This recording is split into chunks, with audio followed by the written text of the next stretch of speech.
And I thought I couldn't find my way out. Yeah, I searched the God in me to find my way out. I know it can seem way out, but the Creator flows to and through me from way out. I'm talking way out, way out. Yeah. See, if you believe in the God in you, it's a better place. Creating the force and the power to live a better. Just know that love and joy and peace is one in all of the same space. That you were chosen just like God. Your energy. That's right. Only you can make the change. Shine your head at you. Shine so bright from darkness to light. From darkness to light. Yeah. And you'll find your way out. Oh, it won't seem way out. The power of God will flow through you from way out. Welcome. This is Alchemizing Energy. I hope you guys like the new intro. It's a different intro, than I normally do. Let me know what you guys think, in the comments. If you guys like the old intro versus the new one, I'm gonna end it with the old one, and I want to get you guys' opinion about that. So today we're talking about Jasmine Crocket. She's running for Senate, and everybody mad. Black women are mad. Everybody's mad. The only one that don't seem to be mad is the Republicans. They seem to want her to be running. And I don't know whether they feel like this is a setup, like they're trying to get her to run to stop other Democrats that they feel like will be a better front runner in the race, and that this is like a whole setup. I don't know. But let's hear some of the rhetoric that people are kind of talking about when it comes down to it, because you have people that are really going in on her run. So this is a conversation that was had.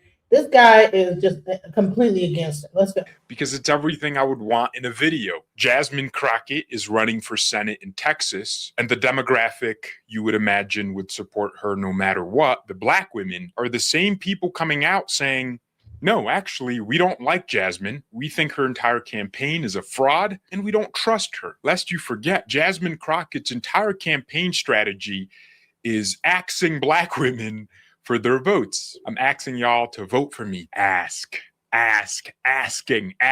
Come on. It's not axe. It's ask. There's a difference. Just like there's a difference between the smoke alarm detector sound and peace. Change the batteries and have some peace for once. Anyways, black voters, specifically black women, are rejecting Jasmine Crocket in real time. I've been seeing these kind of videos on TikTok constantly, and I'm going to show you multiple videos today of black women telling Jasmine Crooked, Jasmine Ratchet to kick rocks. Okay, can we please talk about And I wonder how many of these people actually live in Texas that are saying this. People are just going in on Jasmine, and I'm like, well, the people are mad. I'm going to show you some videos, even with Yvette Carnell. She's just like, the black girl magic time is over, and this, that, the other. And I don't think that Jasmine is running on black girl magic. I think that they took her out of her seat. She said, "Well, I'm gonna strive for higher." Let's go. the Texas Senate race right now? So I've been looking at both candidates. One of them is Wesley Hunt. And yes, he is a Republican, so he obviously supports Trump. But some of his policies consist of cutting fraud, cutting the American debt, securing the borders. And he also has this one that really caught my eye. It was aiding Houston's flood mitigation. Here in Houston, it floods pretty bad. Basically, anytime that it rains, the roads are super flooded. This policy that he's putting in there, basically he wants to build these tunnels that way that the water actually drains out of the city instead of just being built up in the streets. And then I went over to Jasmine Crockett, and yes, she does have a website, which I was surprised, but she had no policies. The only policy she had was she was anti-Trump. And I think that's literally why are you surprised that she has a website? That's crazy. You're running for Senate, you're going to have a website. Come on now. Just because she's a black woman running for Senate, you don't think that she's smart enough to have a website? Come on now.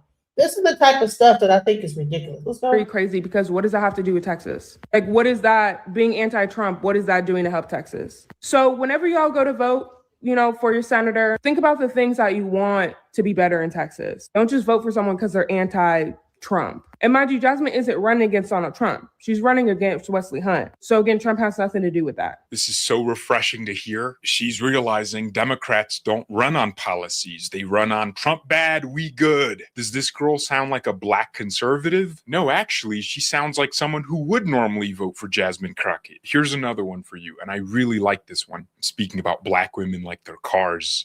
I like that one. That's a brand new one. I like it. The engine, is it still running? One thing I know about Republicans up on Capitol Hill is when they tell you they're going to do something, they've already done it. The plan has been finalized and they've moved on to the next objective. Okay, so by the time. So this is another like kind of trope that they're saying. They're trying to say that the reason why Jasmine Crocket is running is because she got hyped up by the Republicans, and that hyping up, she's so egotistical that she's running for office based on her ego. That's another thing that's being said. And it's like, what? You'll even hear later on, you're going to hear someone say, oh, she had a picture of herself on her phone. I mean, so what? She is into herself. I mean, what? What should she do? Have a picture of somebody else? If she's like taking care of herself, self-care, and she's doing her affirmations, she's looking at herself, whatever, that's considered now it's an ego. She's doing this based on her ego. This is the type of thing black women, we tend to like go against each other. Like if a person we see is like at a certain level, we want to put them to such a higher standard than anything that's out there. And one girl, like I said, she says, well, she has a website, which surprises me. Of course she's going to have a website. She probably had websites. Come on now. By the time the public finds out about it, it's already too late. You can't do anything about it. Why do I say all of this? Because if you do a simple Google search in regards to why Jasmine Crocket is running for senator, she did not get the blessing from the Democratic Party. She was convinced by the Republican Party via the Republican Senatorial Convention to run for Senate. I didn't put two and two together until I seen the video of the Speaker of the House talking about, we are happy that she is running. We want her to run. And I'm like, why? And then I went on her website. This is not about the people of Texas. She don't give a fuck about the people of Texas. She's running for Senate because of her ego. Come on. She's running for Senate because of her ego and not about the people of Texas. How you can't run? Do you know how much money it costs to run up for Senate? You don't do that based on ego. You do that because that's something that you probably wanted to do to begin with. It cost, and then to possibly lose out of that, you have to. She has to want that because she could have possibly ran at on the lower where she was already at, and she probably could have still maintained her position in Congress. But what she's now doing is now she's going into the Senate, and that is not a decision that's made based on ego. You have to do the numbers. It costs money to run for all this stuff. It costs a lot of money, a lot of out-of-pocket money on top of what people are donating. People clearly must be behind her for her to run. Let's go. Because her ego is bruised due to the fact that she is the first sitting Congresswoman to lose her district. And while people in the comment section do not have the intellectual range or comprehension to know the difference between seat and district, she didn't lose her seat because by law, she's still a sitting member of Congress. It's just she don't have a district. But the reason why she lost her district, outside of the fact that it was gerrymandering, was all by design when she decided that she wanted to wage war on the Republican Party by herself. She has no allies. And while y'all sitting there attacking me, talking about that I have to, pledge fealty or loyalty to her all because she's a Black woman, I don't subscribe to identity politics, never have and never will. You're hating, you're just jealous. How could I possibly be jealous of a Congresswoman that has no districts? She has no allies. She's cooking right now, ladies and gentlemen. I don't know about you, but it doesn't sound to me like Jasmine Crocket has any momentum. She is running for Senate because of her ego. They're setting her up, and y'all don't even see it. Stevie Wonder can see that shit. Anybody who has a marketing background, anybody who has a copyright background, I would challenge you, go on her website and count how many times you see the word I. It's right there on her website. It's not about the people, it's about her ego.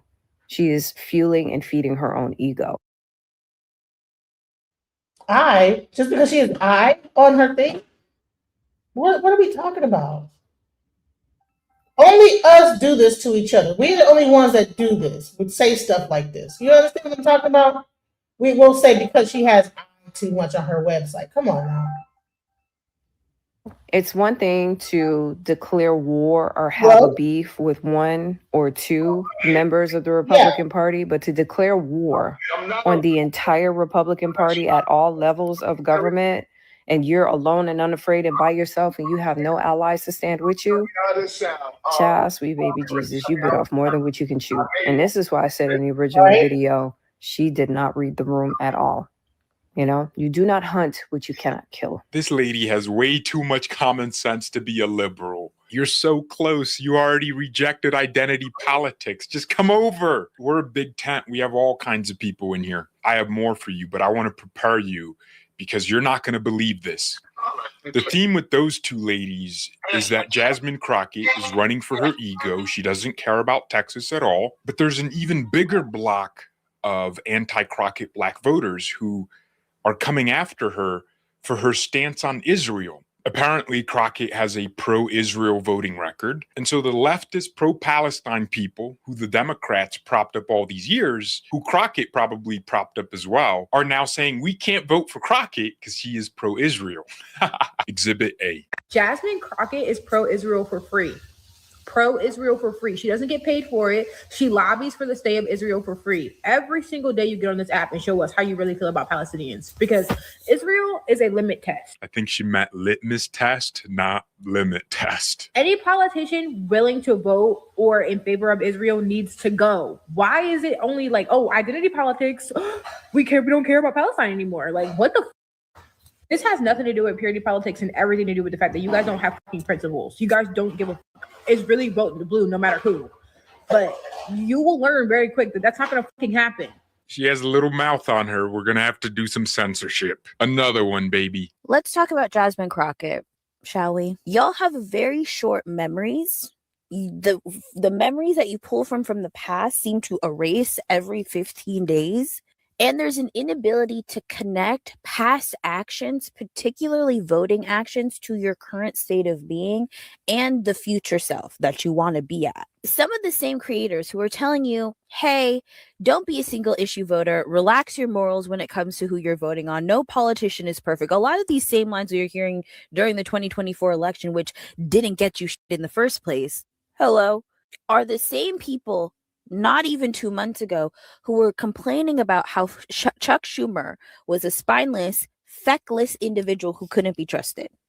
And they were sitting here complaining about how and why we could have gotten to a place where the politicians would sell us down the river and all of this stuff. You saw real-time copium on the timeline of people trying to like make sense or create scenarios and conspiracy theories to show that actually the Democrats were playing the long game. They're never playing the long game.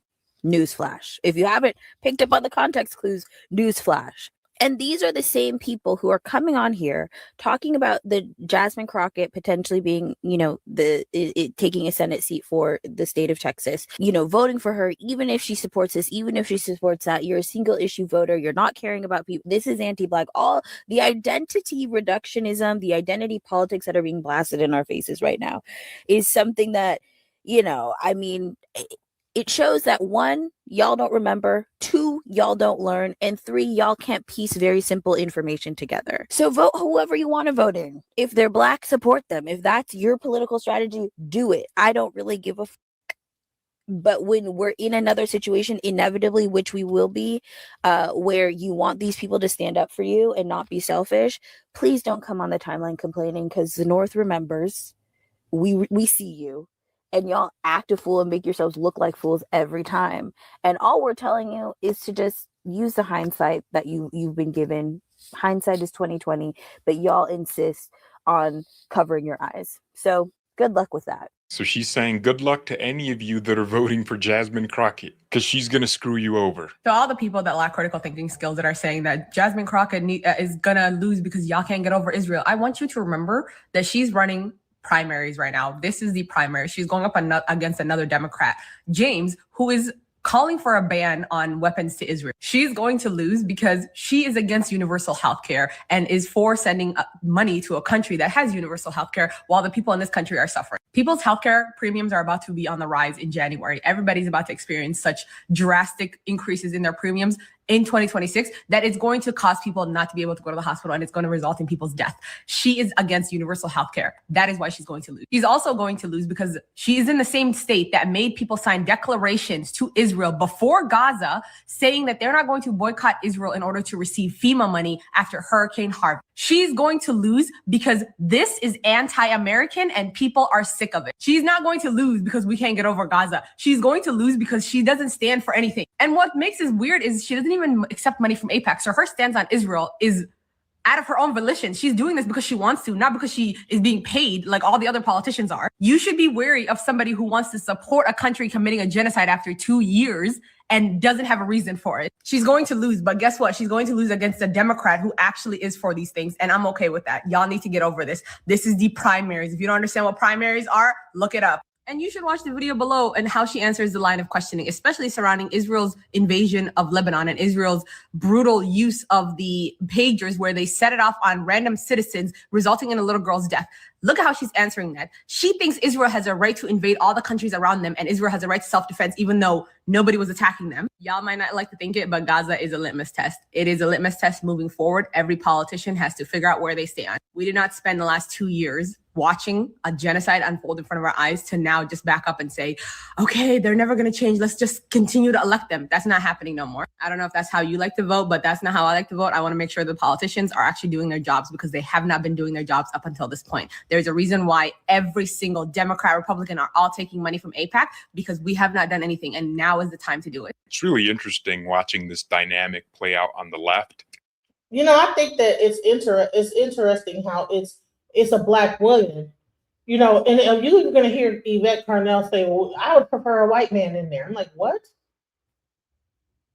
No, because a black girl, you know, we talk about we will be against our own people sometimes. Now I get it. People saying, you know, this guy says Jasmine is pure trash along with everyone that supports her. That's crazy. Why? Because she speaks out. Oh, if she gets on Senate, she's gonna speak out more and have more power to speak out. Is that what it is? I'm proud of her for even for having the balls to step up and do something. You got to give her power away to the Republicans to say, oh, she's just doing it because of her own ego. That's crazy. Because it's a pretty similar dynamic on the right. The under 50-year-old right has completely soured on Israel. So is the left, but for completely different reasons. The left because they're folks humanitarians, and the right because they're leaning towards American non-interventionism. But what's different is that the establishment on the Democrat Party stoked up these people in the last few years, and now they're getting bit in the butt by them. This is a glorious thing that's happening to someone like Jasmine Crocket. Could not be happening to someone better. We don't want this video to be fully sexist. So here's a black man saying, no, Jasmine Crocket ain't it. She ain't it, dog. In light of Jasmine Crocket running for Senate, I need you guys to understand something. We are about to witness liberals. Yeah, and first of all, you know what? Just by her running alone, do you see that listen, who's running for DC Senate? Tell me, one person. Everybody got an opinion. Half these people don't even live in Texas that have an opinion. That shows the power that she has. Whatever she's done, that she's spoken out, that have brought her into the spotlight, it got everybody mad, everybody talking. So that tells me that's power right there. When you can get people that's not even in Texas, who is running for, let me just pick out, who running for Detroit senator? Tell me, who's running for Senate in Detroit? Georgia. But Jasmine Crocket is running in Texas, and half these people are not in Texas, but they got something to say about her run. That tells me that she has done enough and made enough noise in her political career that when she does something, it causes an uproar. So to me, I'm like, as much as people want to like diss her and say whatever, she's in your ear, on your mind, all this stuff. You know, so shouts out to her. Playing the biggest game of identity politics they played since last year with Kamala. When you tell them that you're not fucking with Jasmine Crocket because she's pro-Israel, they're going to tell you that you hate her because she's a black woman. And I need you to do yourself a favor and just don't even pay attention to that bullshit. Because unlike you and I, They love identity politics. They think all skin folk is skin folk. Never mind the fact that the skin folk literally supports Israel. I don't care if she hasn't taken APAC money. The fact that she's pro-Israel is enough. Just be wary, because they're going to tell you that you're anti-black, even though a lot of us are fucking black. There's your warning. That's all I got for you. This is brutal for Jasmine Crocket, man. Her entire campaign strategy is Man, stop it.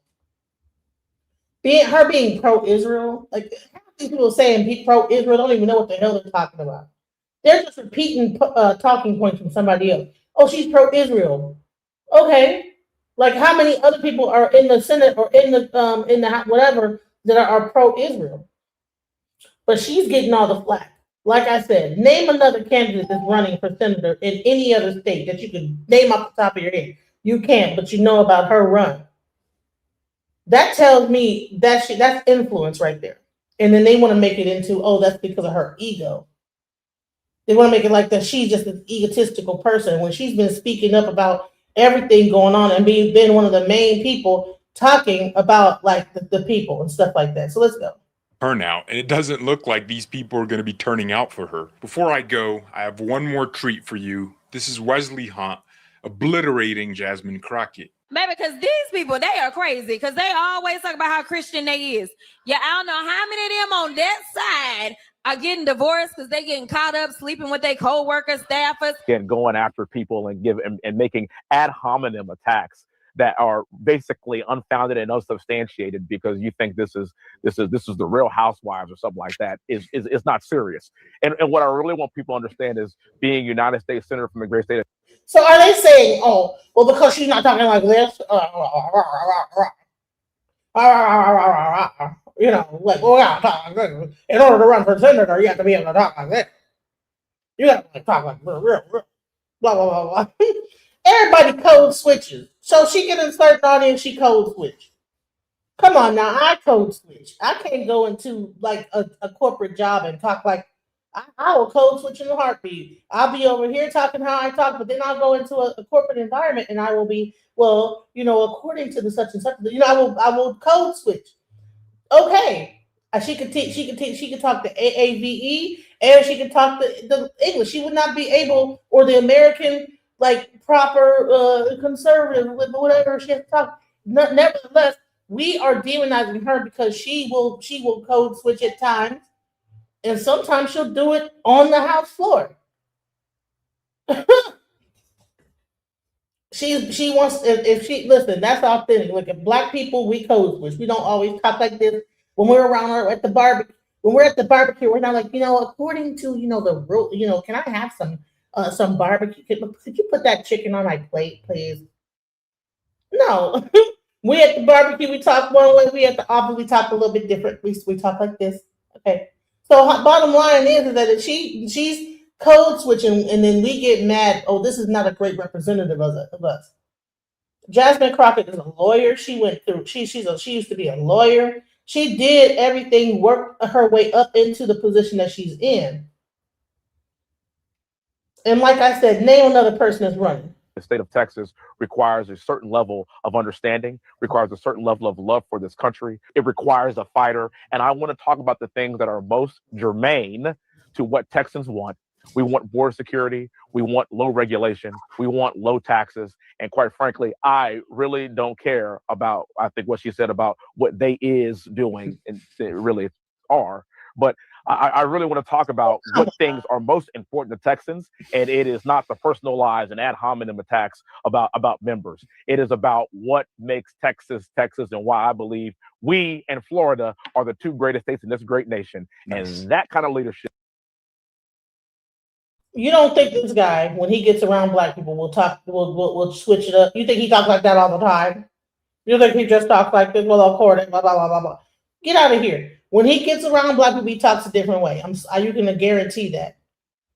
I don't know why we're over here demonizing her for being authentic and being her true self. Let's go. Is not going to work and it's not going to fly. Don't mess with Texas. They are always talking about how Christian they is. They are always talking about how Christian they are. Ask, not axe. Ask, not axe. Asking, not axing. Man, get out of here. You don't think she knows how to say ask?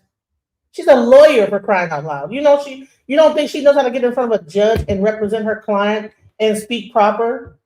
If she chooses to code switch at any given moment, this guy's up here. Oh, stop it.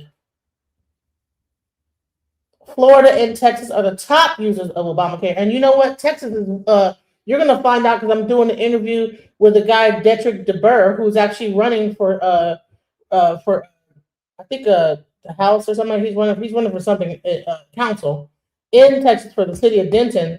He's running, and he's going to break this whole thing down. That Texas, if anyone does not know, has the largest amount of Black people in the country. Texas. Okay? The largest amount of Black people in the country. I mean, it might be based on landmass, but bottom line is that we are a lot of Black people here in Texas. So, and there's a lot of things going on when it comes to education and things like this that they're trying to take away. Do you know there's $1 billion surplus in Texas, and that they're trying to force people to like homeschool their children and giving more money to homeschool, taking away the money from public schools? We're going to talk about that coming up Thursday. I have a special guest. I can't wait for that interview where he's going to break the whole Texas politics down, including this whole thing with Jasmine Crocket and how they're treating her. Because I don't think it's right. I think it's wrong. Yes. Look, this MF is such a hater. Let her be. She's not too bad. F out of here. He wants her to say it like he wants her to. So what if she say, and I ain't fixing to do this, and I ain't fixing to do this? Okay. Jasmine Crocket doesn't have a Black agenda. She is making the same mistake as Kamala Harris, a benign and neglect agenda toward the Black community. Okay. In politics, you can't be only for the Black community. Anyone knows that. A person in politics cannot just only be. Have you tried to run for? You can't do that. The reason why Obama can't do that and everybody else, because what we say, if a white person said, I'm here and it's all about white, if they just came out and blatantly said, this is the white agenda, this is the Latino agenda, you can't say that. If she does have an agenda, she can't say that. That could be a thing on her list on her website. They're talking about her website. Well, her website ain't saying nothing. This, that, the other. Okay, she just started running. She has to get her website made. It just came out that she was running. So I'm sure that she's going to have her political points that she's going to focus on, whatever. Jasmine Crocket has nothing to do with the Black community. Okay, whatever. The Black vote is the foundation of the Democratic Party. Okay. All right. So let's go into some other issues. So we're going to go into the FBA to talk about it. So let's go. Because two names keep popping up as these so-called rising Black political stars. And I need us to slow that train down, like all the way down. Because when you strip away the vibes, the viral clips, the Black face and a white space optics, what you're left with is this. Jasmine Crocket and Byron Donalds are both playing in Black America's face. And for that reason alone, they are now finding themselves politically homeless. No base, no anchor, no ride or die constituents, just vibes. And vibes don't win elections anymore. Here's the rule of the new political era. You do not get to court Black America for votes while actively working against a foundational Black American agenda. Those days are over. The auto loyalty is gone. The at least their Black era is dead. And what we're watching with both Crockett and Donalds is the same punishment, political nomadism. They offend Black Americans, they overserve immigrants and white institutions, and then act confused when nobody wants to back them. Let's get into it. Okay, can we please talk about the Texas Senate race right now? So I've been looking at both candidates. One of them is Wesley Hunt. And yes, he is a Republican, so he obviously supports Trump. But some of his policies consist of cutting fraud, cutting the American debt, securing the borders. And he also has this one that really caught my eye. It was aiding Houston's flood mitigation. Here in Houston, it floods pretty bad. Basically, anytime that it rains, like the roads are super flooded. This policy that he's putting in there, basically he wants to build these tunnels that way that the water actually drains out of the city instead of just being built up in the streets. And then I went over to Jasmine Crockett, and yes, she does have a website, which which I was surprised, but she had no policies. The only policy she had was she was anti-Trump. And I think that's literally crazy because what does that have to do with Texas? Like, what is that, being anti-Trump, what is that doing to help Texas? So whenever y'all go to vote, for your senator, think about the things that you want to be better in Texas. Don't just vote for someone because they're anti-Trump. And mind you, Jasmine isn't running against Donald Trump. She's running against Wesley Hunt. So again, Trump has nothing to do with that. Let's start with Jasmine Crocket. On paper, she should be golden. Black woman, Texas Democrat, viral moments, loud clashes with Republicans, strong fundraiser. And yet the Democratic establishment wants nothing to do with her Senate run. That's not opinion, that's reporting. Jasmine Crocket jumped into the Texas Senate race and Democrats responded with silence. No rallying, no endorsements, no enthusiasm. Why? Because she disrupted Democratic strategy, fractured the field, and showed zero ability to consolidate power. Other names, James Tallarico, Jaquin Castro, are being treated as more serious options. And let's be clear, if your own party won't touch you, that's already a red flag. She has a national profile, sure, but notice something very telling. She keeps getting passed over for leadership roles, which means the people who actually moves pieces behind closed doors don't see her as an asset. Translation to that is you're loud, but you're not trusted. Here's where it gets funny. The two loudest cheering sections for Jasmine Crockett's are Black boomers and Republicans. That alone should scare you. Older Black voters love a moment. They love a clapback. They love a viral exchange. They love the illusion of fighting back. This is the same demographic that thought Bill Clinton wearing shades and playing the saxophone meant something. Same crowd that thought Hillary doing the Dougie was policy. For them, vibes have always been enough. Policy optional, outcomes secondary, substance meh. Now this is real telling though. Republicans are openly celebrating her run. Mike Johnson said he was absolutely delighted. Texas GOP operatives are calling her a gift. The NRSC literally helped push her into polling. Ask yourself this: when has the GOP ever rooted for a Democrat they were scared of? Never. They see her as polarizing, easy to attack, bad statewide candidate, a divider inside the Democratic Party. They want her to run. And if Republicans are rooting for you more than your own party, you should probably sit with that. Can I get your thoughts on Jasmine Crockett's run for Senate? What does it say about the state of the Democratic Party? And do you feel worried about her chances of winning at all? I'm absolutely delighted that Jasmine Crockett is running for Senate in Texas. I think it's one of the greatest things that's happened to the Republican Party in a long, long time. She is the face of the Democratic Party. She and Mamdani. Good luck with that. They're laughing because they think that she has no chance to win. That's the thing. That's the part. They don't think that she has a chance to actually win. And then we have a bunch of Black women that are doing all this stuff coming out against her. Half of them don't even live in Texas, saying that she's this and she's that, and they're jumping on the bandwagon against her. And it's like, okay, well, what? So name the other candidates and what is their? Are they really going to do what they say? Hey, listen, this whole thing is political theater. Let's just be real. None of them actually do. They'll run on a whole thing. I'm gonna do this. They ain't gonna do shit. So half of the stuff is just like a popularity contest, So they're trying to say, oh, okay, well, who? But the whole objective is to keep Trump in office. And the one girl said, well, how come, she's making her campaign about Trump? Because if by her getting voted into the Senate makes it easier to impeach, because they're trying to impeach Trump. I'm not sure if you guys are aware, but they're trying to impeach him. So that's exactly what's going on. All right, Jasmine Crocket is going to lose. She's avoiding questions from the Black grassroots community. Had some Jamaican food last night out on the set on the toilet. Just now, curry just flared. Okay, what are we talking about? We're just saying we're not talking about that. Fake hair, fake lashes and makeup, face. Jasmine Crocket just fake. So what? See, everybody wants to make it about her appearance and her looks, what she's got, how she's got this, whatever she's wearing. But what about what she stands for, though? Who cares if she's wearing fake eyelashes. Come on now.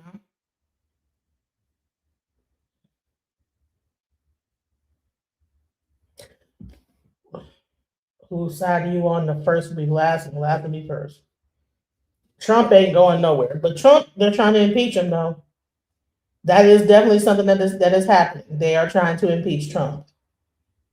That is definitely a thing that's happening. And so when you go on her website, when she says, okay, why am I running? So let's actually look at the website. All right, she says, okay. All right. Texas and our nation are heading in the wrong direction. For too long, we've had senators who stood by as rural hospitals and public schools were forced to shut their doors. So people are saying that she's not talking about any policy, but she's already talking about hospitals and public schools being forced to shut their doors. Senators who didn't blink an eye as jobs were shipped overseas, who were totally unbothered as the price of gas, groceries, and prescriptions skyrocketed. For too long, Texas has elected senators who have defended politics as usual and protected the status quo while Texans pay the price. We've had senators who push the American dream further and further out of reach. I'm running for the United States Senate because I believe Texas deserves a senator who will be an independent voice for 30 million Texans, not a rubber stamp or a party line vote for Donald Trump. I'm a battle-tested fighter, and she has. She's been she's been fighting. I've seen her. Who's going toe-to-toe with Abbott and Paxton, and I've forced hundreds of attacks from Trump himself. I've built winning coalitions and brought together voters of all backgrounds, all stars and stripes, and every walk of life under the common belief that government should be of and for the people. Since running for office, I have vowed to increase accountability and accessibility for every office I've held. Throughout it all, I've never lost the sight of the people. That is why I'm running now. I got Texas back on track to be a fighter for the middle class, hardworking Texans, ranchers, farmers, young families, all oil workers, small business, and everyday people who make our state a vibrant economic powerhouse. Today, under Trump and 3 decades of Republican rule in Texas, those very Texans are under daily attack. They are attacked for how they worship, who they love, what language their grandmother speaks, and you don't know who will be on the chopping block next. I'm running to protect Texans from these attacks and safeguard the rights of our Constitution guarantees. I'm running to knock down the door to opportunities that have been cracked open for the elite few. I'm running to make home ownership and entrepreneurship pillars of the American dream an obtainable reality for all Americans once more. I'm running to get Washington back on the issues, back to work on the issues that actually matter to us. Together, we will send a signal to every nation, the entire nation. Don't mess with Texas and certainly don't count us out. So here's the thing. People are saying that, okay, that's not policy, right? She wrote a letter. This is the reason why she's running. I'm sure as time goes on, it will also include her policy. I think that she just started this campaign. So let's go into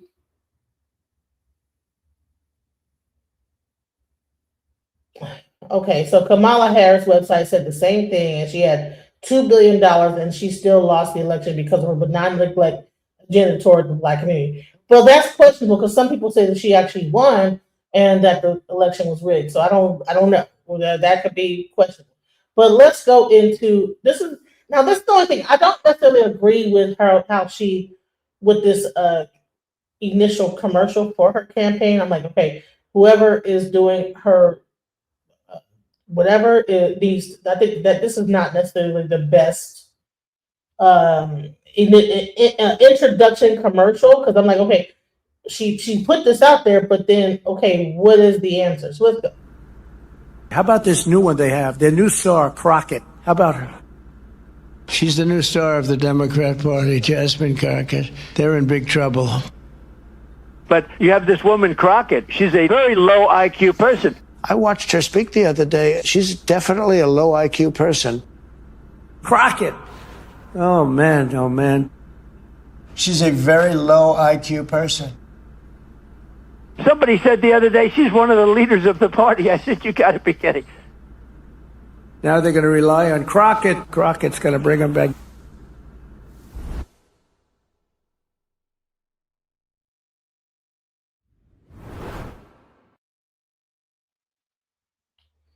So then we have Yvette Carnell. She puts her 2 cents in. But before we get into that, we have the man in the high tower, well, the high castle. What's up?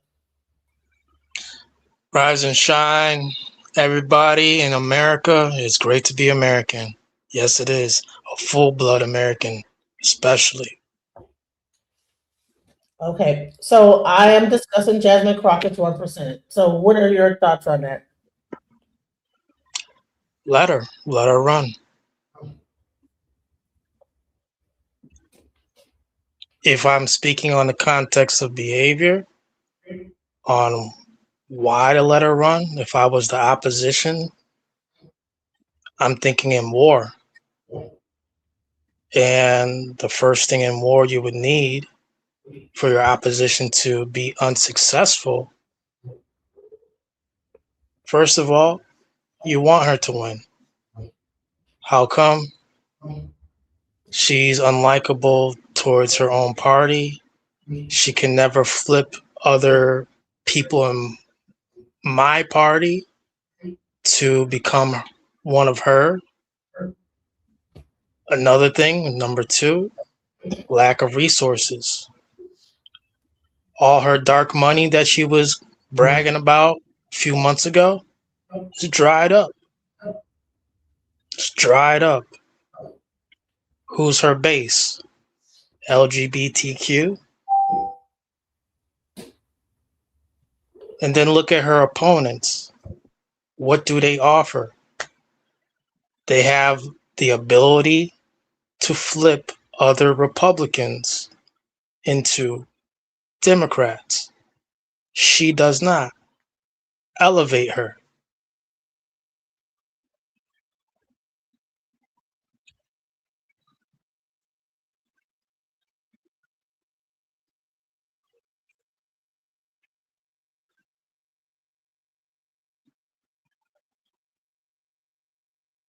Some don't understand more than we're looking at weaknesses in their defense of the opposition.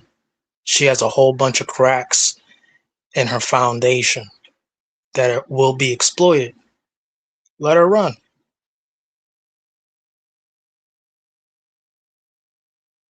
You not to vote for Jasmine Crocket, and Jasmine Crocket is not a revolutionary and she's not the one, she's a corporate Democrat, don't live in Texas either.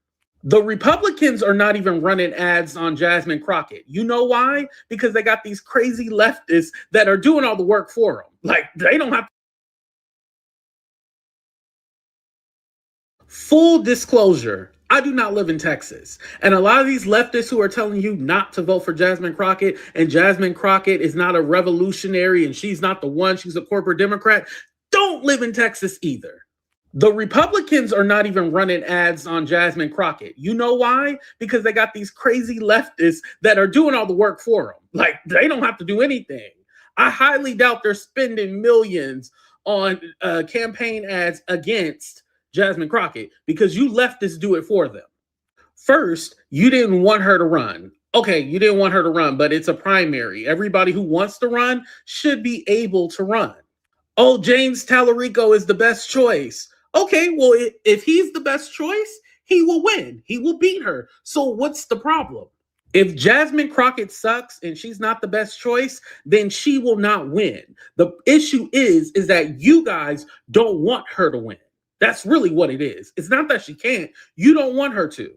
Just like y'all didn't want Kamala Harris to win because y'all still holding out for Bernie Sanders to magically be the president one day. Let me tell you something. It ain't gonna fucking happen. Notice I didn't bring up Gaza. You know why? Because y'all don't give a damn about Gaza. Stop all that. Oh, she supports Israel. She doesn't accept AIPAC money. And now y'all trying to say, oh, well, she went on a trip to Israel. Yeah, she went on a trip in August of 2023. This was before the attack on October 7th. So y'all tried that. Y'all trying to spin misinformation on purpose. Not misinformation, misleading. That's what I meant to say. But you get my point. AIPAC only gives to congressional candidates. And then y'all use the excuse like, oh, well, they get money from Israel through other channels like this and that. And like J Street is one of them, right? But J Street has called for a ceasefire. So are we just saying that any money that comes from anyone Jewish is bad, even though there's Jewish people in America? Like, how far do we take it? But she also voted yes on the bill that gave money to Israel. Yes, Israel was included in that vote. However, it also gave humanitarian aid to Gaza. Because yes, I've seen that whole clip from Rogue DNC, that page on Instagram. I've seen that clip, but they didn't play the whole thing where she actually broke it down that she voted no twice. And then on the third vote, she voted yes. But like I said, only when it comes to the black candidates, y'all care about Israel and Gaza. That's the only time y'all really talk about it. Other than that, y'all be quiet. Because if you look at James Tallarico, he said the same stuff, that Israel has the right to defend itself, blah, blah, blah, blah. All that the same verbiage, but y'all don't call him out, but y'all think he's a winner. And again, I don't live in Texas, so I have no dog in this fight. But if we're going to be fair, we're going to be fair. The only reason why I'm talking about it is because, again, y'all only use that to attack black people. And yes, I do know that there's black leftists, but not all skin folk. All skin folk ain't kin folk. Y'all know what it is.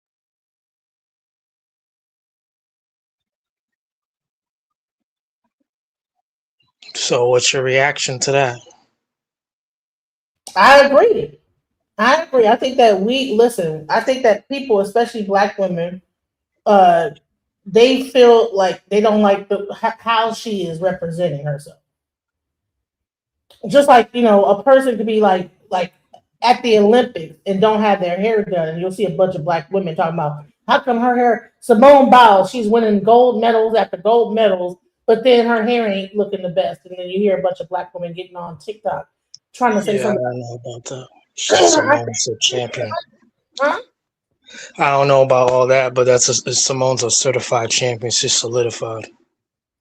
Right. So, but anyways, she was okay. But Jasmine Crocket was she's in Congress. Yeah, she's not solidified. What makes her not solidified? She's not solidified to even compare what people on Twitter were doing with their fake bot accounts from India and other places about Simone Biles. Come on, Simone Biles is the GOAT. There's a big difference. They're not even on the same level of success. Simone is in the history books already. That's a wild analogy. Also, Simone Biles, she is married. She wants children. Jasmine Crocket has no children. She is not married. She's Divine Nine. She's Delta Sigma Theta. She's pro-abortion. She's against creation. And she's trying to influence other women to vote for her, women who really have children, really women who have family, and she has begun none of this. And she's in her 40s. Yeah, she is a baddie by optics, but she ain't doing nothing with what God gave her. She's not trying to produce or reproduce. She's not trying to multiply. She's not about American family. She's about immigrants and social justice programs.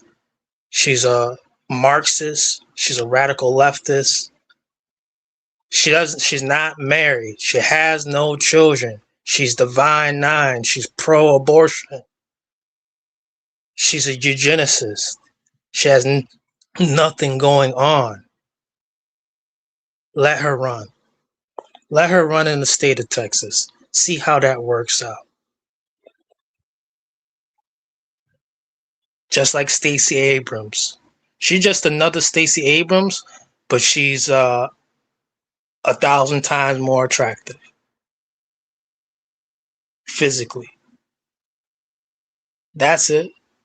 So is she the only black senator who's ever didn't? You keep on mentioning black. I'm just talking about women. I never even mentioned black. All right. So Lindsey Graham of South Carolina She didn't have any children.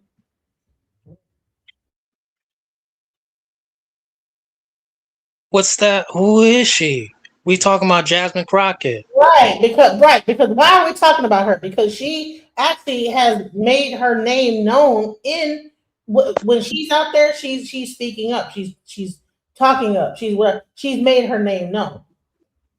But you're Known saying for what? because she's What's she not known for? speaking up about issues, about the issues with Trump and this, that, the other. Speaking about what he's doing.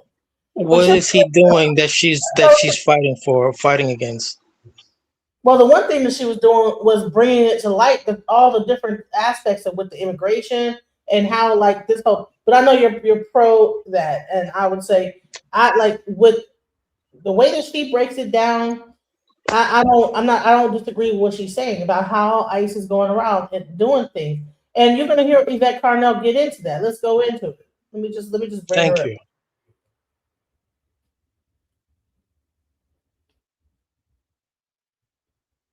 This Jasmine Crocket announcement. And I think the thing that I kind of want to say about that is I don't know what we're going to do if we can't hold each other accountable. Like forget about everything else right now, but we have to be able to do that, and doing that includes holding each other accountable in the world of politics. It just does.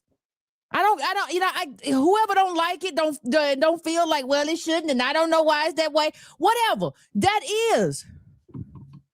Sometimes the thing just is what it is. We have to be able to hold each other accountable, and we have to say, hey, no. Or we have to be able to say, not yet.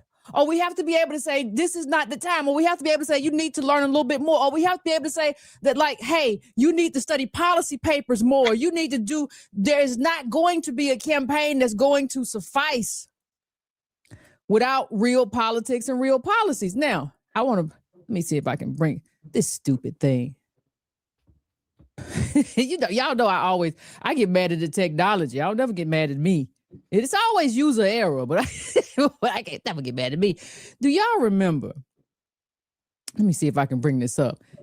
When we talk about substance, this whole thing and me talking about politics, part of it started with talking about Obama because he wasn't doing anything specifically for us. But I want to just help y'all remember something if you can. And I want to compare this to Crockett in just 1 second. How many of you remember? How many? When Kamala Harris ran a campaign on joy. We didn't have an agenda yet. I know it was close, but you can go and get an agenda quick. Right? This is not, and you should have, if you want to be president, you should have some of that stuff together. But how many of y'all remember? I'm already getting hot. I got to turn the heat down. How many of y'all remember this joy campaign? Harris used to worry about laughing. Now joy is fueling her campaign. Listen, this is nothingness. This ain't nothing. I just want to let help everybody understand that we've been here before. Got all my little tabs open. Lord have mercy. There was a time early in the vice presidency when Kamala Harris was aware of what was that say? Reams of conservatives news coverage criticizing her laughter. Privately wondered if to confidence whether she should laugh or show humor at all. This is the stuff we talking about. Should I laugh? Should I cry? How should I show? Should I show humor at all? What should I do? How should I? No, what you should focus on are the policies that are going to improve the lives of the people under your agenda, especially the people who turn out for you the most, which is ADOS. It's not hard. Ain't nobody caring about whether or not you laugh. And we'll forgive all of it. We don't care about that. We got goofy people in our family who laugh crazy.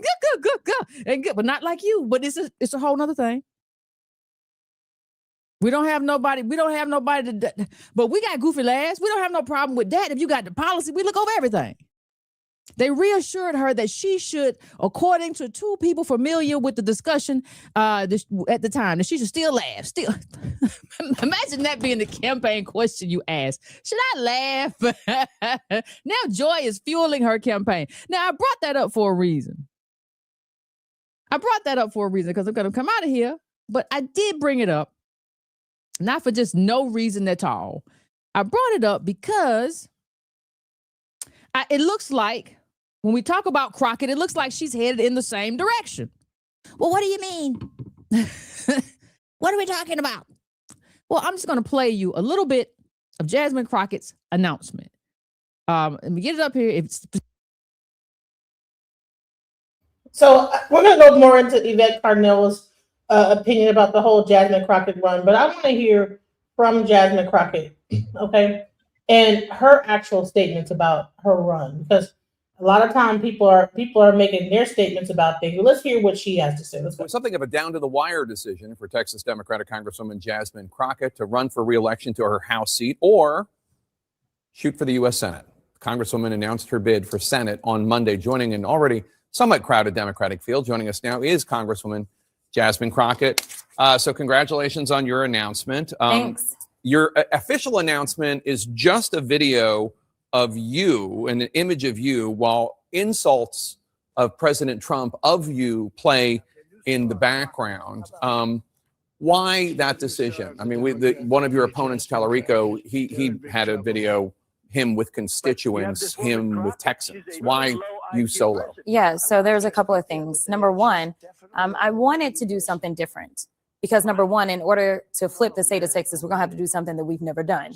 So I wanted to stay on brand with the fact that we would be different. I also wanted people to understand who the president sees as a real threat, and it is me. He also made it clear a number of times that he sees me as a leader. Those were his words, not mine. And so I wanted to do that. That's number one. Number two, I wanted to do a real announcement with actual people, nothing that was staged. I wanted the real people, and so it had to be in that moment. So I also wanted to make sure that we delivered a full speech that had all the substance there. So on that same day, if you were paying attention or if you were interested, you got the full meat of what it is that I want to do as the next senator in the state of Texas, as well as I did this with the people right there at home in my district. So last night, you told Laura Coates on this network that you don't need to get all the Trump voters in order to win the Senate seat, assuming you win the Democratic nomination. We should note President Trump won Texas pretty handily by about 14 percentage points. So you don't need every Trump voter, but you need a big chunk of them.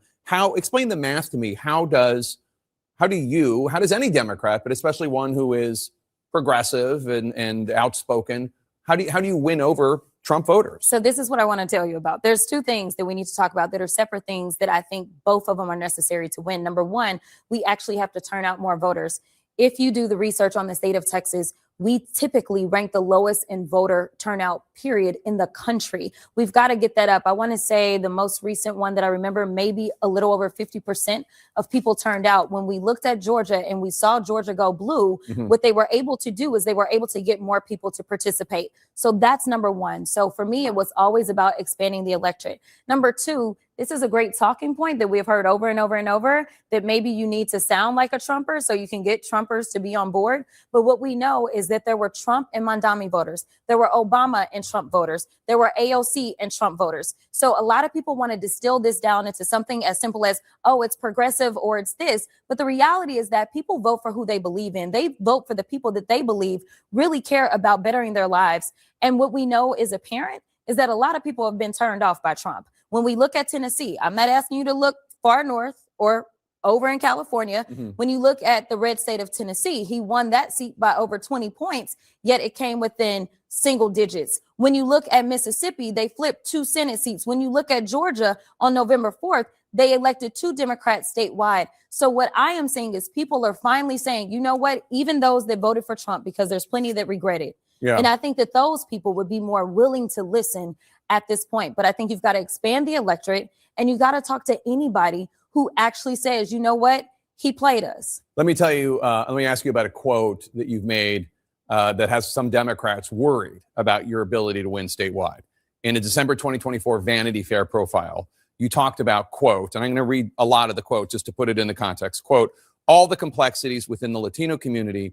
The immigration thing has always been something that has perplexed me about this community. It's basically like, I fought to get here, but I left y'all where I left y'all, and I want no more y'all to come here. If I wanted to be with y'all, I would stay with y'all, but I don't want y'all coming to my new home.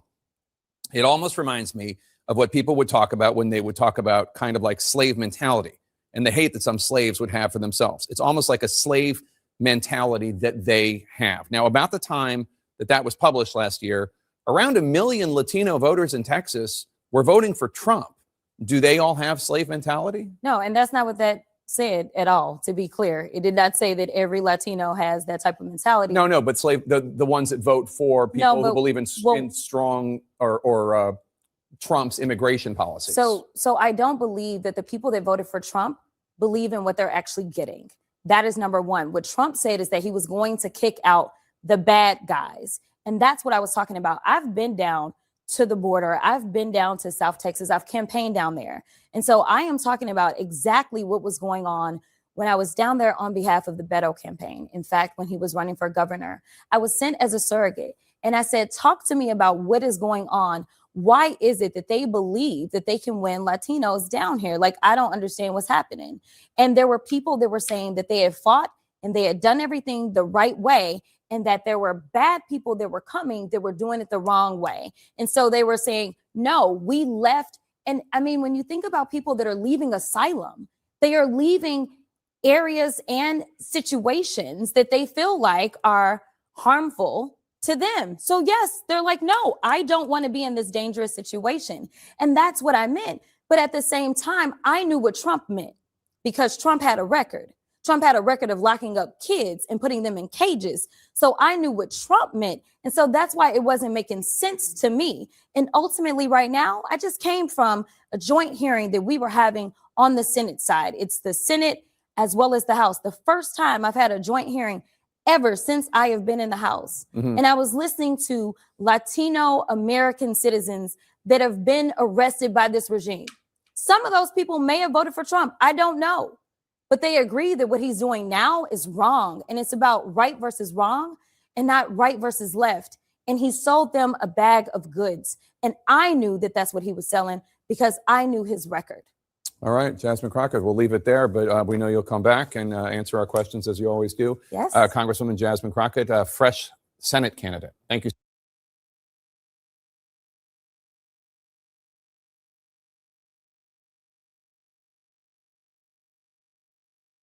Okay, well, what are your thoughts on that? She has a couple points. And the one point I can say is that people who vote, they do have buyer's remorse. People who did vote for Trump do have buyer's remorse out there, especially in Texas. And if we're talking about the Hispanics, which I believe she was, but I don't think she was talking about the slave mentality about Hispanics. I believe she was talking about FBA. However, the buyer's remorse, the guilt, yeah, I'm pretty sure the so-called Latinos and the Asian folks, they finna try to correct something. That's a definite. However, you cannot underestimate FBA. FBA out there will probably vote for Tyler Rico. I don't think people hear me on that one. It's not about the identity of politics. It's about where the money at. Oh, you're not offering any money? Jasmine Crocket only offers money to who? Illegals. That's it. That's what we know of. She doesn't care about true full-blood Americans. This is not a, oh, I'm not from Texas thing. That sounds like these super soft New Yorkers from New York City. I'm not saying Texas is soft by no means. They not like New York City and New Yorkers. But I'm just saying, people can speak the hell up. We have family out there. We have relatives out there. Cut that bullshit out. She's not from Texas. She has no foundation in Texas. And Oak Lawn, yeah, that district, yeah, that was her district because it was LGBTQ populated heavily LGBTQ. Them her people. She's not married. She has no children, but she's promoting abortions for FBA and all types of young girls out there in America. That's what she's preaching. This is a full grown, big body, healthy woman who has not done what she was assigned to do. Reproduce and multiply. Be fruitful, multiply. But she's advocating our young American women to go to Planned Parenthood. That's what she's running on. While these illegal immigrants, they're out here overpopulating, invading, usurping our American resources. How you feel about that, America? I know you woke up, but here's some more water in the face. Get up and mobilize and do not vote for Jasmine Crocket. I'm gonna vote for her, and I live in Texas. I'm gonna vote for her because not in my whatever years of living have I seen another Black woman talk the subject. The only other one was I forget the elder in Michigan. What's her name? I can't remember right now. But that was actually in the Senate that actually, was speaking up against what was going down. I think she passed away. Okay, so what is she speaking up for? What is she speaking up for? What is she speaking up for that is so appetizing for you? Against Trump. That's it. That's all you need. To me right now.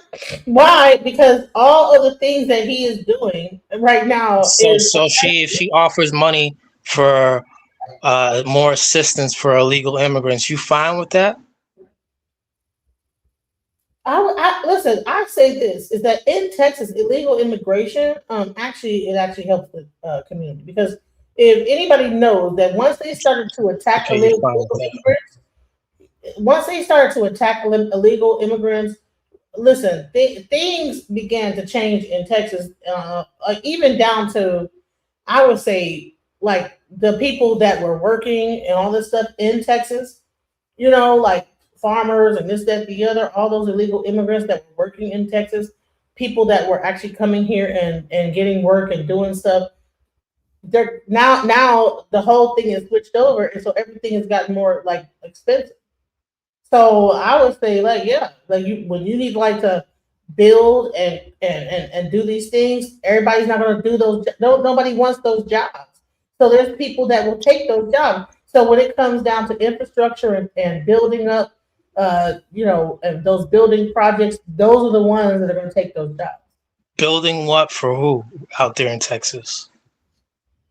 Building properties, building buildings, building a lot of things. You don't see a lot of FBAs taking on trades and doing that. I don't see that in Texas. So you believe that her illegal immigration stance will be helpful for Texas? I'm not against it. I don't think the illegal. It shouldn't be illegal, but here's the thing: they're not only attacking illegals; they're attacking people that actually were born here. The whole birthright citizen situation. So there's people that are born here in Texas that are Mexican or whatever from other countries. So if the illegal part was only just focusing on illegal and not only also just like rickshaw, just running through the community, just grabbing anyone that looks Mexican, Latino, or whatever, I would be, if they were just not doing that, I'd be for it. But the way that this thing is getting done now, it's crazy. I don't believe in how they're doing it. Now, I don't believe that people should come over here illegally, but I do not believe that you should be able to run, and if a person looks a certain way, you should just be able to capture them, grab them up, and then put them into a place, inconvenience them, have them lose their job. I don't believe in that. People with actual paperwork. Okay, well, I was in the process of doing this, but then they just grab you up, and I don't agree with that. So you're saying that she might not do it, but I'm gonna tell you what. Right now, she holds the lead right now. Okay. So what's that paper from? Who? I would like to know what that paper. Fox. It was Fox. Okay. That's trash. Trash network too. So a network. So they get their poll, they get their information from the Associated Press. Let's stop it. Yeah, that's fake news. Okay. Crocket of Texas joins me now. Congresswoman, thank you for joining us. Absolutely, it's good to see you. Talk to me about this. First of all, I think you get juice from Donald Trump saying nasty things about you. I don't think it holds you back at all. But tell me about that. Yeah, so a couple of things. Number one, I wanted to set the tone that this would not be a normal election. I mean, we can continue to do the same things over and over, but obviously I believe that we'll get the same result. And so from the moment that we started this campaign, we wanted to do that. Also, this is a seat on the federal level, and it is clear that the president himself is concerned about me. And so we wanted to go ahead and play into that because ultimately we need to make sure that we send the strongest fighter for Texans to DC. And it is clear that even the president is concerned. We got to know each other when you were in the Texas legislature. Now you're going to be probably running against James Tallarico. What do you make of that? What's your relationship with him and how does this campaign look? Yeah, so obviously we served in the Texas House together. So I know James, just like I know Colin, who was also in this race because we served on the federal level. I think that this is about who has the ability and the track record as it relates to federal record, right? We need to make sure in these unprecedented times that we have someone who can hit the ground running because they've already been doing the work on the federal level. This is about taking my advocacy to the next level. In addition to that, as people know, I was going back and forth about what I was going to do. Well, once the Supreme Court did what they did, that pretty much almost made me say, you know what, we are absolutely a go. Because as a trained attorney who only got into politics because of my experiences in the courtroom and out of frustration for what I felt like was wrong, guess who has oversight over the U.S. Supreme Court? It is the Senate. As it relates to voting rights, you talk about when we first met. We met when we broke quorum when I was in the state house. And guess what? The U.S. House ended up passing voter rights protections. Ultimately, what happened in the Senate? Nothing. And so this is about being bold in this moment and making sure that we have a candidate that can expand the electorate, not just make people believe that we can do crossover. We've got to do expansion. We are one of the lowest voter turnout states in the country. And with us only having approximately 50% of our voters turn out, I thought this is a great opportunity to get that number up. So crossover versus expansion. This is an interesting topic because some people say that your brand of politics may not represent exactly where Texas is. Tell me how you evaluate that. I don't think that's true, to be perfectly honest. Obviously, I'm a Texan. And so at the end of the day, I think people are trying to say it has to be one or the other. And I believe that it has to be both. I think that we're going to see frustration. We're going to see people that are regretting that they voted for Trump. And those people are absolutely welcome in our campaign. I think people have tried to say, well, you either got to go after, Republicans or you got to go after expansion. And my attitude is we need to focus on what matters most bills to Texans. As somebody who served on the ag committee, I can tell you that our farmers and our ranchers, they've already been feeling the heat before Trump got in there because the Republicans would not allow for a farm bill to be passed out of the House. So they have been feeling it. He's only exacerbated their problems, and that's why there's record numbers of bankruptcies that are being filed right now. But also as somebody who again, like I say, farmers, people that actually are hiring, like people from migrant workers, they're the ones that are suffering from what these people rickshaw and just grabbing their people up and taking them and shipping them off into like whatever. Bottom line is that you want to say that you're against illegal immigration, but illegal immigration and just immigration period has been the main funder of the farms in America. The main backbone, because ain't no, I don't, how unless you're an African American farm owner, you're working on the farm. I don't know any black people that are working on farms. FBA. Like I said, and I'm gonna state what I said too. How many FBA farm workers are there? Let me just ask this question: how many FBA farm workers are there? You asking the chat or you asking me? You. FBA farm workers. Yes. I would think that there are thousands, tens of thousands out here in the United States of America. Not owners of farms. I know that there are plenty of owners of farms. So saying that people that apply for farm work and work on the farms. So, like I said in the very beginning, buyer's remorse. I said that. I never said she could not win. Remember what I spoke about war. If I was the GOP or Republican or MAGA, I'd want her to succeed. She has minimum resources afterwards. There's a whole Senate run for 2026 as well. You know, I'm not sure what you I look at things linear and long term. I'm not sure how you look at things in the short term, but there's goals in mind, steps ahead. Let her run. Go ahead. You're just not hearing it and you're not seeing it. Let her run. She's not going to flip anyone from the GOP into a DNC member or a Democratic. She does not have that ability. Let her. On the other hand, someone like Tyler Rico has that ability. You're not seeing it. 2020 consciousness, not 2020 physical vision. 2020 consciousness. Apply it. See the overall picture. Why would the GOP want her to run?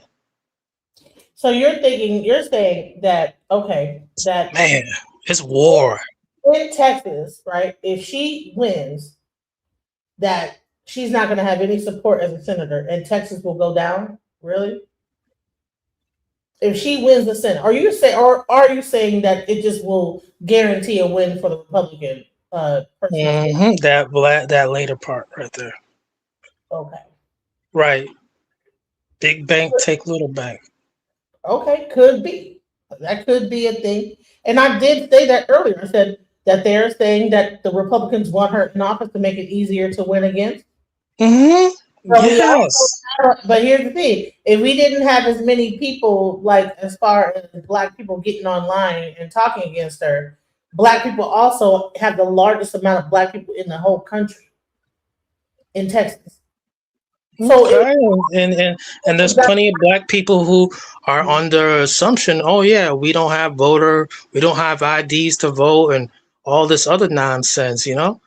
Let them have their party and theatrics. Just let them. Y'all not seeing it yet. Keep getting sentimental and emotional. Okay, well, got her career started in East Texas. I can tell you, I understand what it is when a Tyson's plant is about to shut down, which we have some that are shutting down. I know what it means to the local economy. You talk about healthcare. We know that we already have more uninsured people in the state of Texas than anywhere else, with over 5 million uninsured. Now, they want to say, those of you that we're paying for your health insurance, you know what? We don't care about you getting your tax subsidies. So more people are going to lose their health insurance. Listen, I don't know what national brand of politics that doesn't necessarily coincide with what Texans care about in those issues. Whoever wins this primary in March, you're going to be up against one of two people, probably. John Cornyn, the sitting U.S. Senator, or Ken Paxton. You would prefer it to be Ken Paxton? I am not going to say who I prefer, but I thought it was funny, the shade that you just threw at Wesley Hunt. She Because caught it, Wesley though. Hunt absolutely plans to be one of those. Listen, I personally believe that they're about to beat each other up so long because they're going to be in a runoff. They won't be done until May. And so I want whoever gets beat down the most as my opposition. But listen, we are just going to focus on running through the tape. We've got about 80 days left before this primary. And in that time that they are continuing to fight each other, I want to tell Texans how it is that I'm going to fight for them.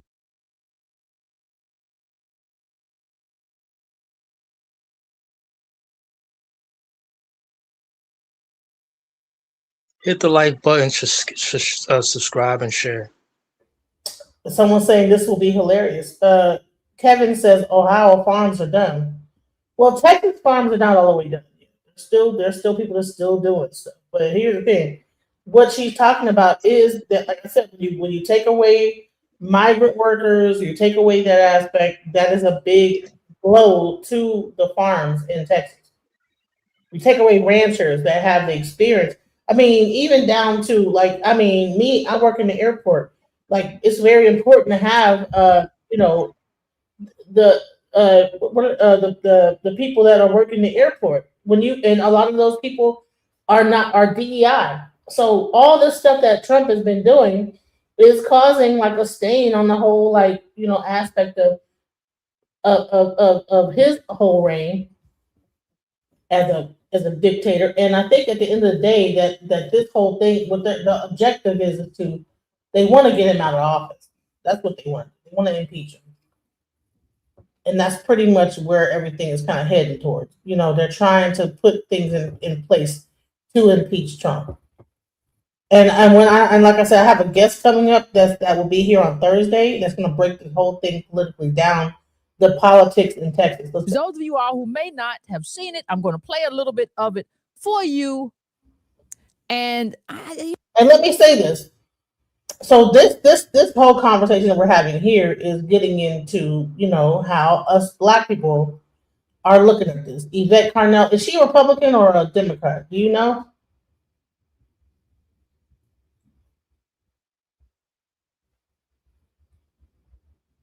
Do you know, is she a Republican? Is Yvette Carnell a Democrat or Republican? You're on mute. She's LGBTQ. That's the party that she represents.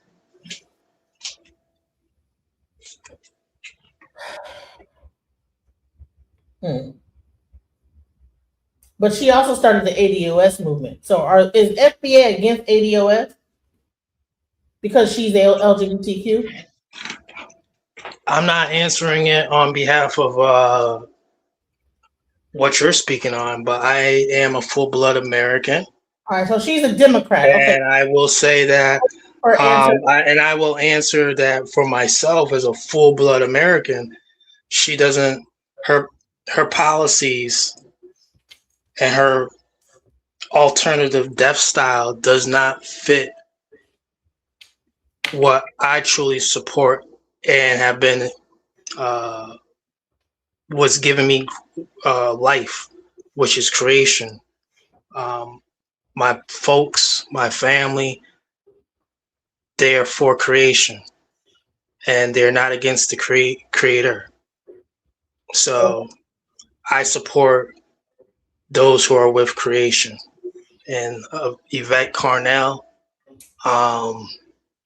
Yeah, she can mix and match her political things, but I was never onto that. These are just left-wing lunatic radicals to me, and we have too many of them already. That's why. How come I fully embrace the full-blood American lineage? I love this country. I don't think she does. Wow. All right, let's go. She is not. She's not no low IQ person or no. That's racism. We know what that is. We understand what that is. Okay, let's get past that. We should have learned that being a never Trumper is not an agenda. Listen, people be like, well, do you bet you like the white boy? You tell Craig, what's his name? You like him? Listen, I think he's a serious politician. But the other thing I think is that if you're going to do the white stuff, go look at who she's raised money from. Go look at what she says. There's a whole video. I couldn't find the source, so I didn't bring it, where she says, well, black people say what all that money sent overseas for. And I'm saying that it goes further over there. I couldn't find the sources up on my Twitter account, though. What I'm saying is if you're going to just be a regular Democrat, we might as well just elect a white one. If all you're going to give us is sassy, sassiness. I used to have a dog named Sassy. Like, if that's all you're giving us is sassiness, and you're going to fight him, and you're going to fight Marjorie Taylor Greene, even if she did have a big, bad, butch body, like, that's fine. But, like, I need somebody who understands, who takes this job seriously and understands that we have to break up wealth. The calcification of wealth is a problem. I need somebody who understands that, right? Because you have to break up wealth before you get to reparations. There is no way to reparations without breaking up all this wealth, because these people are hoarding, they're stealing, all the billionaires are running to get all the money and take our jobs. We just saw that Microsoft and Amazon are sending a bunch of money to India. Why? They're investing in the robotics that is going to unemploy you. I need somebody who understands all of that. Now, the little white guy, he seems to understand billionaires.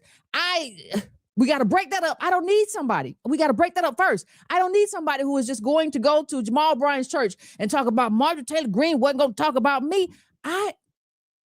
Listen, fam, I don't have no problem with you doing that. I don't even have no problem with you doing that. Trump is unserious. He is an unserious president at a serious time. And he is basically, as far as I'm concerned, selling pardons. We can get wrongfully convicted and can't get out. Have to work for years with the Innocence Project and everything. Presidents will look at the thing and say, nope, he can't get out. This man has been letting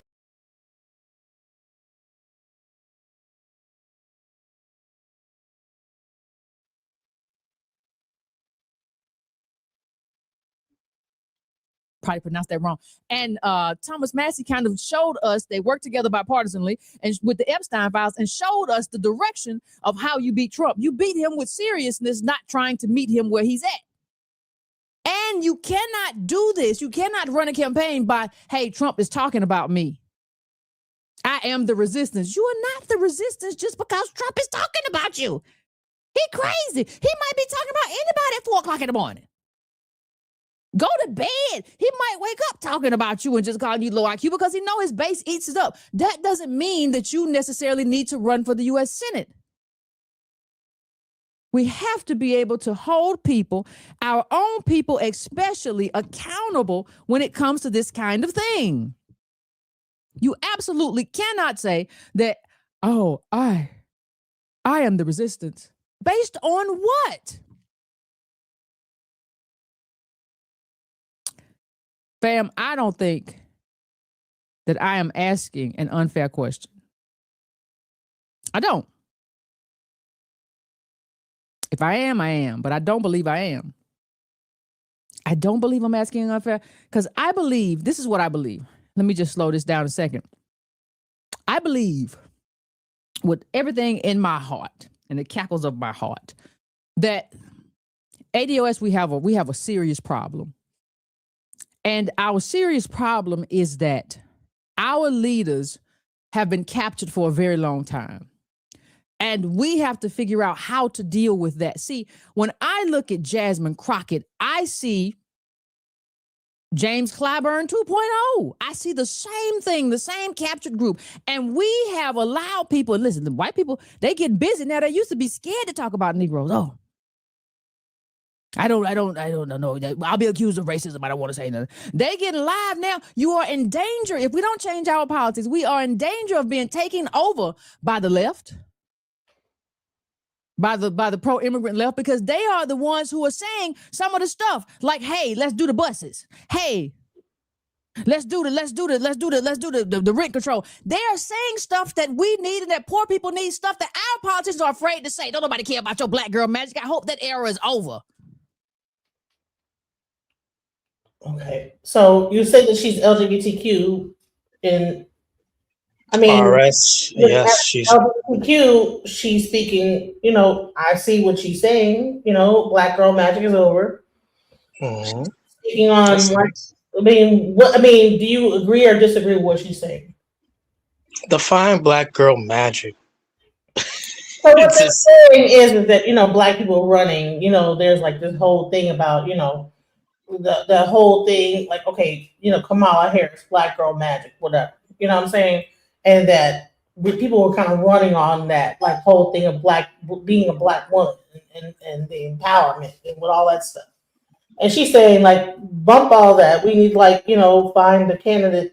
It can't be just based on she's a black woman, we need to vote for her. That's pretty much what she's saying. Is that over with? In the arena of politics, I would imagine, yeah. It's been over, you know. It's doesn't have its moral currency. It's not hitting. My question is that when you hear her, what she said so far, because you said that, oh, she's LGBTQ. Do you agree with talking points? Yes or no? What she just said.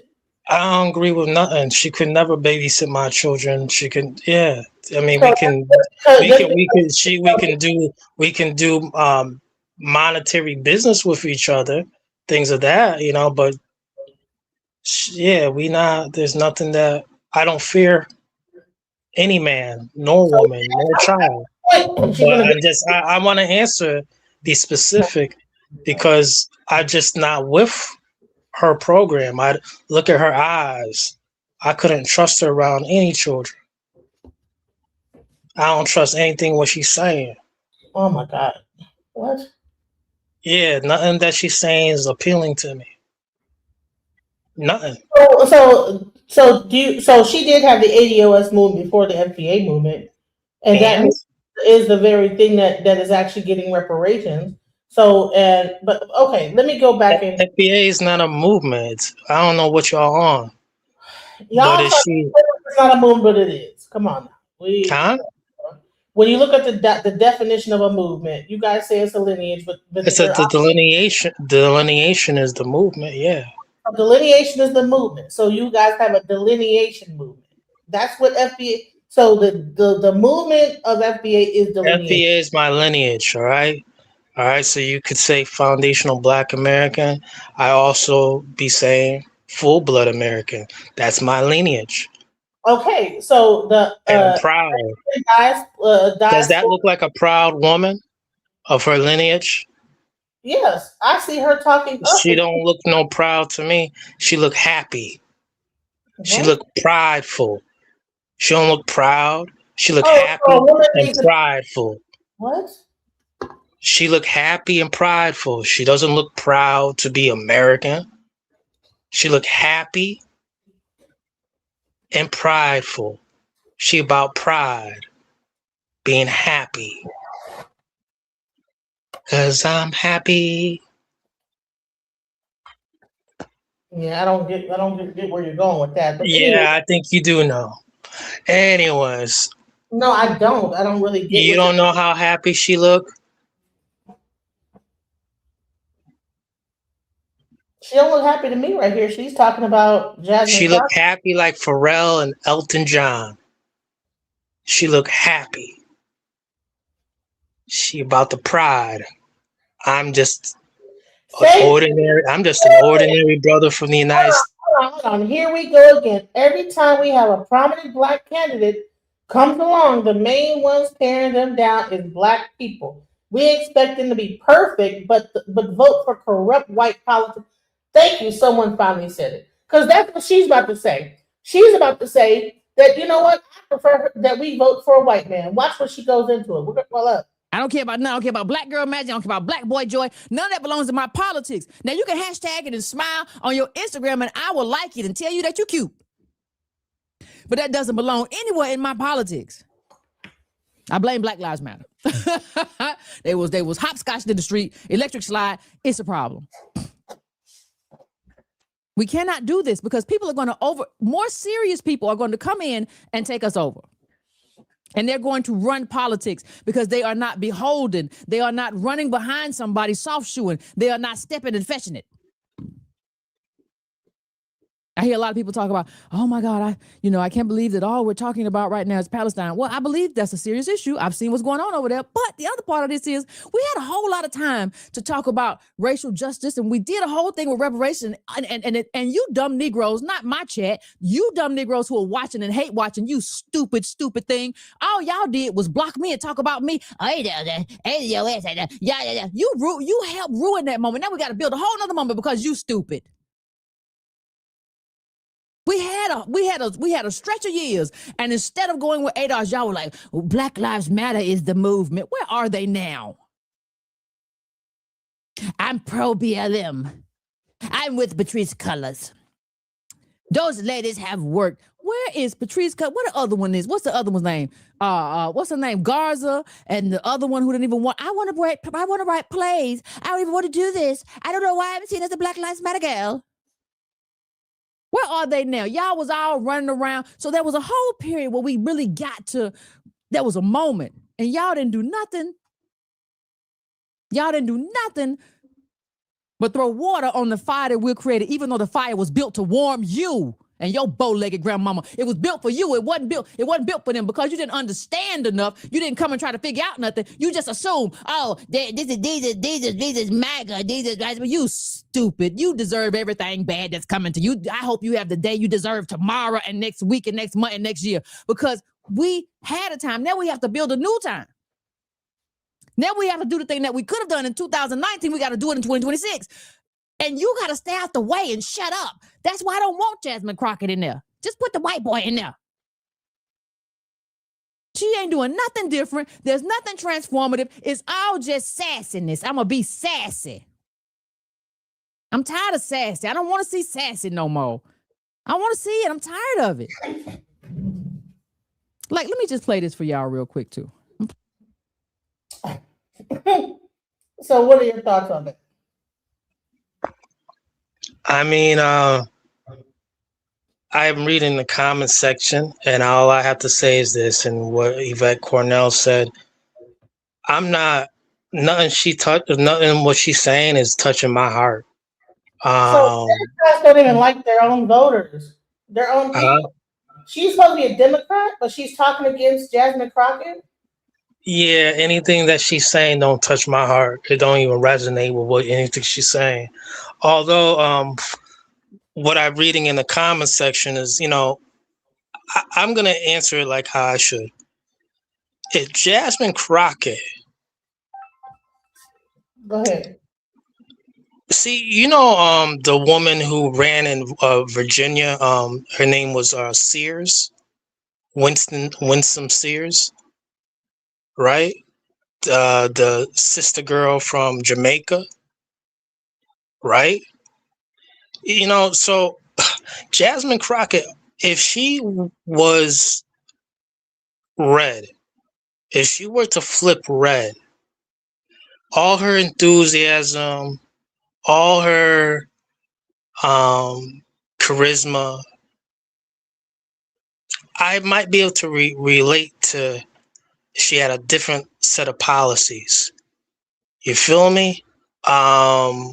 It's almost like imagine if Kansas Owens all suddenly was speaking about FBA business on a positive level. These people do have some type of ability. I can see that, but they're on the wrong side of the tracks. They're oppositional. Everything that they're talking about, their policies, their opposition to my family values, how I view things. They speak on gutter lust. They promote that.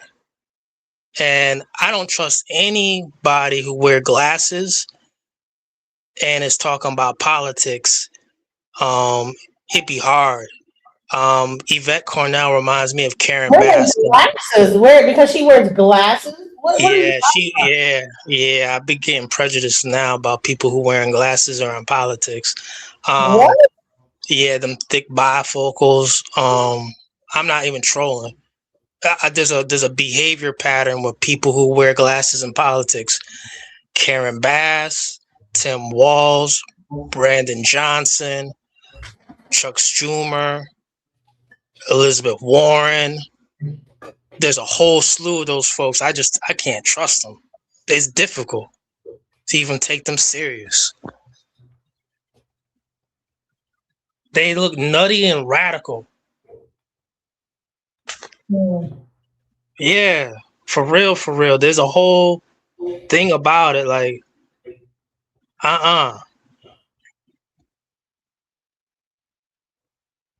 Yeah, that sounds crazy. I don't know what you're talking about. That sounds crazy as hell. Anyway, let's go. So she actually came out her mouth and says, "You ain't ready to let the white man do it." This is what. Okay, so we don't even have any. We don't have no confidence in the black woman to do nothing. This is another thing. I didn't say that. I don't. She could say whatever she wants. She trash. That's crazy to say that. Other one's name, what's her name? Garza, and the other one who didn't even want. I want to write plays. I don't even want to do this. I don't know why I haven't seen as a Black Lives Matter girl. Where are they now? Y'all was all running around. So there was a whole period where we really got to. There was a moment, and y'all didn't do nothing. Y'all didn't do nothing but throw water on the fire that we created, even though the fire was built to warm you and your bow-legged grandmama. It was built for you. It wasn't built for them because you didn't understand enough. You didn't come and try to figure out nothing. You just assume, oh, this is MAGA. You stupid. You deserve everything bad that's coming to you. I hope you have the day you deserve tomorrow and next week and next month and next year, because we had a time. Now we have to build a new time. Now we have to do the thing that we could have done in 2019. We got to do it in 2026. And you got to stay out the way and shut up. That's why I don't want Jasmine Crocket in there. Just put the white boy in there. Wow. That's the sisterhood. Isn't she part of the sisterhood? Honey, I don't know about those sisterhood. I'm not a part of no sisterhood. I'm just a part of what's right and wrong. And to say that, to just completely, that's crazy. I'm gonna say it again. What? Pay attention to these people with these thick ass glasses in politics. That's all I said, in politics, or speaking on politics. Just pay attention. I didn't say each and every one of them, but pay close attention to details. There's something to it. I wear glasses. I'm not talking about you. I said just pay attention to people who be in politics, deeply involved, talking about politics, deeply involved, and be wearing these glasses. Yeah. There's something to it. Not all of them. Just pay attention. They bugged out. They crazed. I don't trust them.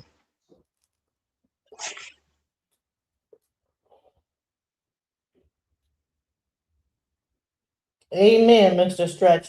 Listen, the link is in the chat, guys. I've been posting it. So if you want to come up and say something, the link is in the chat. Please hit the link, Caller, what did you do time for? Oh, great. What did you do? That's funny. Okay, this is Kid from Kid and Play It. Oh my God, I was wondering where you've been. Yeah. I mean, like, come on, man. Listen, Caller is a weirdo. So people are, whatever you're saying, what you're saying, but they not agreeing. Hit one in the chat if you feel what I feel. If you feel what I feel about these bugged out people with glasses in 2025. Is there something to it? Karen Bass, Brandon Johnson, Chuck Schumer, Elizabeth Warren, all these bugged out people, Tim Walz. Look at them. They all wear these glasses. They look crazed.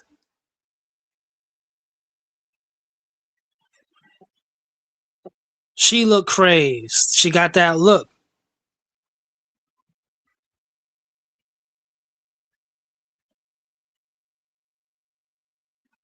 Unblock that brother who just said he blocked.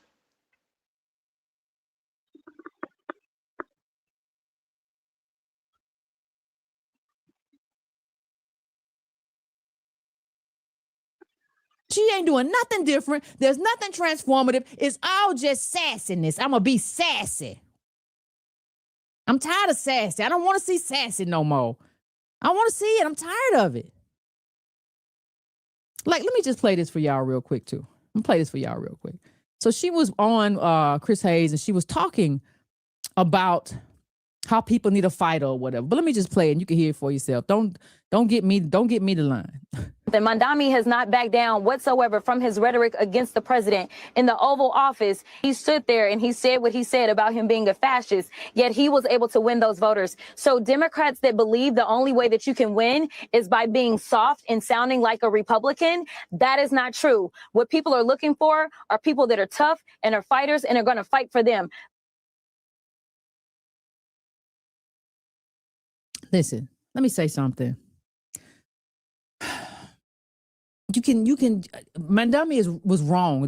New York wasn't built by immigrants, but I understand why he said that, because he was the first one bold enough to, the immigrant was the first one bold enough to do the stuff that Eric Adams and all of the little con men should have done. I get it. Whoever said this, these are so-called FBA and ADOs. They are always rambling and yapping, but rarely have solutions. They always talk unity in Black people first, but never support those who have the proximity to power. Great comment there. Exactly. Yeah, like why? Adams is weak. He was over there in Israel wearing the little thing. He's weak. All of them are weak. ADOS politicians are weak. Wait, hold on. Nobody. Good point. So if she got some contact lenses, would that change her mind if she was wearing contact lenses? You know, She'd be more ambiguous where I might not catch on to the details, but I'd figure it out over time. What they on? They praise. Listen, what's going on, sis? Melania Barron. What's going on, sis? To me, they're practicing queer Luciferianism. You know, a queer Marxism. I can't get on that. Queer, come on now. Yeah, that's what they're practicing, queer Marxism. I'm not on that. Yeah, that's what she professes. Going to say the thing that needs to be said and do the thing that needs to be done. But nobody voted for him. He's strong. He's courageous. No, he said free bus. He said rent control. He was transparent. He was doing the work. He was studying the things, studying history and all of the things, studying policy, politics, all the things. What have you studied? This is not just about somebody who is willing to call him a fascist. That's just part of what Mamdani did. Have you really studied the campaign to be coming out there claiming that you have something in common with him? Really study the thing. You should, even if you don't agree with people, you should study them. I have books on Mussolini, Hitler, everybody. You should study them. This wasn't just what he did. People resonated with the fact that, hey, we're taking the money back. We're breaking up the billionaire stuff. These were positions. Nobody wants to hear it no more. I'm a fighter. Okay, well, get in the street and box then. That's not what we're talking about. And fight for what? You got to tell me what you're fighting for. I don't get this. I don't understand what's happening. Are people crazy? What are you fighting for? Tell me specifically. Run it down. You just jumped in this race. I didn't expect nobody to be in there, but what's his name? Tyler Crow. Barack Obama pronounced his name wrong, so don't get mad at me. And listen, I'm not even mad at her going at Trump. But I have a different way I'd like to do it, but you do what you do. But when you're trying to run this thing and you're talking about he's not a host. the He state that actually you're in, called in. we're Not a talking host. about Texas, we're talking about all that. No, he's not a host. You have to have things that are important to those people, especially, and you have to be building something. I just don't see it. I see a congressional black caucus. It is not everybody. I'm not talking about everybody. It's never about everybody. But I see a congressional black caucus that is basically riding on fumes. They riding on old stuff. They riding on the idea of who they are as opposed to who they actually are. Now, I'm not saying that some of them don't do well. I'm not saying that some of them have not done stuff that I approve of. Ayanna Pressley did some stuff I approve of. I'm not saying that does not happen. And she said something that was very interesting. I'm gonna say this. I agree with what she's saying to a certain extent. The only part I don't agree with is her talk against Jasmine. And I'm like, okay, well, what has the ADOS movement did to reach out to Jasmine and say, well, can we help you with what you're doing? Or do you just go on a channel and just start talking bad about her? Did you ever try to reach out to her and say, hey, we want to get involved with what you're doing in Texas? You want to help out the Texans and what you're trying to make happen? Or do you just get on a thing and because she is, we want to go against black girl magic and black girl whatever? Well, I don't like how it looks, the optics of it all. I don't like the optics. That's what it seems like to me. I don't like how she behaves. I don't like how she's acting. That's the thing I don't like about sometimes with black women is that we want to make women should be a certain way. This is how we What should. makes her a black woman when she's Dominican? Well, Dominicans are they went through the There slave. we go again. Oh, I'll get to it. I'll get to it. Stay with me, fam. I'm gonna get to it. Let me see. She says, Jasmine Crocket says, I'm done with politics as usual. Show me how, though. You have to show us the how. You have to show us the road to where my politics is not what you're used to. There has to be a framework. It can't just be, I'm a leader. Everybody says that. See, that's the thing. Everybody says, I'm a leader who can fight for you. I'm the people's champion. I'm the people's president. I'm the people's Democrat. I'm the people's politician. I'm the people's senator. I'm the people's. Everybody say that, Jasmine. I started my career as a public defender. So to me, it doesn't matter if you're red, white, or blue. Send me to the Senate and you can trust that I will fight for you. That's not enough. And see, this is the problem I have with a lot of these folks. If you told me tomorrow, if aliens came down, they said they done seen them. They say they out there. I don't know. The pilot's talking about they be flying. But if aliens come out here and tell me, Yvette, you're president tomorrow, go. I can have you a full agenda by midnight. Stop doing the easy thing, which is just to placate these people and to just, well, I'm going to be there for you. And I don't care if you red, white, or blue. I'm going to be there for you. Give us the real. I'm in the mood for people with policy chops. If you don't have policy chops, I don't know why we in this thing together. Okay, so according to her own post, her family's a mixed family in a whole bunch of ways. Her parents are a mixed race couple. Dad is white Jewish man. Mom is a black woman from Toledo, Ohio. So What does that have to do with anything? She's not. She LGBTQ first. She LGBTQ first. She is First you said that she's Dominican. But she's LGBTQ first. Listen. Who cares who she's fucking and looking cootie cat with?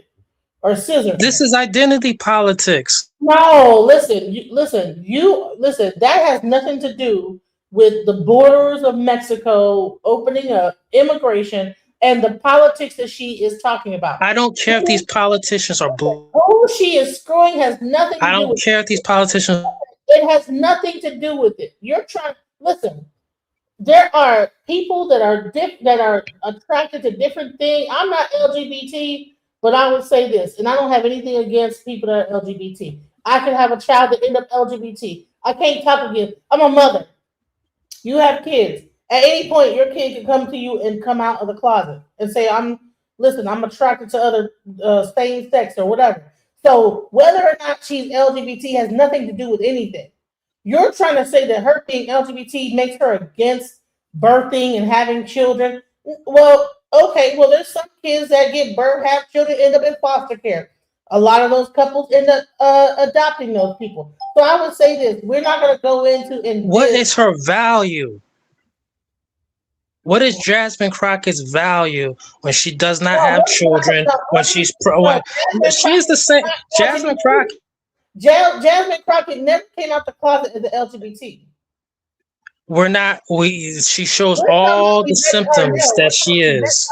No, you just changed the subject. You just told me that Yvette Carnell was a Dominican. And then when I told you, no, she's not. Right. Her father is Jewish. Her mother is from Black woman from Toledo, Ohio. Then you made it about her being LGBT. So it sounds like to me that you're just trying to. Didn't you just say she mixed race? She's her father's Jewish. Her mother is. Yeah, Black. I'm not trying to hear none of that stuff, man. She LGBTQ. But she's not. You listen. You don't even show who you are, sir. You put a mask over your face. You could just well be a mixed race Black man right now. I'm talking to you. You're in Florida, right? You could be mixed race. Your kid got curly hair.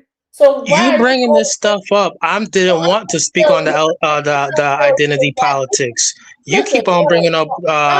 Listen, you're the one who's talking about her race. You want to vote for people because they're Black? No, I don't. I like the fact that she speaks up. I like Jasmine Crocket because she sat amongst all those people in the house and spoke up and gave her word, whatever she said. And bottom line is that you don't see people doing that. It's only a few Black women I've seen came. I wish I could remember the Black woman's name, older Black woman, because you can always Google it up. When they were shutting stuff down, she went up there and said, and was Chat, look it up.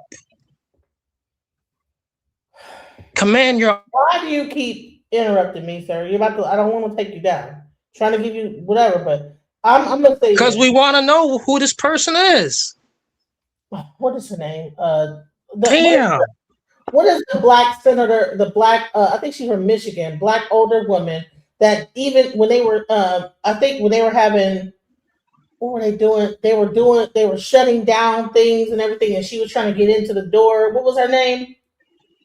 And they wouldn't let her in. There was a whole video about that. What was her name?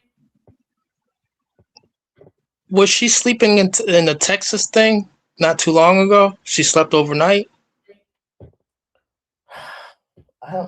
Is she Kwame? It's not Kwame Kilpatrick's mother. Who is she?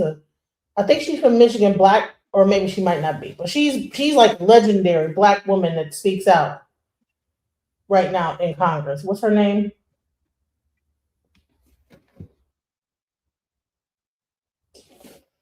Oh man. Thank you.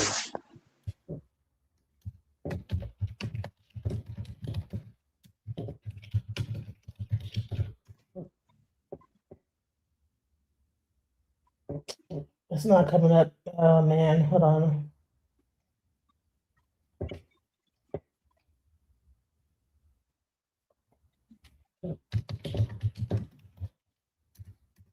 So Shirley Chisholm?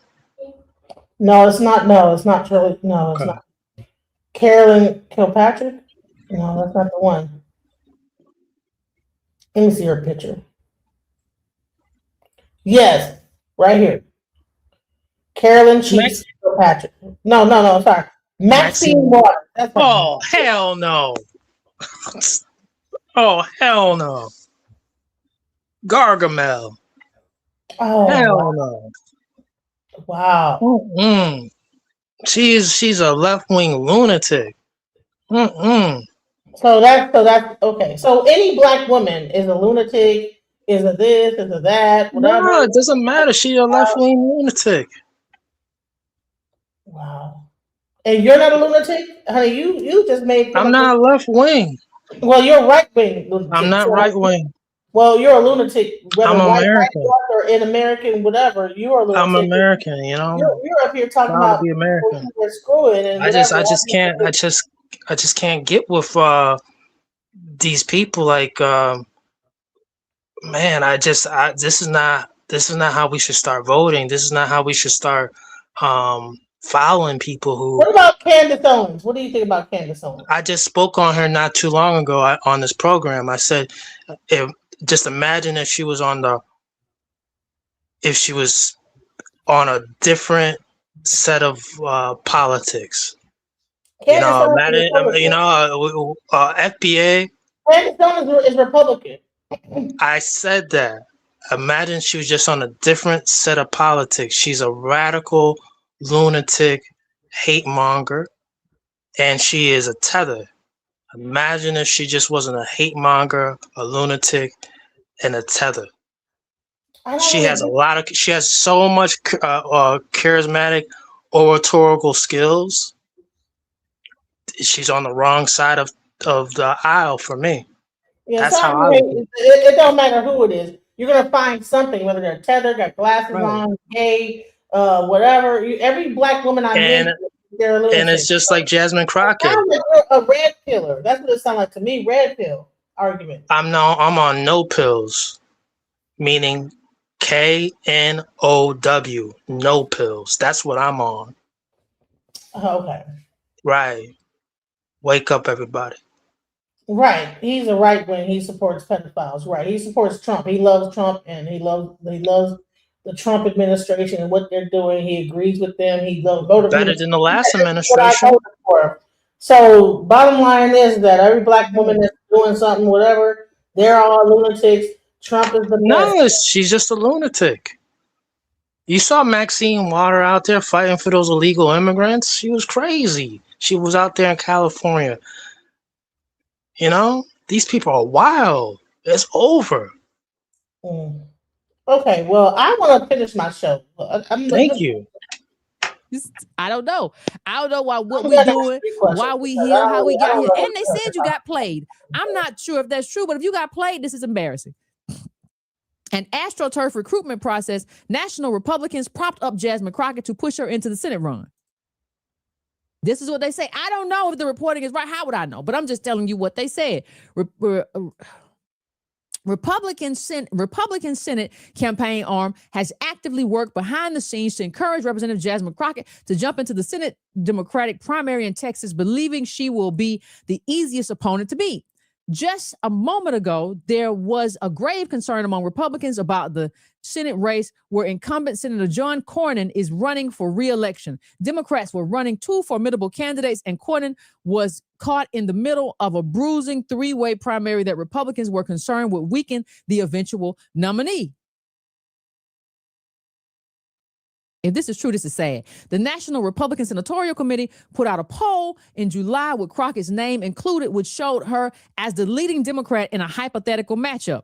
When we saw the results, we were like, okay, we got to disseminate this far and wide. A source familiar with the process told Notice. The fact that Crocket was included in the poll was no accident.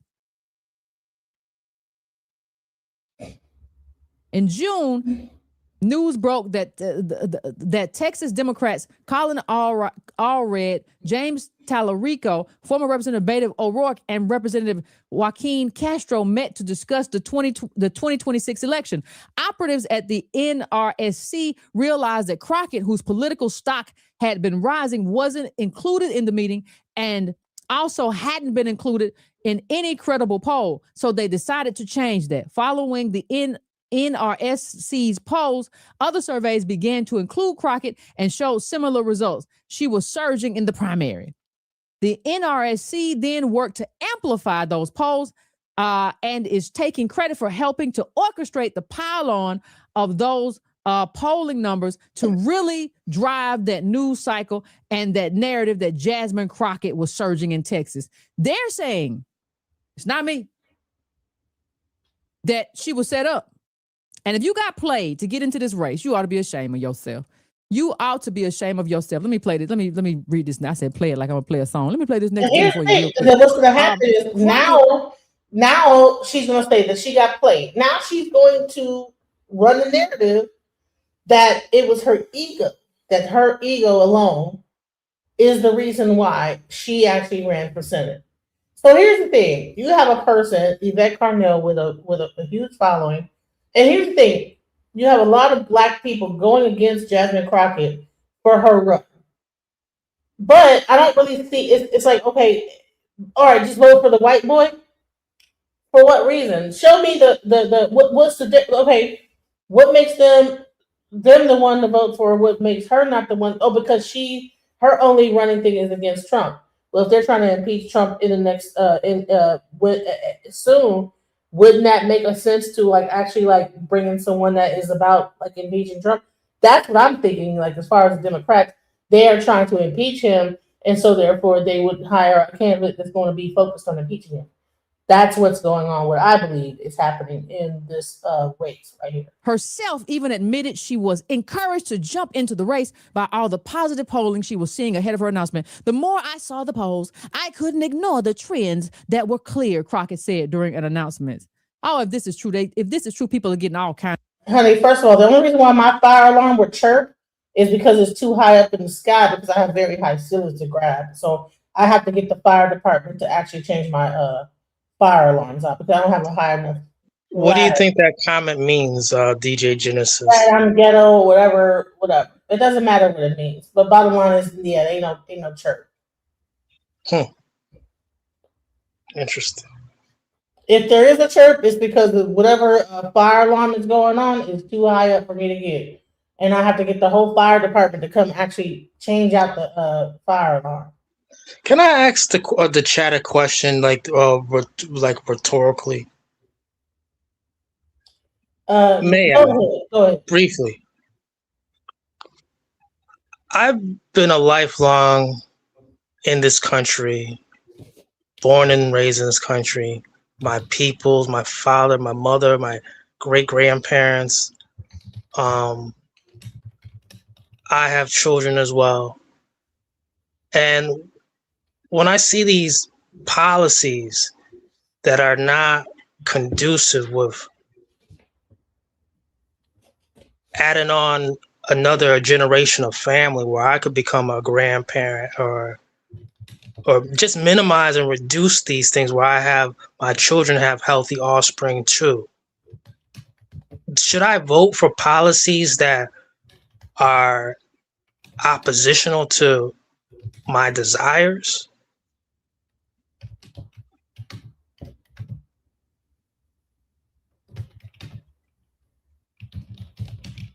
I mean, if the policies are, hey, family, love of God and country, do you think I should be more susceptible to cater to that and subscribe to that than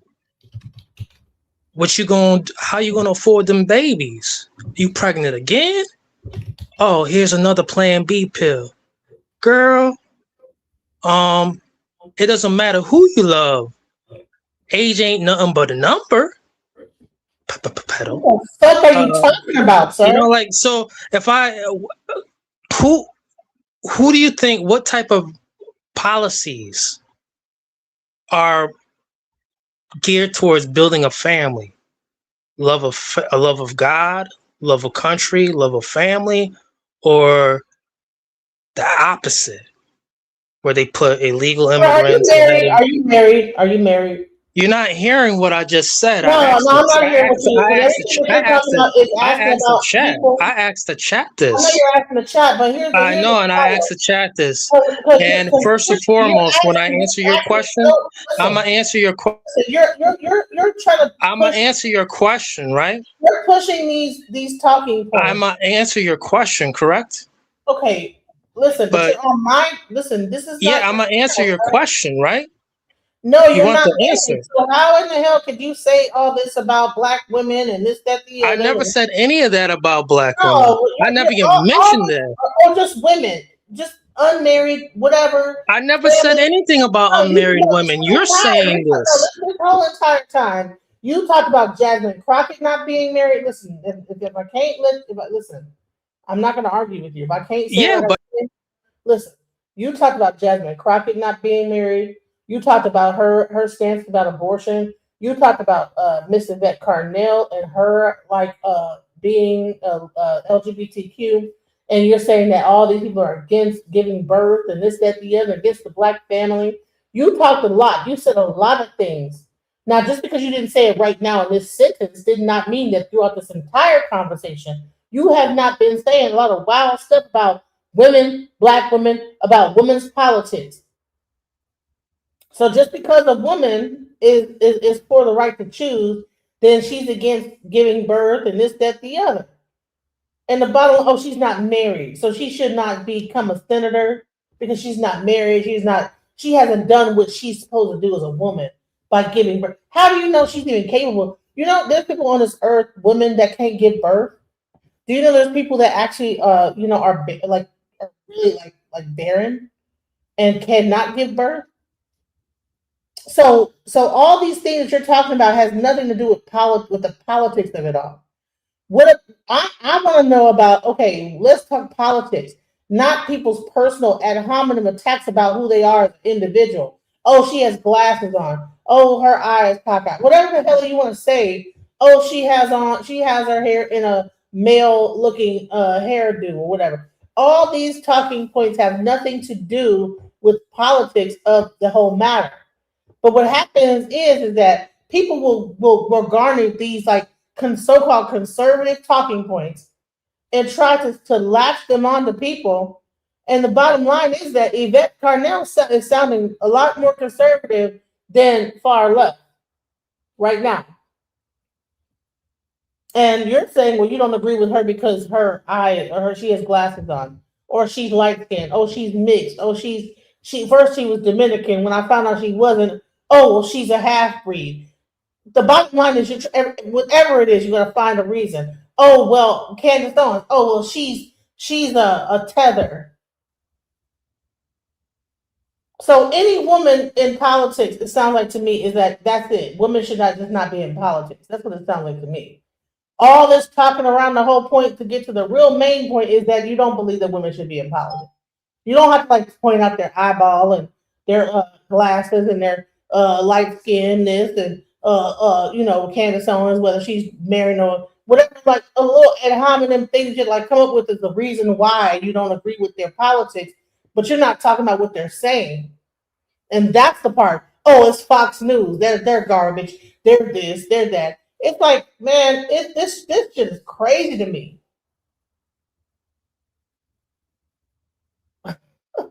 It's crazy. He just don't like women. Period. Yeah. Trump is just another milquetoast politician from New York. He has hate for Black women. Yes, my thing. He always gets up here and promotes Trump, and then makes it about, well, I love America. Okay, well, all this stuff that's happening in America is a part of America, sir. This whole election is a part of America. So you love America. It don't mean, okay, so you believe that because they don't agree with your politics are, that they don't love America too? At least this person ran for office, ran for this, and became a lawyer, working in the government, trying to make some things happen. Even in that Carnell, trying to put together ADOs, trying to make some reparations happen. That the FBA lineage is trying to get, but then her organization is the one that's actually getting it, but you want to go against her being LGBTQ? You guys only talk about delineation. She's talking about the actual reparation. So I don't see where delineation. So y'all wanna get the reparations, but y'all only want to talk about delineation. Y'all ain't talking about the reparation. Y'all not organizing and making reparation happen. Her organization is that LGBTQ Black half breed, whatever you want to call her, with glasses on. Now you show me an FBA person that's a part of the FBA lineage that is doing an organization similar to ADOS, and then now you have a thing to stand on. But I see only ADOS trying to go into situations to get reparations, working in government, doing stuff, not just talking online like you're doing, sir.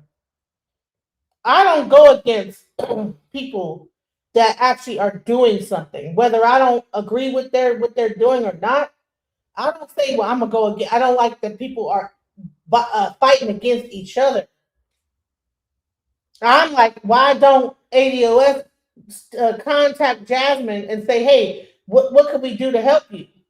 What could we do to make your website and have like policy? Why are you get online and talk against her in front of everybody versus try to contact her and say, listen, this is what I see where you can do better, and maybe we can get behind you and help push what you're doing, and also we work with you. I don't get this. See, politics to me is a bunch of people with a bunch of opinions, and then they want to make so many judgments about the person that's actually out here doing it.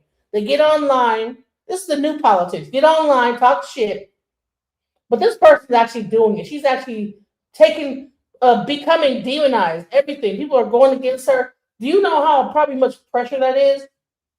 She got the white people doing this. She got the black. She even got her own black sisters doing it that have organizations like ADOS that they can easily go to her and say, listen, what could we do to help your campaign, ma'am? But instead of doing that, we get on here and say, let the white man do it. That's what I'm talking about. Fuck what a person's eyeglasses look like, what they, who they screwing, scissoring, whatever. Who fuck if they had a baby or not, or if they married to a person, or what their relationship status is. This is the crazy part. We want to like, and people will say that and not married, or if they are married themselves, probably have other kids from different baby mamas. So why didn't you marry the first one, second one, third one? I don't get it. We become these conservatives, you know what I'm saying, all of a sudden. And we want to judge. Black people are some of the most judgmental, broke ass people I ever met in my life. Judgment was fucked with no power, with all this judgment to go around. I get tired of hearing it. Judging everybody and broke as hell, don't got like no structure, no ain't built up nothing. At least the ones back in the day had towns and stuff. We ain't got a name of town that we have, that we put together and started from the ground up and built it. Oh, well, last time we did it, the white man broke us, so I didn't think to do that. Well, I ain't gonna go to Africa either because, you know, hey, we need to build it up over here, but I'm not fixing to build it. Well, what the fuck are we doing? Oh, the immigrants. We don't even listen. Find a black farmer and go work on, volunteer at their farm and help them out. If we talking about like doing, okay, go and find black farmers and work at their farm every weekend. Help them out. I'm tired of fucking hearing it. I get tired of the bullshit. I'm sorry. I just had to rant real quick. I'm sorry. I'm done with my rant. Okay. I'm done ranting. All right. I had to like just say all that stuff. Okay. Let me listen to the rest of this. And of chuckles. If this is true, people get all kind of chuckle. Woo! Listen, y'all got to stop. Everybody got to stop thinking that melanin equals morality. That's what the CBC kind of banks on. Melanin equals morality. They still riding off King. They still riding off what Jesse Jackson did in the presidential. Y'all got to ride off what you do. And you got to ride off what you support. And you got to ride off the policies that you back. And you got to ride off how disciplined you are as a political person. And you got to ride off what kind of professional you are. Come on now. Ride off what kind of advocacy you have. I don't agree with meeting mediocrity with mediocrity. I don't like it. I'm not in favor. I'm not in favor. Yes, Trump is mediocre, but I'm not. You got to know. That's not my way of doing things. But tell me what you're standing for. Because if you just gonna be the same kind of politician that we've always seen, and you just may as well be a milquetoast Democrat liberal that we've always seen, why in the world would I vote for you, or why would I support your candidacy? You don't live in the same state, man. That's the part that drives me crazy. Is that all these people? She got all this influence, probably people that live in Texas, and she is encouraging people not to vote for Jasmine Crocket because of what her own personal opinion is, but she don't live in Texas. And like I said, let her run. Why don't she get people to okay, all these talking points about what she's doing wrong? Why don't she get someone to contact Jasmine Crocket and say, listen, we want to help out your campaign and make it better? I get so tired of we get on these platforms. We love to talk shit, bro. I get so ain't no unity, bro. Where's the unity in our community, bro? And it's killing. It makes me so sad, bro, to see a black woman talking so bad about another black woman and say, you say she's a black woman. You know, a light skin, a mixed black She's LGBTQ. That's it. Listen, you say it again, I'm gonna kick you off here. What's wrong with being LGBTQ? What's wrong with it? But no, why do you keep pointing that out? This is not about her being LGBTQ, sir. Say it again, and you're gonna get kicked out. But what's wrong with it? Exactly. So why can I say it? Why are you bringing it up? Because she's first. That's what she puts first and foremost. That's how she identifies. She has not mentioned her sexual what's it called? Sexual choices entire life. You only did. She's talking about Jasmine Crocket running for office. You are the only one that brought up her preference when it comes to sex. Okay. You keep on saying she's a black woman. Well, all right. So what didn't the one drop rule? She has a black father. Okay, she's mulatto or mixed, whatever. How many? And then you're upset that she's against Jasmine Crocket. What does that have you to do ever with wonder why? it doesn't have to do with, no, I don't think it's about that. Why? Okay, so she's against Jasmine Crocket, but she made an ADOS. That has nothing to do with, like, listen, I'm saying I don't believe because she has a Jewish father that's the reason why she's against Jasmine Crocket. I don't really get your argument as no standpoint. What are you saying, bro? Could someone else come here? Is there anyone else that is in the chat that wants to come up? Because I need some other voices up here because I don't really get what do you mean? She's LGBTQ. That ain't got nothing to do with nothing. Oh, okay, well she's mixed. That ain't got nothing to do with nothing either because she started ADOS. African diasporic offspring, whatever the hell. So if another black woman it doesn't support another black woman, she's not black, you know how correct? many people are LGBTQ up in this bitch? If you actually did the research, the shit to everybody. I mean, they Trump. Listen, all these people. When you go into it, it's a lot of like, little with sex. Come on now, bro, do a lot of wild stuff. You know, people do a lot of stuff, and you know what I'm saying. She just because she made it, that's her way of life, and what she want to do, and that's who she want to love. That's on her. That ain't got nothing to do with nothing that what she's talking about right here with Jasmine Crocket. Because if that's the case, Jasmine Crocket support LGBTQ, right? Shouldn't she be on Jasmine Crockett's side then? She's not. She's going against Jasmine Crocket and say, let the white man do it. And so how come you think this quote unquote black woman is like that, adverse to Jasmine Crocket, who's supposed to be a quote unquote black woman as well? Sir, are you a black man? Correct. And I'm proud to be an American. Can you prove that? Because you word for word, when it comes down to you talk behind a hidden figure of who you are. So you get to say all these things and we don't even know who you are. At least this woman is, even whatever she is, she started an organization called ADOS trying to get reparations. Do you support her? I do. I do support ADOS. I support reparations. I support what she's trying to do to get reparations. Do you support Marjorie Taylor Greene? Who is that? From Georgia. Is that Black Lives Matter? No. She's the bleached blonde. Do you support her since she's torn herself away from MAGA? I don't really know who she is. Hold on. The big no, Bush blonde. I didn't agree. No, I did not support her. I did not agree with her. No. Even though she tore herself away from MAGA.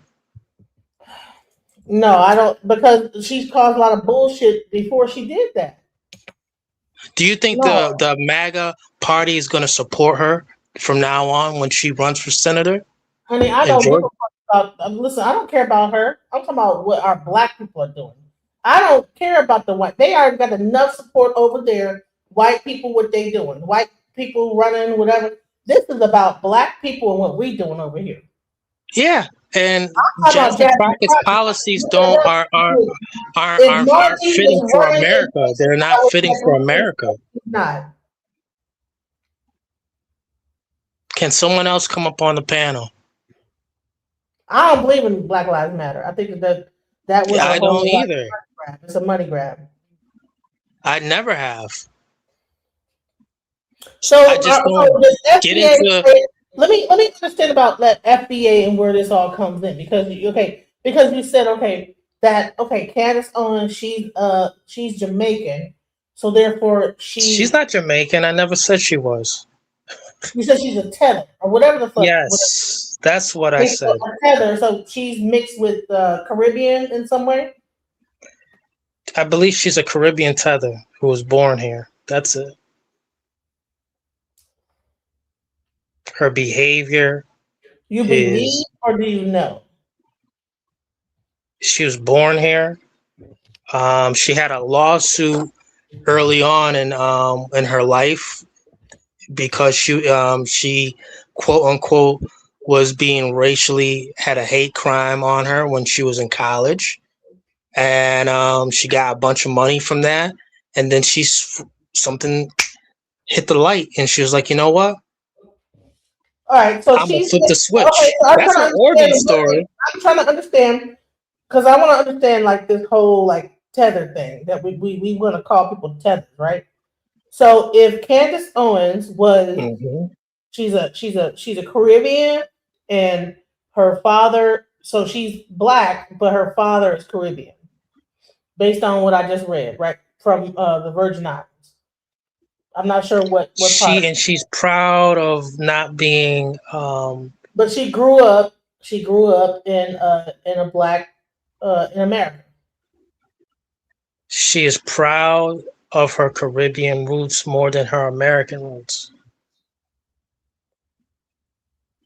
It's about the tape and about the footage, about what she has said in the past and what she will say later on. I'm not a follower or subscriber of Candace Owens. Great. She has a platform and she has millions of viewers. I'm not into that. Looking at her views and subscribership. Okay, he's like white father, black mother. Okay, interesting. It shouldn't be about these identity politics. It should be what's best for America. When does a person become a tether? Is it only when they have Caribbean roots, or if she, as a light-skinned black woman with a FBA mother on one side and then Jewish on the other, is that a tether? It's just like how someone said that's a yes about or no. you. No, that's a yes or no. That's a yes or no. She has a white father that's Jewish, and she has a black mother that's like what could be considered FBA. Is she a tether? Yes I never said she's Yvette Cornell's a tether. Yeah, that's wild. I ain't never said none of that. No, I said yes or no. I didn't say whether you said it or not. I'm asking you a question. Yeah, and I'm saying I never said she's a. I didn't say never. I didn't say what you said before. I'm saying right now. I'm asking you, would she be considered a tether in the FBA lineage if she has a Jewish father and a black FBA mother? Is she a tether?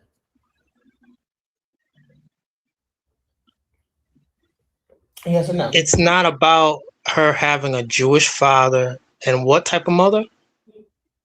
FBA. All you need is one parent from here where their parents are from here too. And she got all that.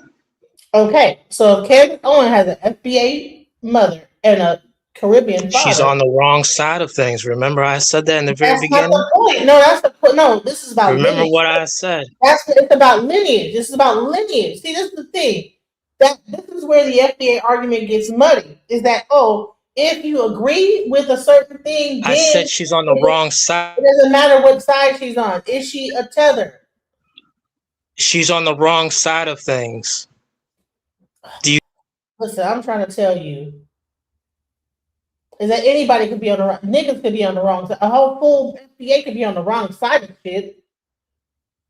The fuck are we talking about? There's plenty of black people that's on the wrong side of things. That are full-blooded FBA.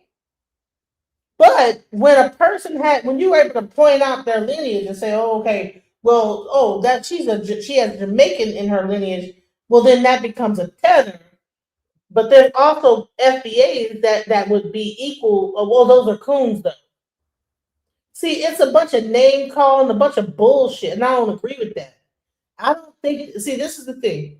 People will say that I'm bad for touting Pan-Africanism. But Pan-Africanism actually covers a lot of this stuff. Is that we should care about people in the diaspora, no matter what part they're from. But when you create this FBA situation, now there's like this nickname, these bad names we want to call people based on what their so-called lineage is on one side or the other. And the bottom line is that everybody got different politics. It's black people that will be cooned out all the way.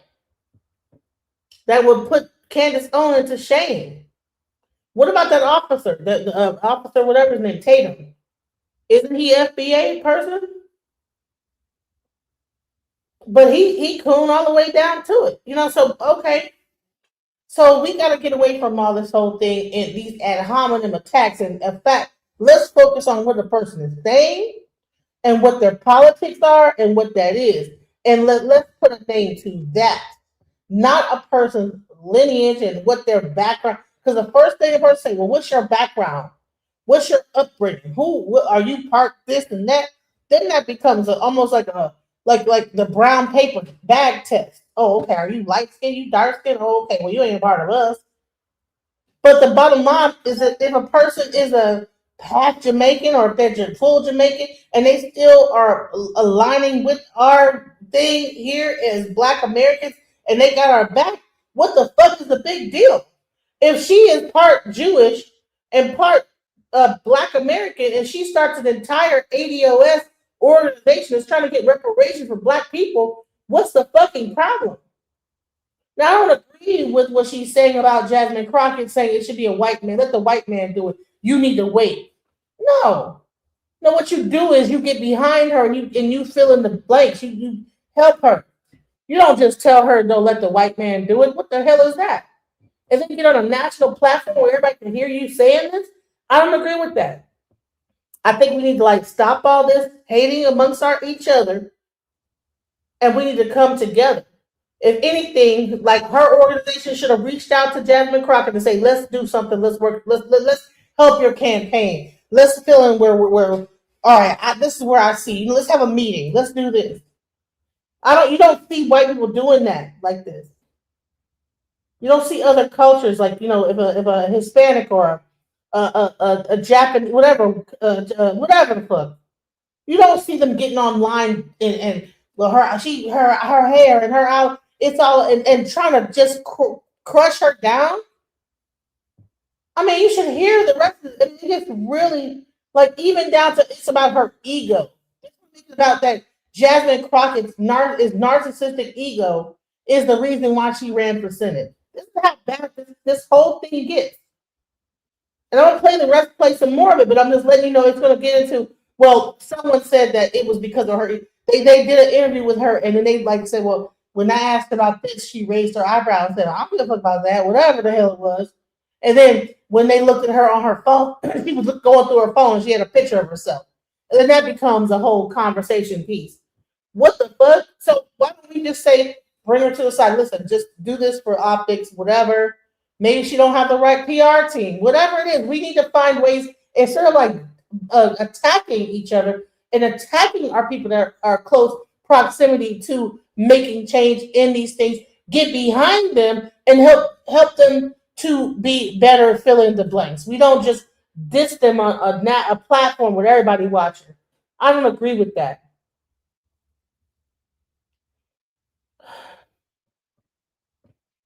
I'm gonna let you back up here, but I'm gonna play some more of this.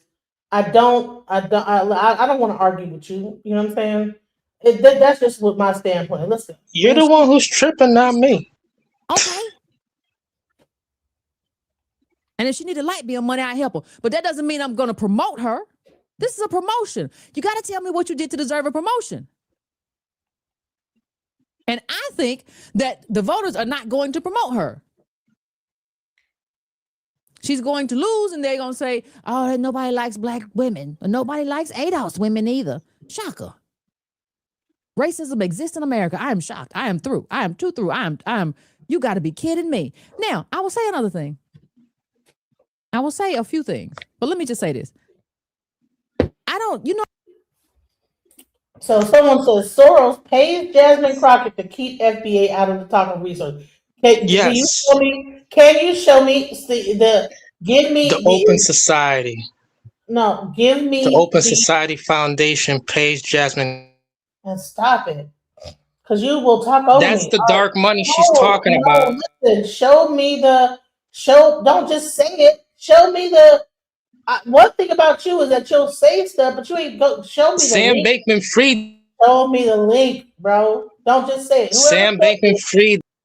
Listen, show me the link. Okay, Val Wade, can you come over here and show me the actual link that breaks that down? Because if that's what's happening, we want to get into that. If that's really what's happening, and that she's being paid to keep foundational Black Americans out of the talks or whatever, show me the receipts.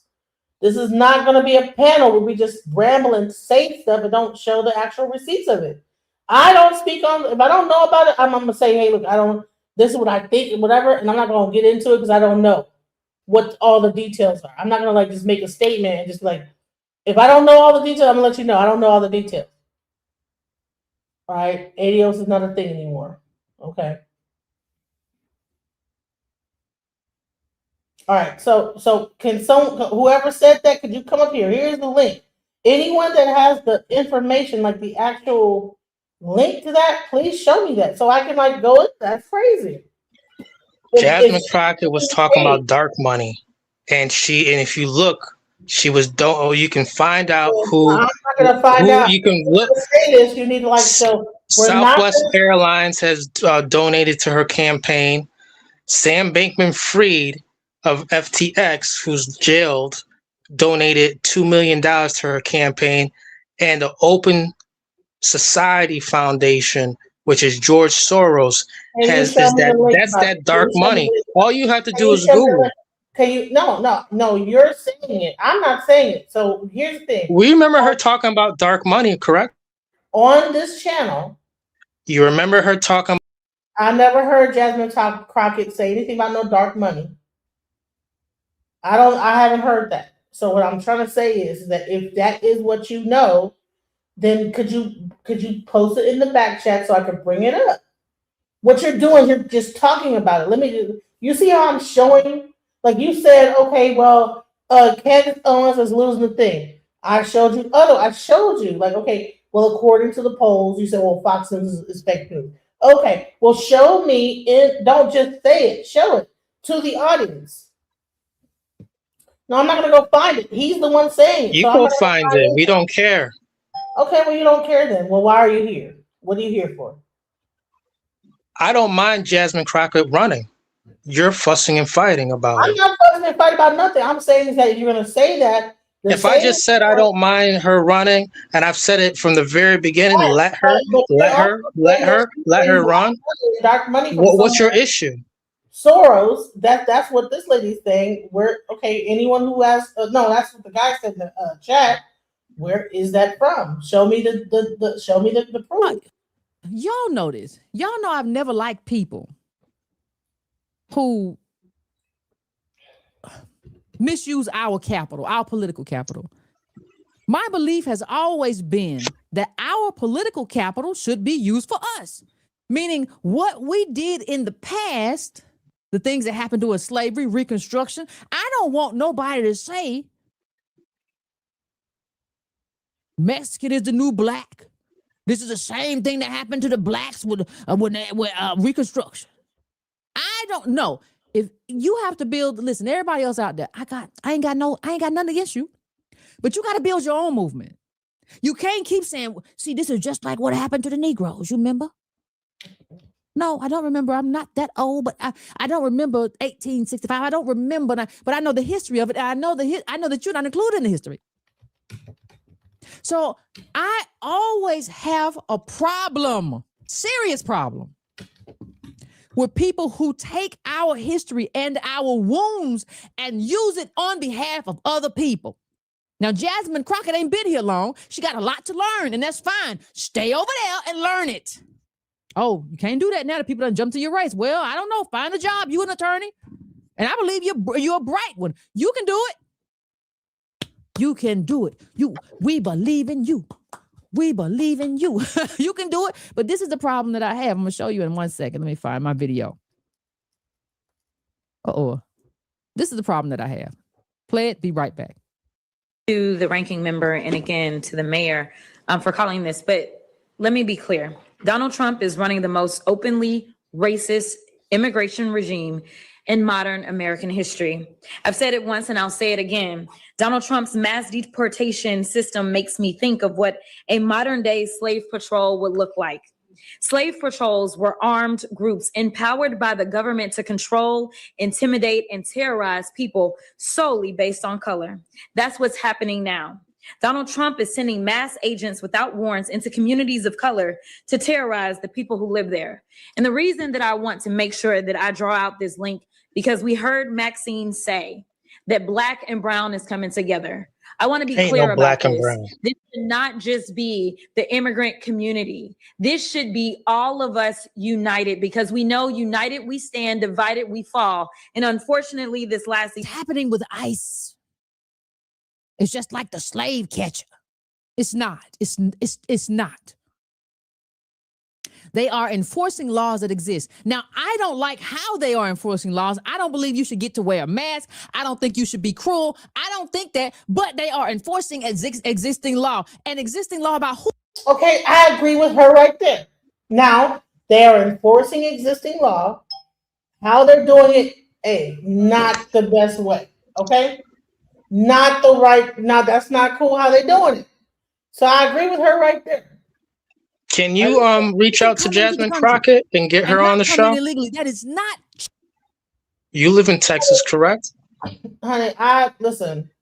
I would never. I could bring her on the show, but I'm not. I wouldn't be with nobody on it. It would be pre-recorded. I would not let people go up here and be. Yeah, pre-recorded. Everything that she's talking about, are you saying she should do? No, you support Jasmine Crocket. You're right there in the state of Texas. That would be awesome. You do awesome numbers for your show. Come on. Listen, I'm encouraging you. I've already been working on that. So just see, yeah. Slavery. That is not related to the Fugitive Slave Act. That is not the same thing. I don't like it. People have to create your movement. Talk to me about the Chicanos. Talk to me about the Latinos. Talk to me about your contribution. Build your movement. Don't you have these Negroes get up here and tell me that when I see ICE, I see slave catchers. When the last time you saw somebody? You might have seen somebody get sent home. When the last time you seen somebody lynched? When the last time you seen them? No, ma'am.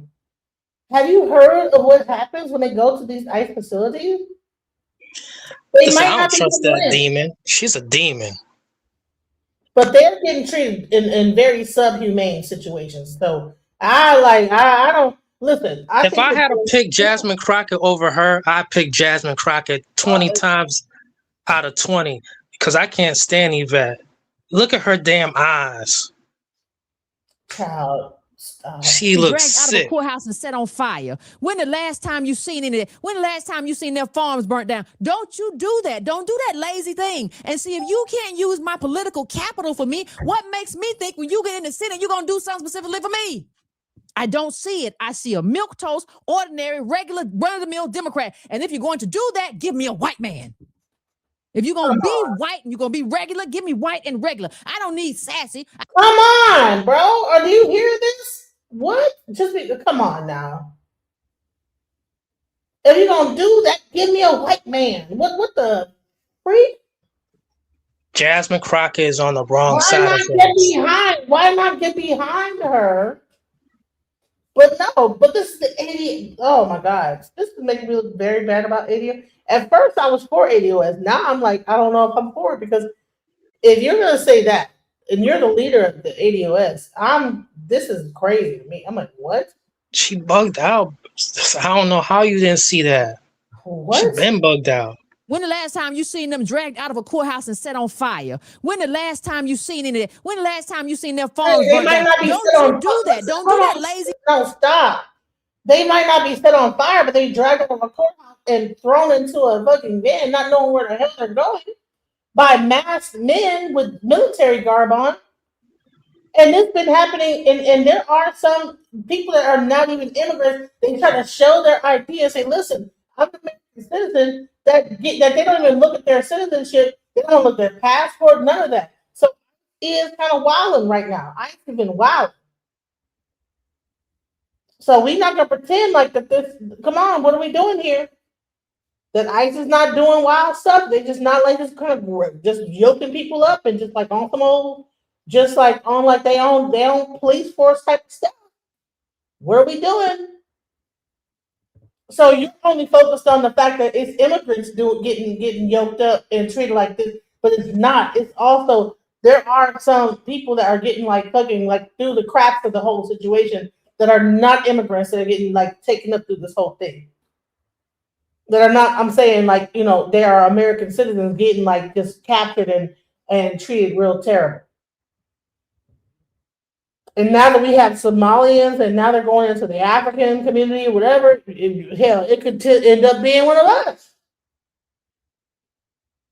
Start off with the Hispanic. Okay, you can point out Hispanic, but when you start going into the black people, hell, there's some people that might look Somalian that's 100% FBA. But now they're going to just start grabbing people up and then they ain't trying to hear shit and then they're going to take you to the thing and then figure it out, sort it out later. That's what I said was going to happen. That's what's happening now. So I don't get where the hell she's coming from. Let's go. It's crazy. Thing and see if you can't use my political capital for me, what makes me think when you get in the Senate you're going to do something specifically for me? I don't see it. I see a milquetoast, ordinary, regular, run-of-the-mill Democrat. And if you're going to do that, give me a white man. If you're going to be white and you're going to be regular, give me white and regular. I don't need sassy. I get sassy in my family. I can find a sassy negress. I can find a sassy ADOS person anywhere. We funny in general. We funny, we fun. I can find that anywhere. We'll tell you about yourself. I don't need that in Congress. That's not what I'm looking for. And I certainly don't need it in the 1 of 100. If you want to be elevated, you got to tell me why.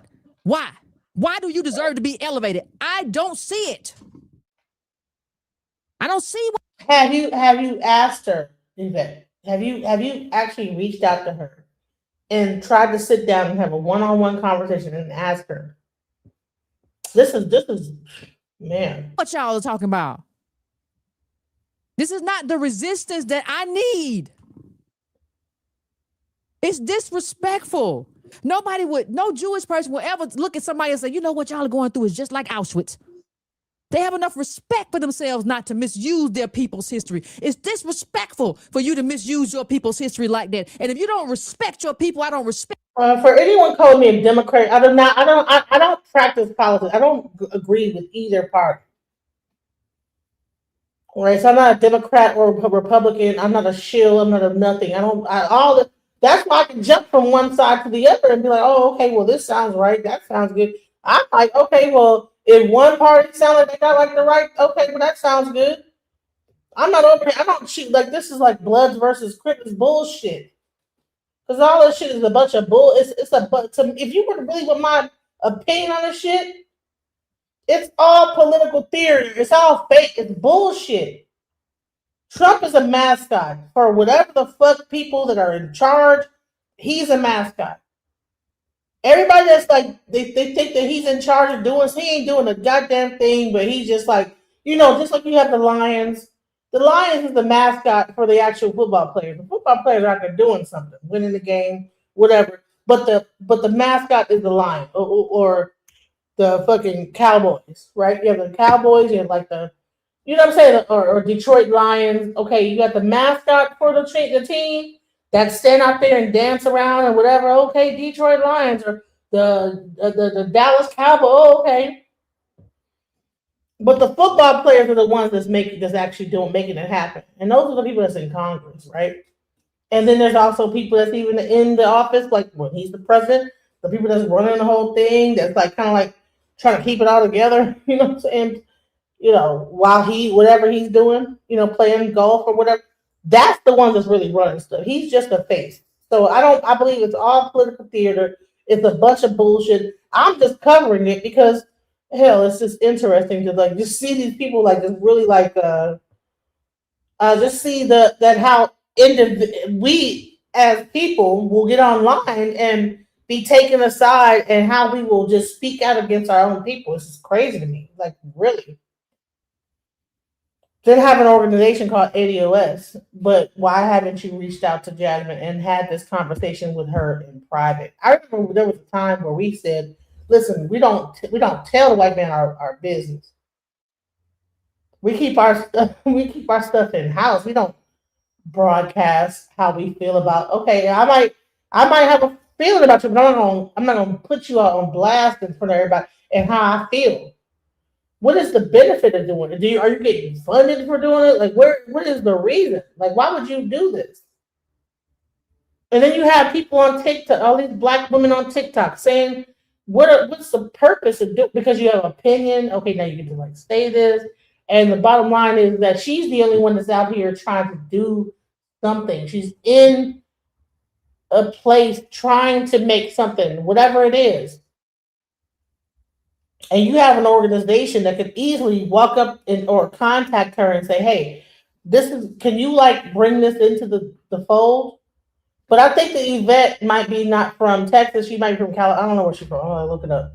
But she's not from Texas. But you know, I want to hear. I'm gonna look it up and see what people from Texas are saying. You know what the outstanding like people that are like that have. But it's just weird to me to see a lot of black women going against Jasmine because they don't like her the way she's doing. Oh, I don't like how you're doing it. You know, let a white man do it. That's crazy. When she said that, I was like, oh my God. And I don't want to elevate you. I don't care. I do not care about none of what you're talking about. I view all that stuff. Listen, even if you want to go out and favor Texas, if you want to go out and say, I am in opposition to ICE and what they're doing or how they're doing it. I don't know what your district looks like. You don't have to use us. You can say they cruel. You can say they don't use paperwork. You can say they getting citizens. There's a lot of stuff you can do without bringing my people's name into it and your people too. You got to be ashamed of yourself for that kind of stuff. So no, there's no black girl magic that I am going to use to convince me to elevate you. Because I don't understand. Are you looking for your moment or are you looking for your mission? It's a lot of people that got to answer that. Are you looking for your moment or are you looking for your mission?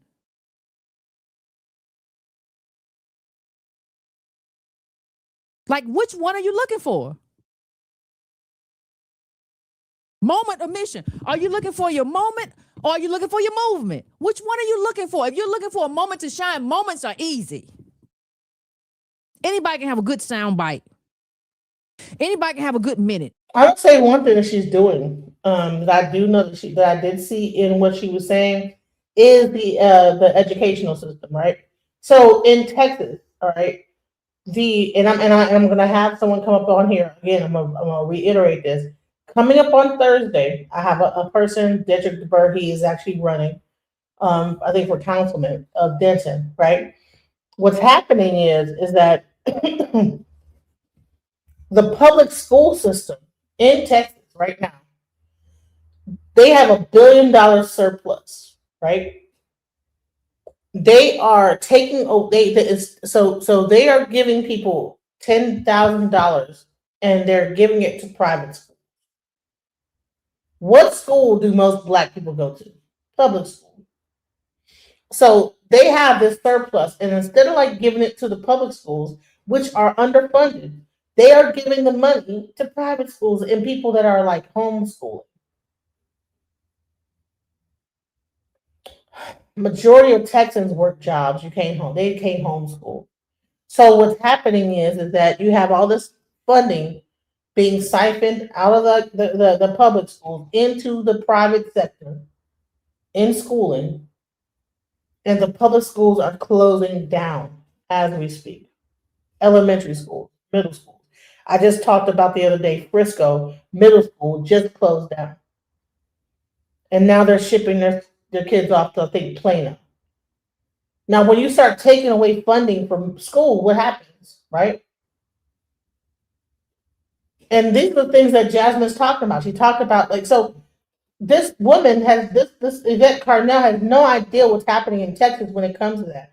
Now, even though Jasmine did not go deep into the whole thing, she just like started running like I think a week ago, and it's not on her website. But I'm sure she's going to eventually begin to talk about these things. But people that are in that are Democrats or that are running, these are like the subjects that they're talking about when it comes to Texas. So they all know that this is like the thing that they're trying to like stop.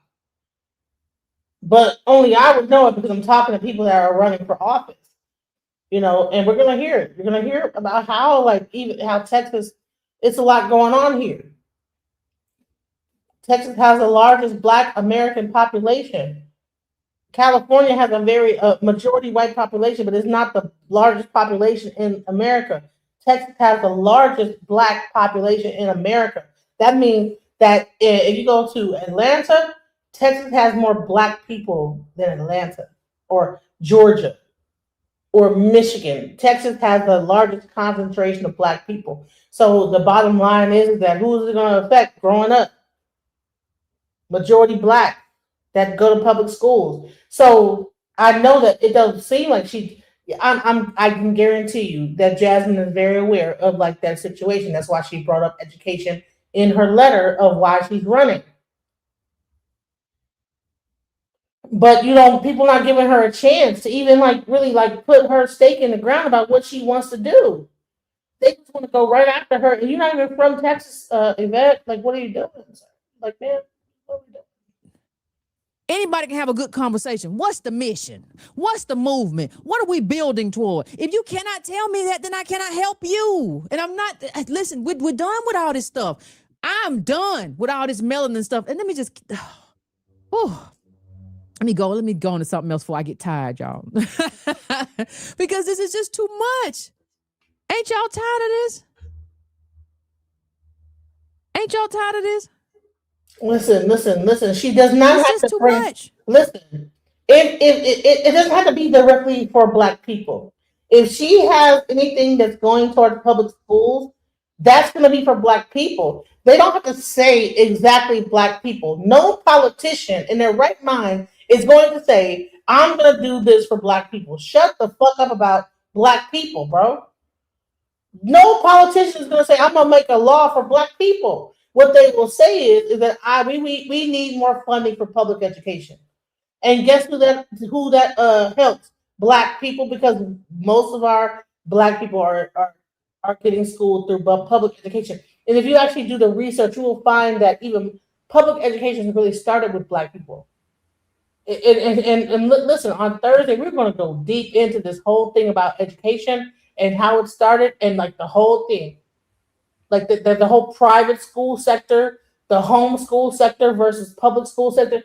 Y'all need to listen on Thursday. Please be there for that. Welcome to the channel, Rhea Alexander. What did you have to say about today's conversation?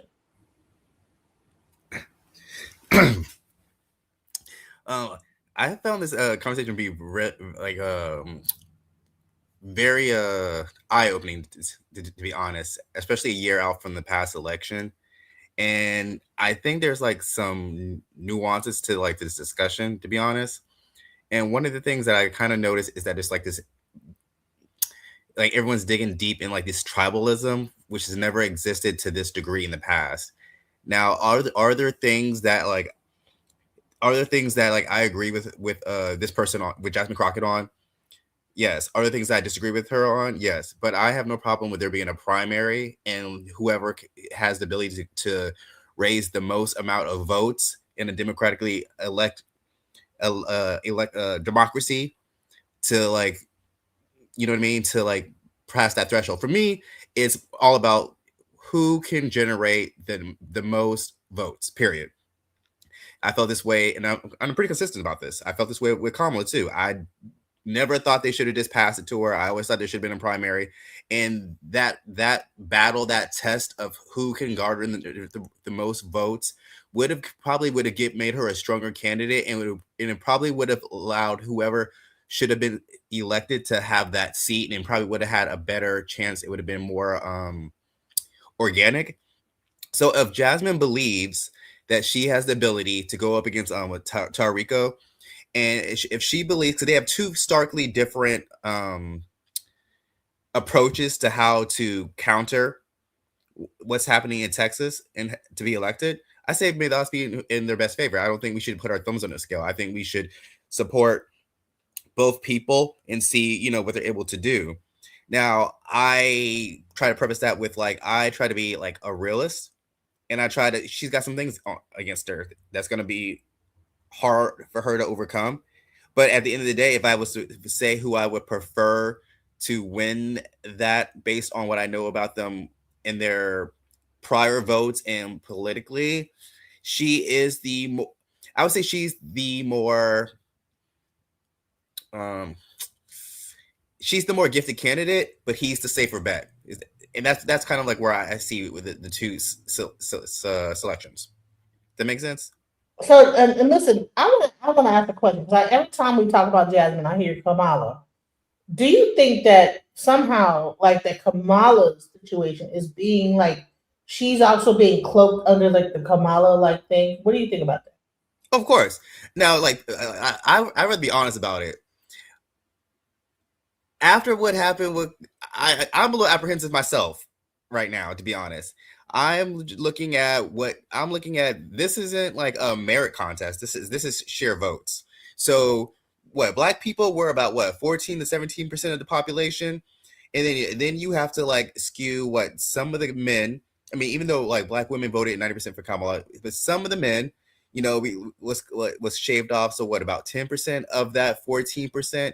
You still got to get a majority of the country, which is you still got to get Latinos and poor white men. Those I mean, you can't win without those two blocks. And we already know what Latino gives. And even though in their countries they've elected female leaders, here it seems to be more of the conservative Latinos that, you know, like a lot of the machismo kind of thing happening here.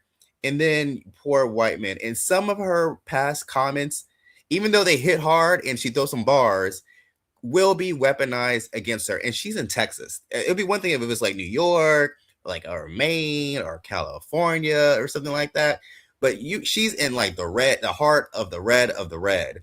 And so I don't think her attack methods match the state that she's in. She can go hard on Trump in a state where he won by 14%. What she needs to, and having those past comments on like Latino, you know, there was some issues in the diaspora.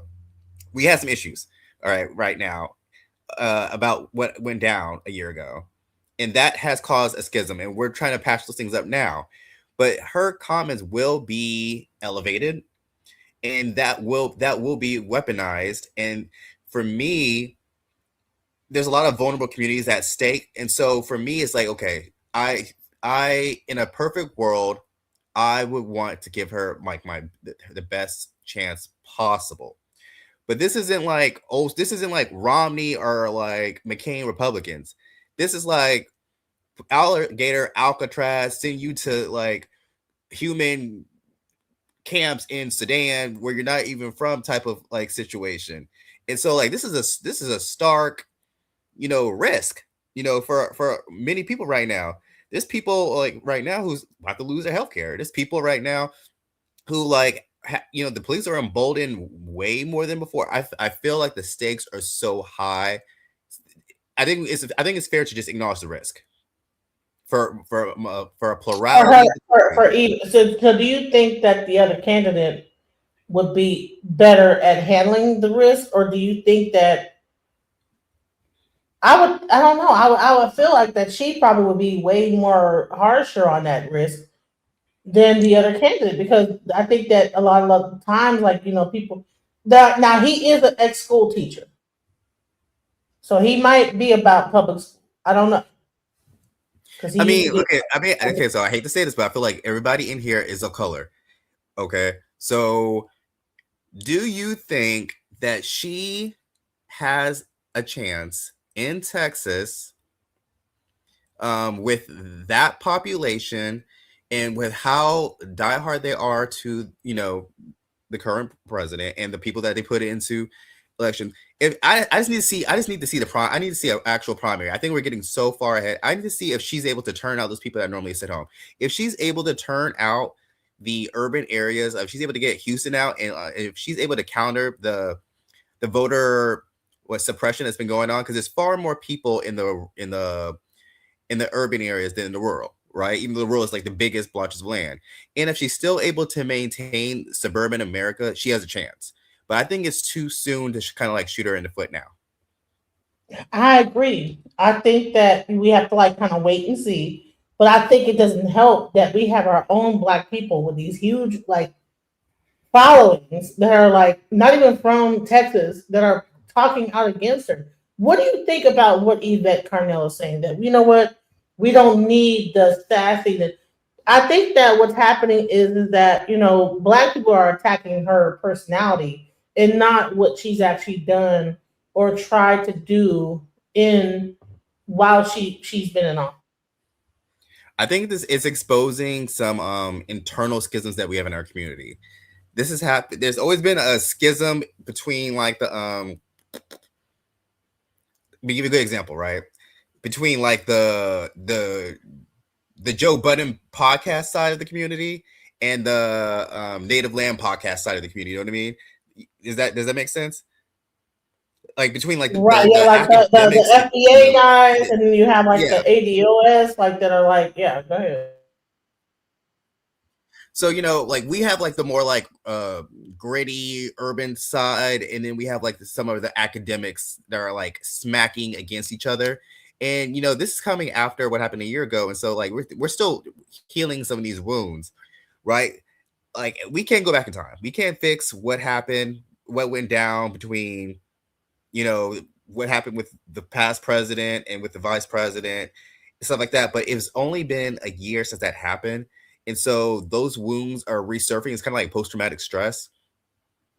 And so I feel like, I don't feel like that lady's comments are like helpful, to be honest.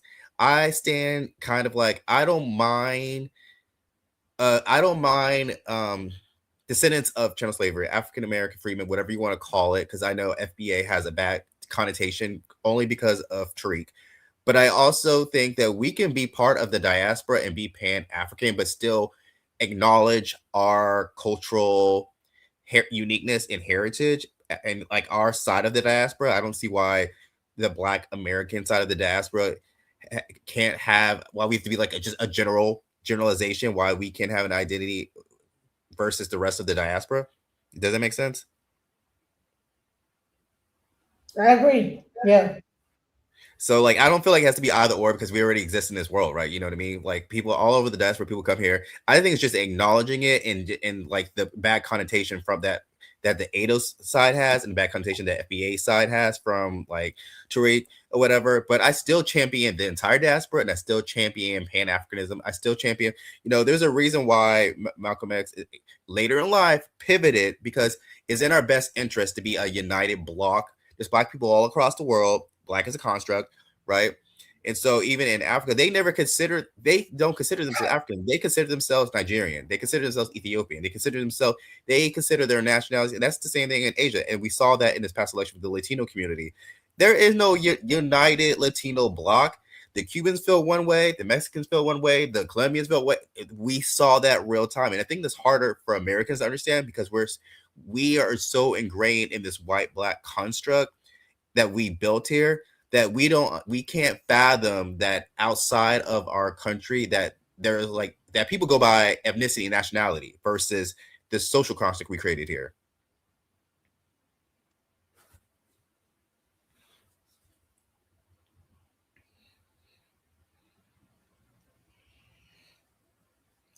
I mean, what are your thoughts? With outgoing Congresswoman Marjorie Taylor Greene, there's a kind of an irony that both of them are on their way out, 10 months apart or so, give or take. It's a whole other story. But she clearly seems to think it's up or out, and sometimes that works, but often it doesn't. Welcome to The Debrief, where we talk with the Washington Examiner's top journalists about the headlines they're covering and where the story's going next. I'm Sarah Bedford, and I'm here with magazine editor David Mark. And David, Congresswoman Jasmine Crocket has announced her Senate bid in the state of Texas, which is littered with the bones of rising Democratic stars like Beto O'Rourke. Right. So what do you make of her bid? Does she have a shot here? This is a candidacy that's really dividing Democrats. If Democrats have any shot at winning a Senate majority, it almost has to go through Texas. As you note, a lot of rising star Democrats have tried there and come up short. She doesn't really seem like the kind of candidate that's going to have a lot of statewide appeal. She's basically said openly in interviews, we don't need any Trump voters. We can just get the base of the Democrats who aren't coming out to vote. That's an iffy proposition, to put it mildly. She does have a primary challenger, State Representative James Tallarico. He's been kind of a favorite of the DC think tank class. He's very well spoken. He talks about not being so woke, not going that much that direction, unlike her, where she just puts it all out there. So we'll see what happens. But if she were to win that nomination, which is entirely plausible, it would be awfully tough for Democrats to claim that seat. There's been some reporting that Republicans worked to try to nudge her into the primary. And, I remember that is how President Hillary Clinton won her election, right? Yeah. So is that potentially a risky move when Republicans pull that sort of thing? Yeah, you never know. Whenever you try and set up the opposition, you never know how it's really going to come out. I think in that case, there might be some braggadocio going on from Senate Republican strategists. I've been hearing about a Jasmine Crocket potential candidacy like going back a year or so. Doesn't mean that they didn't play some games and weren't active in it, but I kind of think she would have run anyway. Crocket was on the left, sort of a rising star. She's sort of relatively new to the scene. She had a lot of runway ahead of her if she wanted to stay in the House, which now it appears she's not going to. Had she really done all she could in the House? I mean, the criticism of her would be that she's a lot of style over substance. I mean, is this a better path forward for her? Or do you think that this is a sort of strategic mistake for her? Well, she did get crunched somewhat by redistricting in Texas. It moved around her district. She might have had to run against a fellow Democrat in a primary. So there may have been some up and out calculation there, but she probably could have held her district because she was there as a state representative. She's pretty well known. I think the real question is what she wants to do after this. Just assuming hypothetically that she does not win the Senate race, you can see her on The View or in some kind of media position where she could put her quote unquote talents to use here, because that's really what she seems to be good at. She famously got into that spat with outgoing Congresswoman Marjorie Taylor Greene. There's a kind of an irony that both of them are on their way out 10 months apart or so, give or take. It's a whole other story. But she clearly seems to think it's up or out. And sometimes that works, but often it doesn't.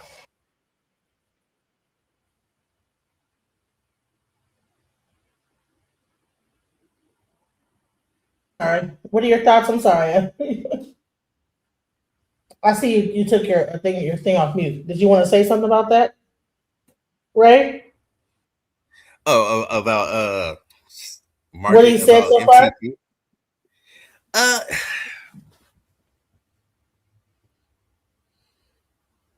I think to be honest, I feel like it's kind of like that lions eat your face type of thing, because she has made her career off of being a bully, and she's made her career off of being, the number one disciple, and she's made her career off of picking on like the victims of the Parkland incident here in Florida. She's made her career off of bullying people and harassing people and raising hundreds of thousands, if not millions of dollars off of being a horrible person. And so for her to now get a little taste of that same heat, I feel like sometimes people would come, what's old folks used to say, get their comeuppance. And now she's getting a taste of it. It's only a problem now that it's on her and her family, right? I do think it's the coward's way out to wait until she's in the hot seat, and to wait until it's her family who's worrying about their healthcare insurance. I just feel like you had no business running for Congress if you weren't willing to represent your constituents, if not your, your state and like just the country as a whole. If you only ran for your own personal gain and you only ran to line your pockets, I feel like that's the problem with like a lot of these politicians. They run and they don't run. You're a public servant. Your job is to take So the are money. you're speaking of Jasmine Crocket or the other lady? I'm talking about the other lady. I'm talking about Okay. MTG. With Jasmine Crocket, I don't align with her delivery and her communication style, but she represents her constituents, and she's been reelected. And so even though like I don't communicate in the same way that she communicates, I still go up for her to be in the room because I know what it's like to be a man of color and to be at a certain level within your career, to be in the professional class. And so even though we don't communicate in the same type of way, I will always make room for other people to get in the door. I'm never the crab in the barrel type of person. I always want as many of us to get in the room because representation does matter at the end of the day. And it makes it easier for us to allow the next person in. That's what I say on it.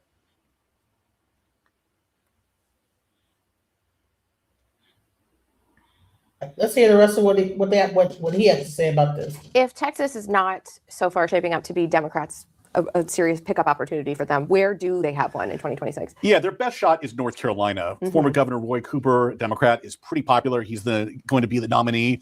If Democrats can't win that seat in this kind of favorable environment going to 2026, they should just give up when running in North Carolina and probably trying to win a Senate majority. It's easily number one on the list. Number two, further down, Maine, where Republican Senator Susan Collins has rebuffed a lot of Democratic opponents, highly touted in the past. This might be a different year where she could be in some trouble. I think it's entirely plausible Democrats could pick up that seat. Then it gets tougher. In addition to Texas, there are these kind of reach states like Ohio and Iowa. I put them all about in the same category, maybe even a notch up above Texas.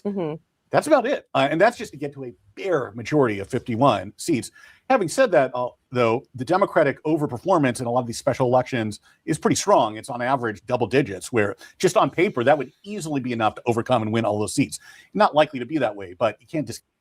So what do you think about the whole like impeachment of Trump? Do you think that this is really about the whole objective of trying to get these Democrats in their seat is to impeach Trump? What do you think about that? I don't agree with that. Strategically, I don't agree with it because last time the last two times is make him more popular. I think that I think there's two major wings within the Democratic Party right now. You have the liberal side, which is usually like older, I don't want to say boomers, but like older people, conservative establishment, and then you have progressives. Right. And I'm not counting the social justice warriors. I'm counting like people who are like economically progressive and actually want systemic change and want to actually change the pillars of power so that the country lives up to the dream. Right. But the majority of the country is mostly aligned with what you would want to say, because I don't like to use like liberal, moderate, conservative, because if people get tribal. But if you ask people on the issue, then the stance of most progressive takes are usually more in line with the mainstream amount of the country, even though that's not what's in the media establishment, which is controlled by capitalism, right? So if you ask most people, do you like public education? Do you like public transportation? Do you believe in affordable healthcare? Most Americans usually vote in lockstep with most of those things. If you remove the tribal names for most of these issues, and you're gonna tax me no matter what, but I need to see my tax dollars improve the quality of life for me and my community and people around me. So if you're gonna tax me, I need to see I need to have hospitals. There needs to be schools. There needs to be police that are helping and policing and are not a threat to me. I need to see public housing. You know what I mean? I need to see my tax dollars real time show value and quality of life. And the problem that a lot of the Democrats have is that the liberal mindset is, okay, there's a problem. We're going to acknowledge it. We're going to make some superficial acknowledgments of it, but we're not actually going to do anything about it, and we might just throw some cash at it, right? But like, and that's why you've seen pivots to people like Bernie Sanders and for Donald Trump, and why you see Madonna and AOC. You're seeing that people want people who are outside of the duopoly, outside of the establishment. They don't care what it is. They just want to throw a grenade to that system, and they want someone who's going to change their lives fundamentally. And the system is the issue. There's like a little gray area between the duopoly of the because they're both have the same donors. You know what I mean? The Democratic establishment and the Republican establishment, right? At least on the Republican side, they fought like the establishment fought like hell to like keep Trump out. They just couldn't overcome his appeal to working class people into the base. And right now he's facing a major backlash because his policies are problematic. They're now impacting people's like wallets. It's not even his verbiage, because I feel like if he was able to turn his attorney's tariffs off and turn the economy around, people will forget like all the horrible stuff he said and done, to be honest. That's just what we have seen it happen through two of his administrations now. And the Democrats are banking on no major change outside of anti-Trump sentiment, and that's where they're going to fall. And that's where you're seeing like this collision happen between. Right. It seems like even Jasmine is like really promoting the anti-Trump aspect and not having policy. Right. That's a dangerous and that's a bad take. And you're not gonna get the people who don't vote, that 10 million people who voted prior that stayed home, plus then you're not gonna get them to actually be willing to vote if they're not gonna see an actual quality change of life. You know what I mean? A lot of the Americans are paycheck to paycheck. They're struggling. Millennials, it's hard as heck to even imagine to like even own a house. And then they're saying we're not getting married, we're not having kids, we can't afford it. We got our parents were able to take care of whole families on a single income. If you wanted to, you offer your wife the opportunity, or your husband the opportunity to be a stay-at-home parent, to parent your kids. That was an option. Now it's like an arm and a leg. Like it's almost the cost of the mortgage itself to pay for childcare. It's just like, there's anger. There is anger and there is frustration, financially.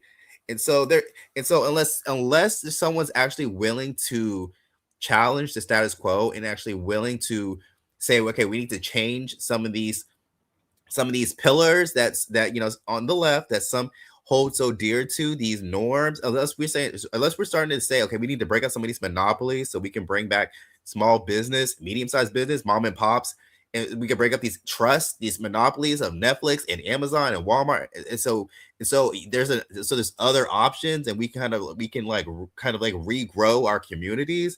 Then we're going to continue to see that the right will engage in anger and hate and otherism, and we'll see the left continue to be disinterested. That's my take. Peace, family. How y'all doing? Peace. Yes, and I'll get right to it. As far as Jasmine Crocket running for Senate, I'll be honest, most likely she will lose for the two main reasons. She is a Democrat, and the Democrats support mass immigration, particularly illegal immigration, while the masses of U.S. citizens do not support mass immigration, especially illegal immigration. And number two, as a Democrat, Jasmine Crockett endorses the LGBTQ plus agenda, which once again masses of U.S. citizens oppose. Additionally, and I say this in closing, the Democrats, they support these degenerate policies that have created drag queen story times where you have grown men dressed as women in scantily clad clothing, and they are literally reading LGBTQ plus sexually based content to minors under the ages of 5 years old. Now, this is disgraceful. This is despicable. But you have Democrats that support these degenerate policies. So, as a result, in closing, no, I don't think Jasmine Crockett will win at all. Really, I don't. DJ Genesis, did you read Shakespeare in school or Macbeth or anything like things of that nature? Yeah, I did. And did that material not have sexually explicit and adult subject matter? Yeah, I did.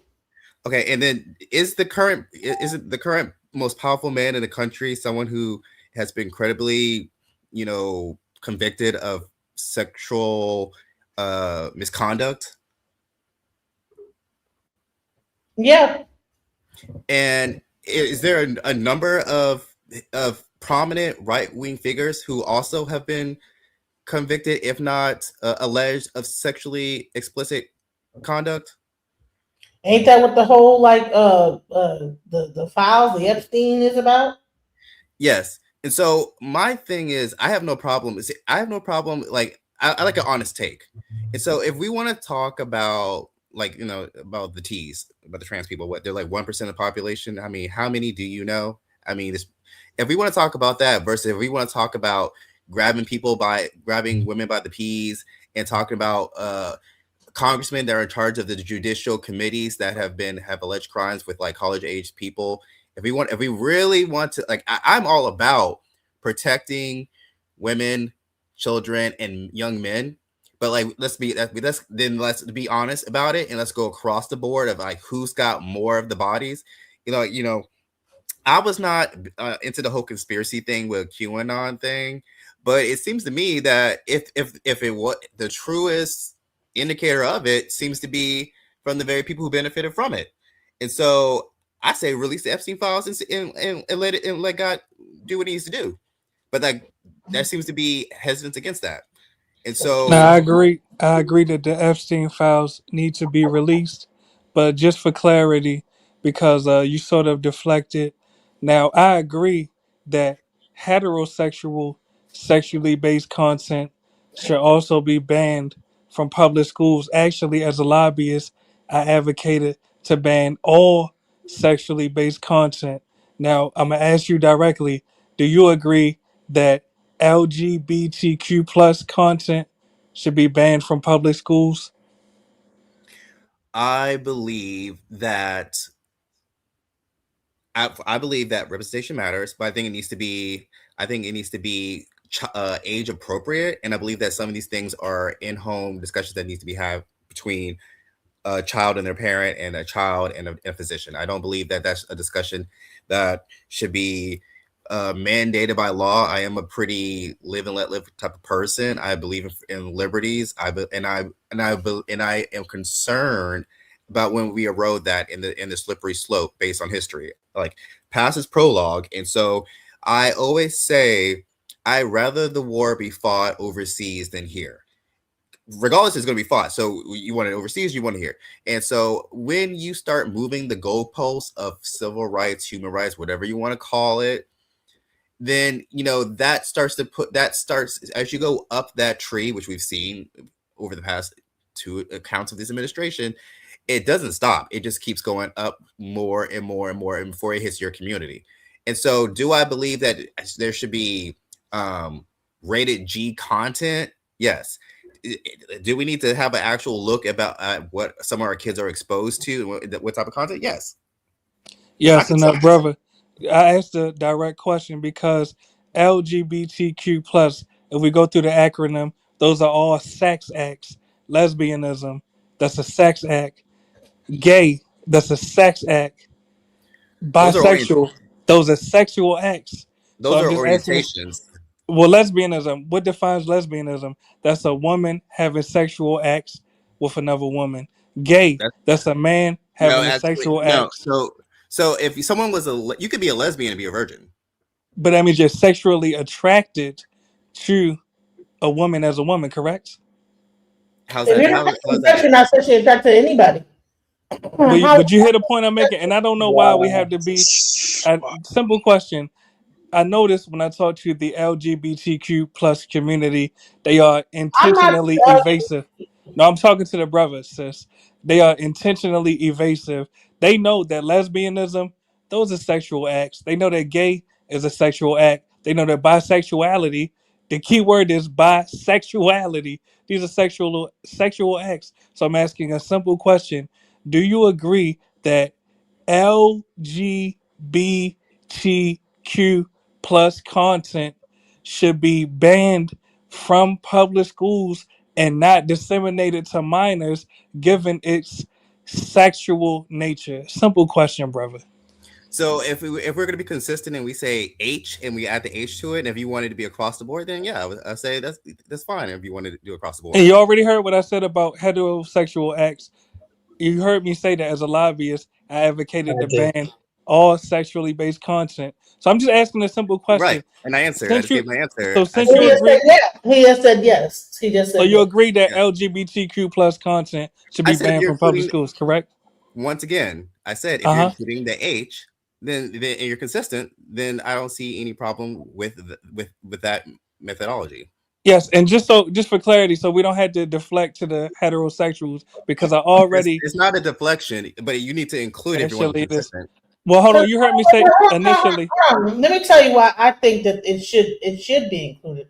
Not so much for elementary school or middle school, but once you get into high school, where people are getting into their hormones and beginning to like date and all this other stuff, there should be something for those people, because when a person is coming into their sexuality, then that's where you get like people like that might be feeling ostracized and this, that, the other. So there should be like some kind of thing for those people, that so they don't feel ostracized. Okay, well, if you're a gay person, because I have a friend of mine who has a daughter who actually, she had dated like boys, and then I guess she decided that she was gay. And I don't know, it wasn't because she saw something in high school. It's just that she just felt like she was attracted to little girls, other girls in high school, right? So therefore, there should be something to, but it should be first in the household. Can we kick But the also, soccer ball hold back on, to public hold on. schools? But hold on, let me say this: is that because there's a lot of people that kill themselves over this type of stuff. There's people that have ideations of suicide because they feel like they're in the wrong body and all this other stuff. Like that's where transgender. So we have to also. This is a part of our society now. Now that probably didn't exist back in the 70s. So we have to be able to address the aspect. There's people in our high schools or whatever that might feel like, you know what, I'm in the wrong body. Look down.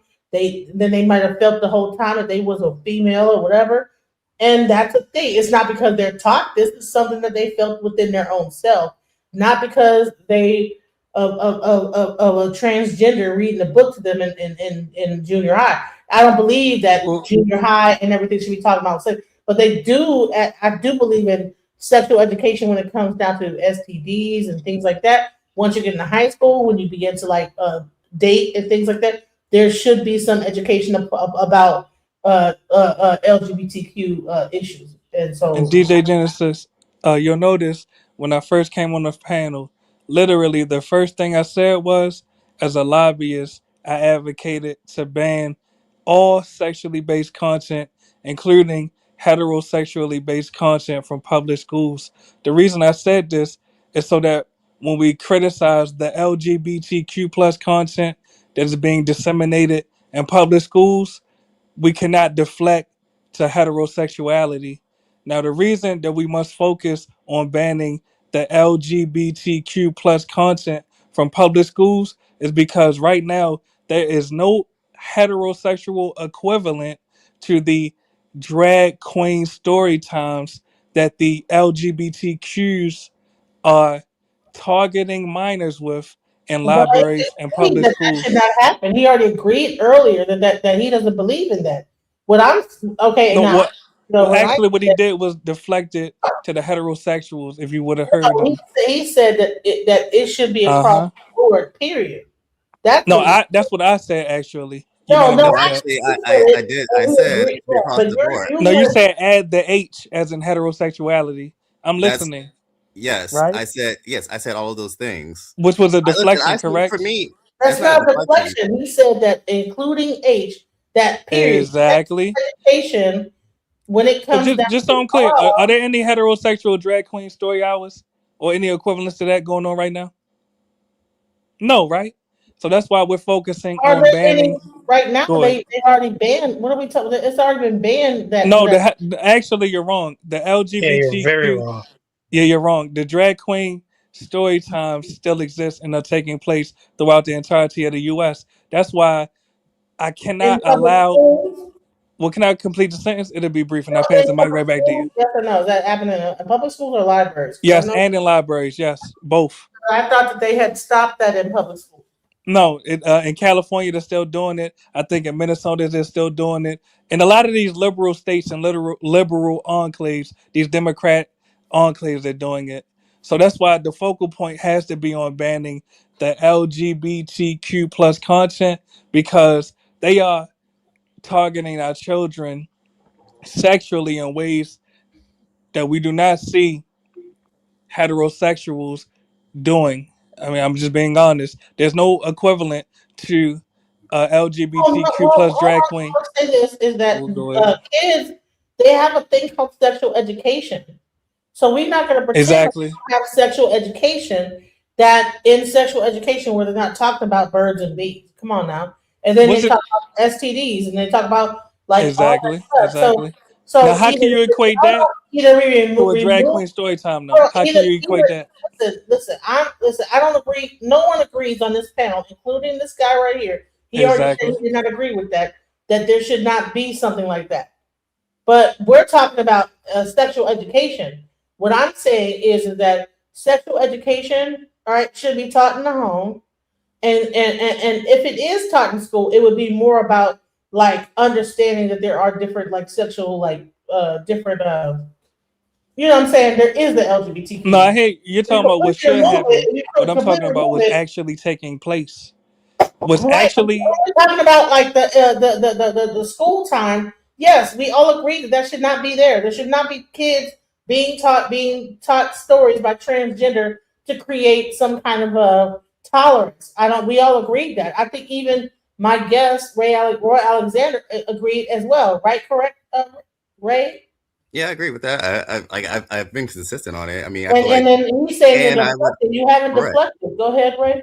And I would also I grew up in a pretty conservative military background, and so there's a lot of things that are happening today that did not happen, that were not the case when I was growing up. Was my background relatively conservative? Yes. Is that better? I don't know. I don't know how many drag queen show. I'm in Florida, so you know that's not. I don't know how many there are. I am more concerned about the over sexualization of children, and like in media, I'm more concerned about things like Euphoria, stuff like that. Like who is watching that type of content, right? Because it's that for me has millions of eyes and way more watchers, and that for me that if just to be logical would be more detrimental to children, the sexualization of children and predators. And so, yeah, it's like movies like Netflix, like Euphoria, probably have more young people watching it. Euphoria was HBO. Yeah, but people were watching it. It wasn't like, Netflix. Or whatever, HBO, Netflix. I mean, if you go to Netflix, if you go to Netflix, we can name others. We can go to Elite. There's a series of shows that we can go on Netflix that are like, who's supposed to be watching it? Is it supposed to be adults watching children, or is it supposed to be children watching children? And so, Sesame Street got the gay characters on it. Come on now, get out of here. They got like a whole gay person on Sesame Street. So let's stop it. Let's not pretend like that it's only in the schools when we have public access TV, Sesame Street, we have Netflix showing. I mean, you can't watch any show on TV without seeing some level of a homosexual relationship. Even that, I think it was a Disney character, and somehow there was some old gay stuff going on. But here's the thing. So that starts in the household. You know, that's not just only about what's happening in schools. We need to teach this in our house to say, okay, well, this is what this is, and this is what that is. I tell my kids, okay. But the bottom line is that, like, I think at the high school level, you do need to have that conversation because that's when people begin to start dating and having boyfriends or girlfriends and things like that. So yeah, and even somewhat probably in like the 8th grade before they get to high school. But no, not at the elementary school level. There's got to be some level of that conversation being had because gay people are not going to go away, bro. Homosexuality, LGBTQ is not going to go away because we say okay, the drag queens can't teach the kids and read to the kids. When you get to that certain age, you get to like figuring out who you are attracted to and all that stuff, and then that happens. So there needs to be a level of that conversation being had. Sexual education, it is a whole program that teaches about sex and all that stuff in the middle and high school level. Like I said in the beginning of the program, and then I told you, and I see when I come back that people are speaking on my positions, my policies.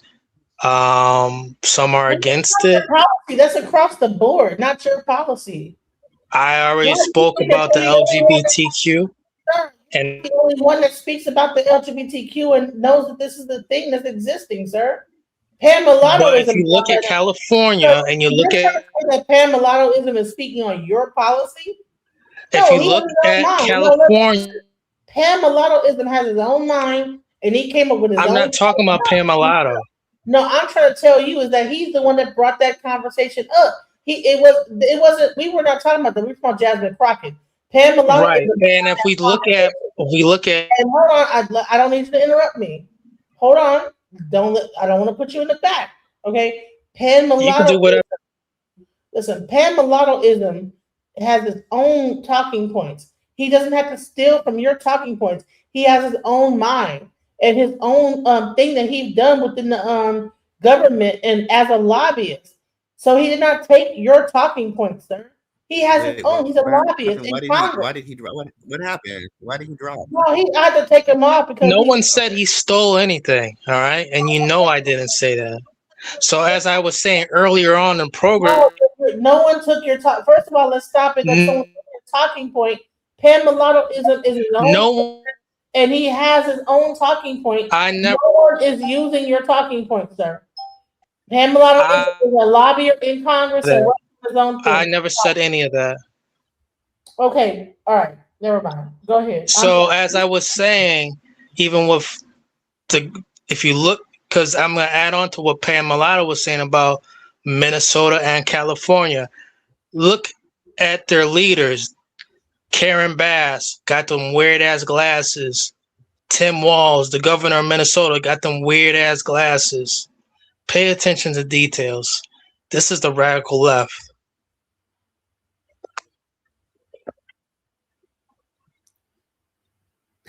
They're not interested in adults. Wait, hold on, one moment. Can I ask you a question? Because I guess for me, the question is, in both of those instances, right? Gavin Newsom, Karen Bass, whatever. For most of those instances, right? They're relatively popular with their constituents. I have no problem with what Abbott does or what McConnell. Listen, if people want to live in Texas where like your Uber driver can report whatever you're doing and want to be in your bedroom, that's fine. For me, I don't really care. You know what I mean? I feel like you get what you get and you vote for who you vote for. But like, I don't understand why is there such a concentration for people in red states to focus on blue states or blue cities and what they're doing. If people don't want fluoride in the water and they want cavities, that's on them. If people don't want, subsidies or health insurance or don't want to afford, that's on. I believe I will fight for you to have none of those things. But I don't understand why we have to be on this like borderline of a North Korea, South Korea situation where like people can't want better and vote and live in structures where there's better. And if you don't want to live in a blue state or blue city, move to a red desert. And if you don't want to I will. My thing is, I believe in I'm in a blue state, and I may pass away in a blue state. And what? So what? I'm speaking about right now this topic. No deflection. Jasmine Crocket. Where was the deflection? Divine Nine, Delta Sigma Theta. No children, not married, doesn't care about this country, only loves illegal immigrants, money, fraud. I already spoke on these things. This is the problem. Her own constituents aren't following her. However, the GOP, they look at this in war. Yes, let her run. Let her run. She has no chance to influence the GOP members to cross over into Democratic Party. She has no power like that. She has lack of resources, even in her own district. Let her run. She'll be so unsuccessful and underprepared when it comes down to November 2026, when our senators will take everything over. We don't want this guy, Talarico, to use his charismatic charm to sway switch-hitting Republicans who may go over and cross over to Democrats. Jasmine Crocket is not a threat. Let her run. That was the beginning of the premises. And I spoke on this, and then DJ Genesis said, what about all black women? It is not about identity politics over here. It's about strength and weaknesses. Jasmine Crocket, in her defense, has cracks and weaknesses, several. That's why they want her to run. Can I ask you a question? Can I honestly, God, am interested in the conversation, right? And so I honestly, God, kind of wanted to know your mindset, and I respect your opinions, and you know what I mean. But so, what is your take on Project 2025 and stuff like that? I don't know if you consider yourself a man of color or anything of that nature, but if you're in support of initiatives and policies that will ultimately come to bite people of color, women, anyone who's not a rich Caucasian Christian male, ultimately, if that's the ultimate goal, ultimate plan, where do you see yourself falling within that plan in your community or your kids, stuff like that of that nature? And that's an honest question, right? That's a great question. Because I don't really focus on the social issues. I'm not falling into the cultural war type of stuff. I'm a social economic guy. And as long as everyone can eat, generally the temperature tends to cool down. But when resources become scarce, that's when we start to have these fissures and these divisions, and things start to get nasty, which hurts more vulnerable populations as resources become more scarce. So my question to you is, where do you see yourself falling if the GOP is successful and stuff like that, and Project 25 is underway? I'm going to separate the GOP from Project 25 because I'm not saying all Republicans, you know what I mean? I'm not saying this is a Mitt Romney, this is not a McCain, a Nikki Haley, but who's in control of the party is more in the Miller wing. So where do you see yourself falling within their ideology of that? That's a great question for the man in the high castle to answer. Thank you, sir.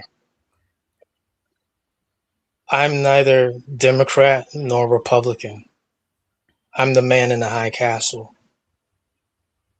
In the nearby dystopian future, the man in the high castle is more into Project 2030.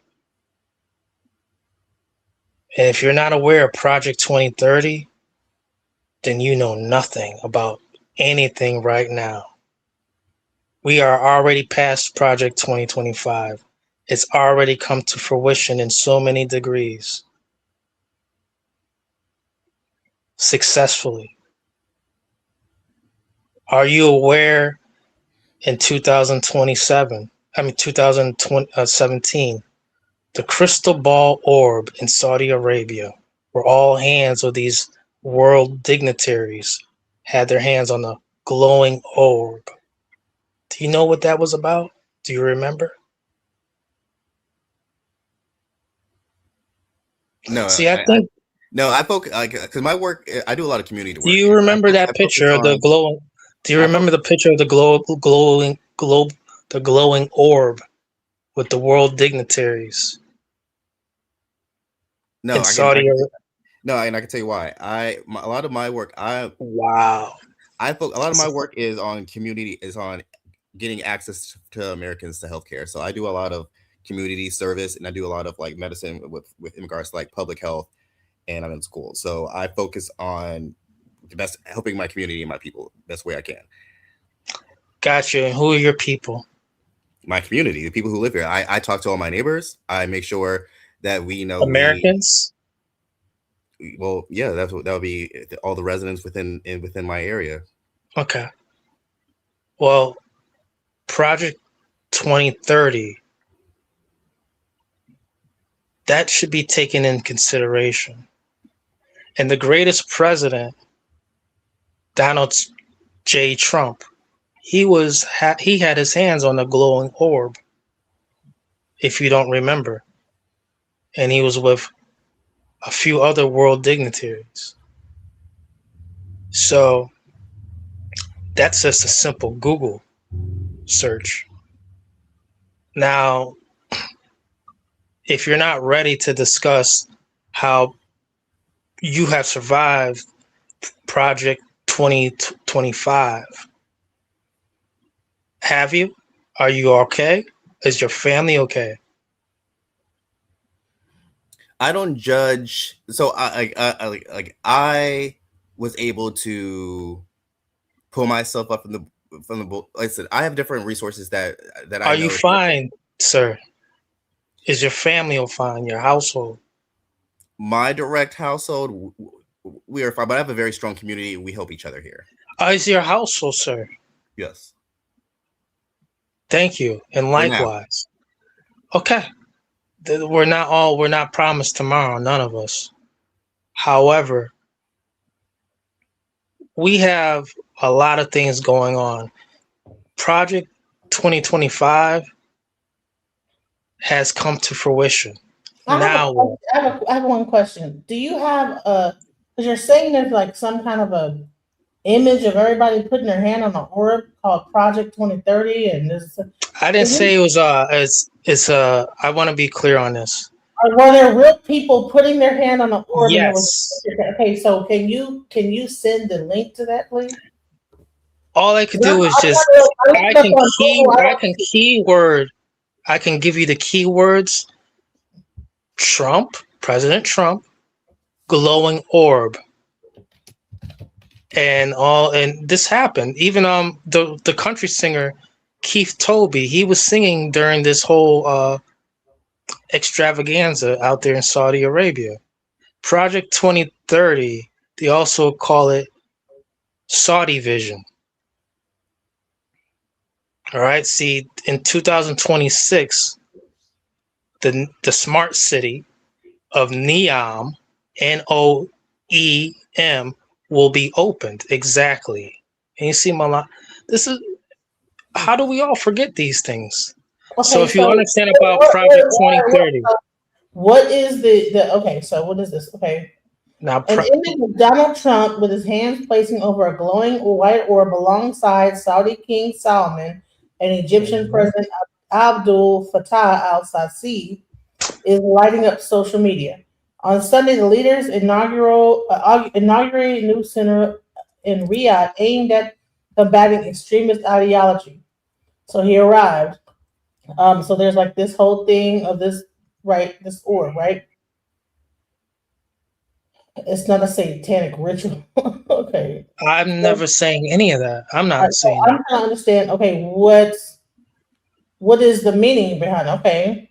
So as I mentioned now with Project 2030, which a lot of DNC and a lot of GOP followers so what is and subscribers, they don't they a lot of people because of the news feed, they're all focused about Project 2030, 2025. All right, Project 2030, which is the UN. All you have to go is on the UN. It's a UN, United Nations type of thing. You'll really will be like, wow, what's going on? So the smart city of Neom, which is going to be in Saudi Arabia, will open up, I believe, second quarter 2026. NOEM, the smart city of Neom.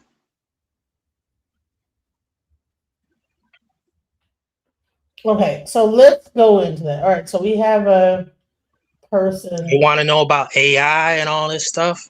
All this, y'all haven't seen nothing yet. So what I said before earlier, about 2 weeks ago, I said, listen, what's really about to go down, the man in the high castle is not trying to fearmonger. It's just putting people on course. Quit allowing the media to blow smoke up our asses.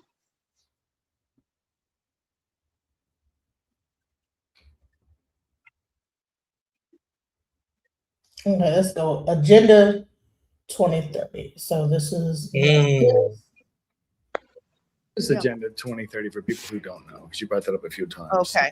Well, Agenda 2030 is a global governance model that assumes that all problems are global and therefore all solutions need to be global. And that means that there needs to be global governance, a global kind of parent company over planet Earth that controls all the subsidiaries under them. So if you think of a parent company, I once worked for an ad agency. So they had WPP was the parent company, and it owned Ogilvy and McCann and Young and Rubicam and everyone else. It owned all the If you could pause that real quick. Sorry. for business. No, because you had a chance to explain it, and you I want to answer. No, listen, what is going on here? And that's kind of what we're dealing with. Agenda 2030 has 7. So here's the thing.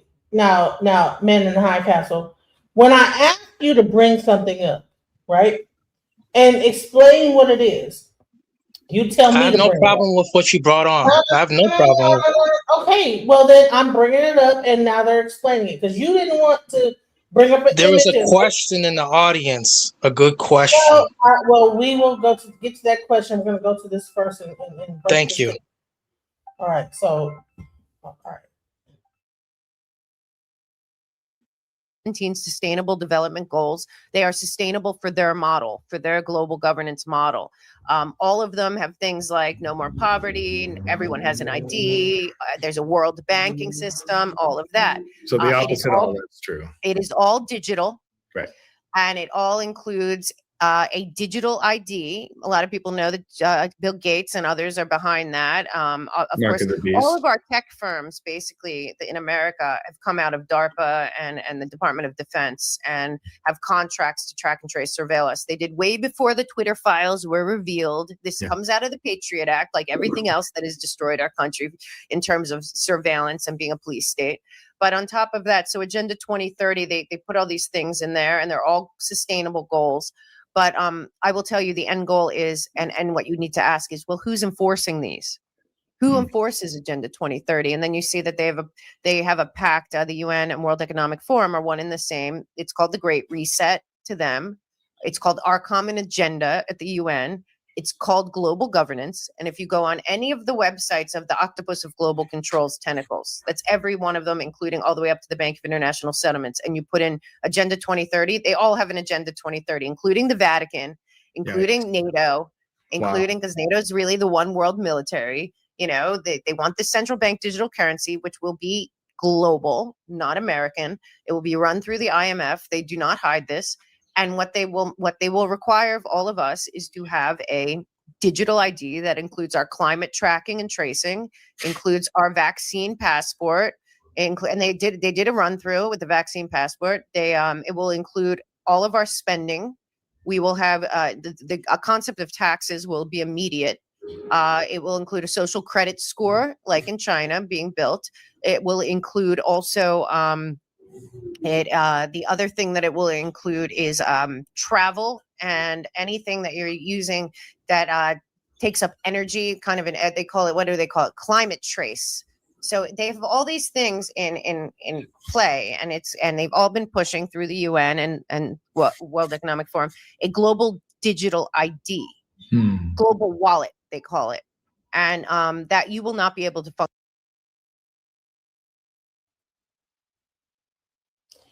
It's the same thing as you know what? Do you know that I was in the military, right?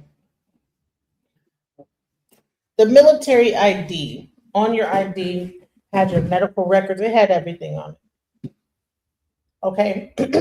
Your actual ID, there's a barcode on the back of it. It has everything on it. If you get like in an accident, they can scan your ID, they got your full medical records. This is something that existed in the military back when I was in 1990, like fucking 9 in the military. They initially started it with us. Okay. So this whole like thing, there's nothing new that is happening. More and more, they're beginning to like make it more and more and more and more and more and more. So they started off with, that's the thing. We don't buy stuff with money anymore. We buy things with cards, debit cards, all this other stuff. Remember the New World Order, right? Oh, they're gonna like put a thing on your arm and you're gonna like to scan it and it's gonna like well, the first part of that is your credit card. That was the beginning of it. Okay. So this has like been a slow thing that has been growing to happen. I don't so that this is like, okay, all right. That this has been happening. This is nothing new. It's been happening over time. They're going to eventually have a social credit card. That's what they showed on Netflix on Mirror, what's it called? Something Mirror, whatever they have, Black Mirror. So this is nothing new, but they're saying that they're getting closer to making it even more clamped down with the AI and the advent of AI. Function in their plan on planet Earth, unless you have that global wallet, and that's a track and trace surveillance system that's connected to the satellites. And basically, we are satellites. First of all, satellites, bro. Listen, satellites is bullshit. Okay, I don't believe there's even. There might be some satellites out there, but they ain't. Listen, all this stuff is being done through like fiber optics. They don't even need satellites. They have cameras everywhere. I mean, this ain't nothing new. They've had movies about this. Tom Cruise did a whole. What was that called? The Eagle Eye. You know. Eagle Eye, and the whole thing was about like the AI telling like people to like go do this, go do that, whatever. He wasn't in Eagle Eye. It was an Eagle Eye. He wasn't in Eagle Eye. Or whoever the person, whatever the Eagle Eye was, the first movie that was that showed the whole thing of pretty much like cloud video, like this surveillance situation, and they were able to like trace you down, all this stuff. It's been in the movies. It's been already. Like, this is nothing new. Project 2030. Okay, they're going to be a Minority Report. Yep. Minority Report was more about like aliens doing it. There's like some alien that's able No, that's not what Minority Report was about. Minority Report was the aliens were able to tell you whether or not you were going to commit a crime based on. But it was alien-based technology. They tried to like make it like there was an alien hooked up to a machine, but that was the Hollywood aspect that there's no alien that needs to be hooked up to no machine. The machines do it themselves. But yeah. So bottom line is like all this stuff. Yeah. Also, Vanilla Sky. Vanilla Sky also had the thing back in 1990. I think 4. They had a movie called Vanilla Sky. Right, the 12 doors. I'd like to answer a question that there was a good question in the audience. Mm-hmm. There's a question, if you could pull it up about Oracle. Okay, Oracle. And I like to cook on that. And I think you can cook a little bit too because you're into software. The man in the high castle is just an ordinary American. And I'm not alone. However, I will try to interpret this question. I can't even find it. I don't know Oracle. There's a question that says, wow, don't see it any longer. But it asked about what I thought about Oracle.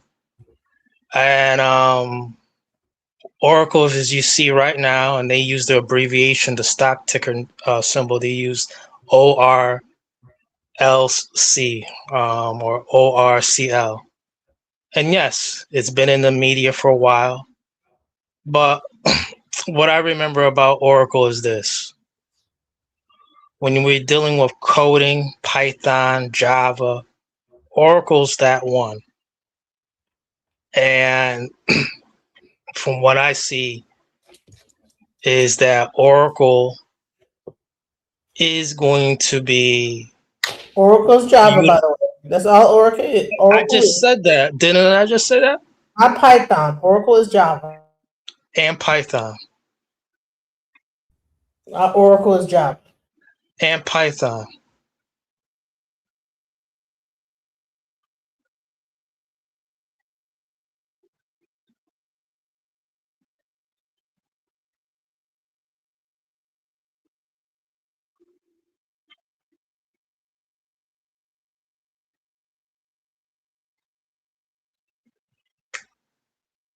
Is this being looked up or something? You said you're cooking. Go ahead and cook. Okay, thank you. So, getting back to what's going on in the very near future. Digital firewalls. All right. And so let's get back to what she just mentioned about vaccine passports. Tesla has always been interested in vaccine passports. Tesla is not just a car company, it's a technology company. And they have always worked with this company out in Germany called CureVac. CureVac is the one that would make the vaccine passports with Tesla. CureVac has this vaccine printer. Yes, a vaccine printer. I didn't say 3D printer, vaccine printer, CureVac. These things are going to be more and more utilized. Just remember, in May of this year, 2020-25, regular drivers, commercial driver license were downgraded. Yes, they're still valid. However, the Real ID Act, the Real ID is mandatory. We need to understand that Minority Report, the War of Worlds, all that stuff from H.G. Wells was written in the 1920s and 30s. We have to understand that 1984 was published in 1948. We are in a time where, remember, the stylists during the pandemic and lockdowns, that was trying to upgrade over the pencil and the pen. We are in a time where everything is going to be digitalized. Remember Sandra Bullock in Demolition Man 1993, where they had intercourse, they were using headsets. Remember the cops, they were all DEI and weird. Remember Taco Bell, that was in that time, in that dystopian future, it was a luxury restaurant. We are moving towards that. We're moving towards flying taxis. We're moving towards singularity. If you look at the mark of the beast in the Bible, it's not some computer chip. It's your smart device that's in your hands.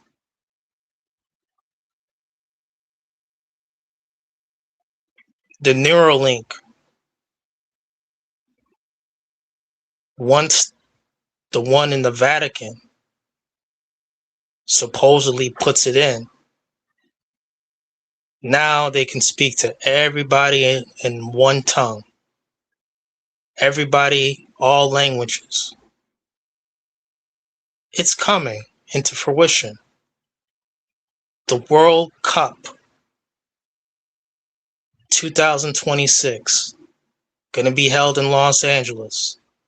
A lot of cleaning up in Los Angeles needs to be done. People are underestimating this mass deportation. It's just beginning. Have your documents ready.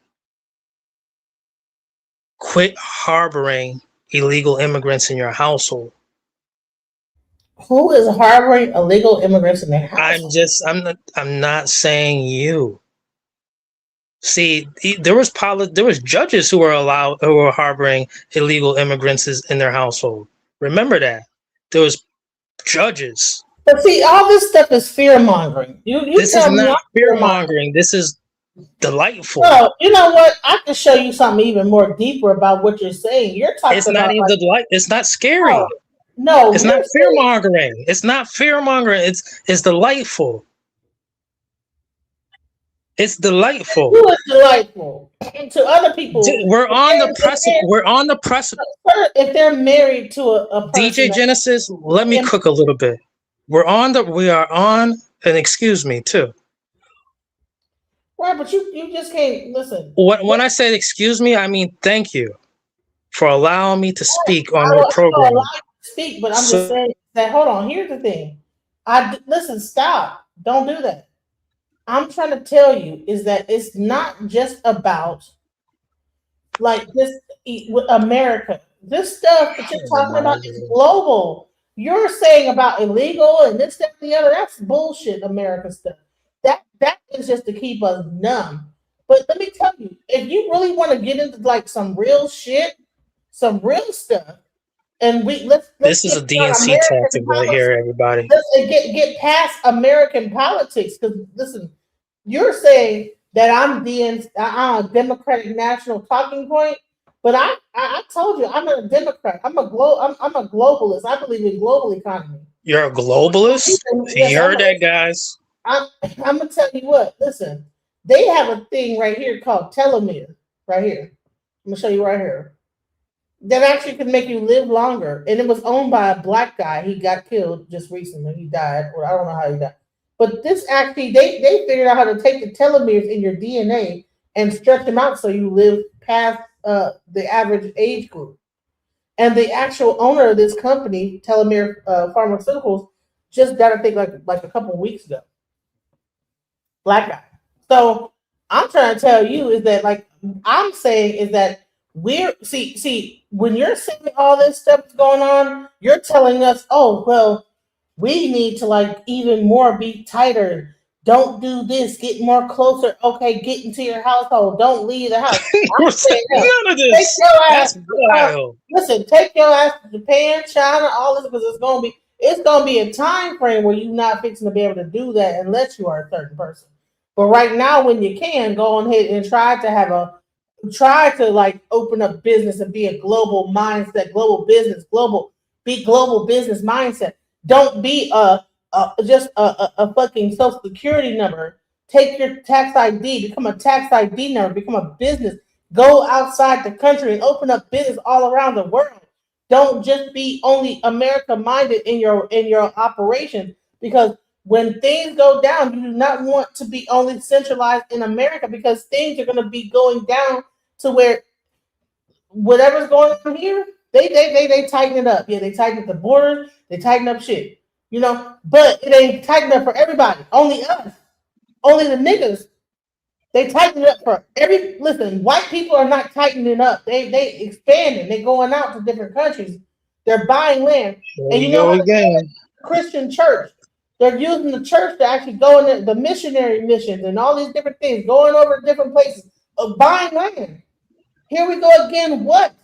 You know what? So, some of the biggest Pan-Africans in our world is white Christian churches. You're the one bringing up the race. No, I'm trying to tell you is that these white Christians, listen, white Christians are the biggest Pan-Africans there is because they will open up churches. They will open up churches. No, globalists. They will have missionary stuff all throughout the whole world. We're the only ones saying we don't need to leave here to do this and do that. I'm gonna stay right here. I don't need to leave my house. I got everything I need. I got my I'm not saying any of that. my visor. I can like watch things and what's this shit called? The virtual You tell reality me. visor. I'll play my Xbox and my PlayStation and talk to people. I'll do this and I will not leave my house. You're talking about like don't You're bring saying that. I'm not saying any of this. listen, I didn't say you listen, did I say you was? I'm saying yes, I am saying You it. keep on saying I'm. Why are you telling everybody I'm saying it when they can hear my voice saying it? Why listen, this guy said you're saying it. I didn't say I'm saying yes, I'm saying it. Yes, I'm saying it. I don't need you to like point out that I'm saying it. I'm saying it, yes. But all this like, oh, well, watch out. Stop be having that's not it's about to be ooh. Honey, they've been doing that ooh since like the 1990s. It's about to be honey, I read 1984 in high school, sir. What about the tripods, White Mountains? What about the tripods, right? White Mountains. We saw oh Lord, there's like aliens coming and they have the tripods and every certain amount of time they bring up people and they do like some kind of thing and whatever. Honey, I read all them crazy ass like science fiction books. I love science fiction. That's all I watch is science fiction. But I'm saying we're not gonna sit here and pretend. Yeah, this has been a slow roll into this, but it is what it is. What you gonna do? What you fixing to do about it? You ain't gonna change it. You know. So what are we? So now we're gonna be afraid of it. It is gonna happen. You know, it might be in my lifetime. It might not be. But you know what? Live your life, enjoy your life, and enjoy your family. Don't sit up here and be afraid of a 2025 or a 2030 or 2052 resolution. Because everything they even said what Trump was fixing to do, what he about to do, some of that stuff did not actually happen with exactly the way we don't listen. All that fear and whatever is bullshit. Now, everything I said about the immigrants is happening. No, you know what I'm saying? They are really doing that shit. But go ahead. All right, go ahead. You want to tell everybody about the Right. So as I was saying, Project 2030, the agenda is not fear mongering. It's a delightful situation. We are on the precipice to being forever young. Forever young, I want to be. Just remember that. We're on the precipice. That's what I said about the telomeres. Great. And I was thinking like when you brought that up, I was like, darn it. She was clicking, but she clicked it way before I even got to spit it out. Yeah, so thank you. And so as I was even saying before, I said, thank you for letting me come up on this program. Stop allowing people to touch your heart and get so emotional. Hey, listen. What's wrong with you? Ain't nothing wrong with me. I am Act like you have some money then.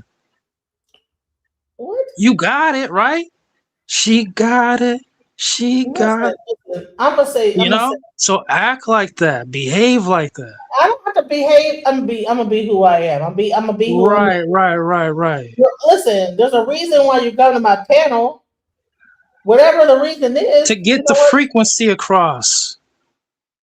The man in the high castle saw your low views, and he utilized that to get the frequency across.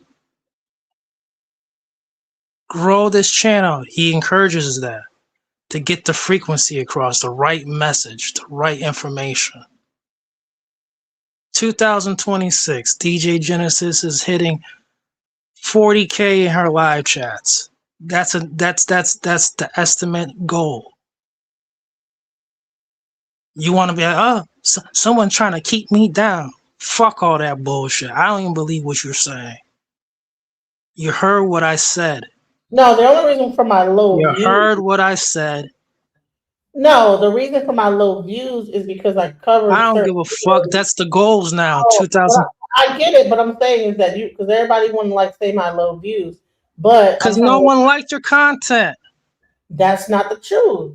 It was my content. Listen, my content. Listen, we're not fixing to just completely lie about what I've been doing. Okay.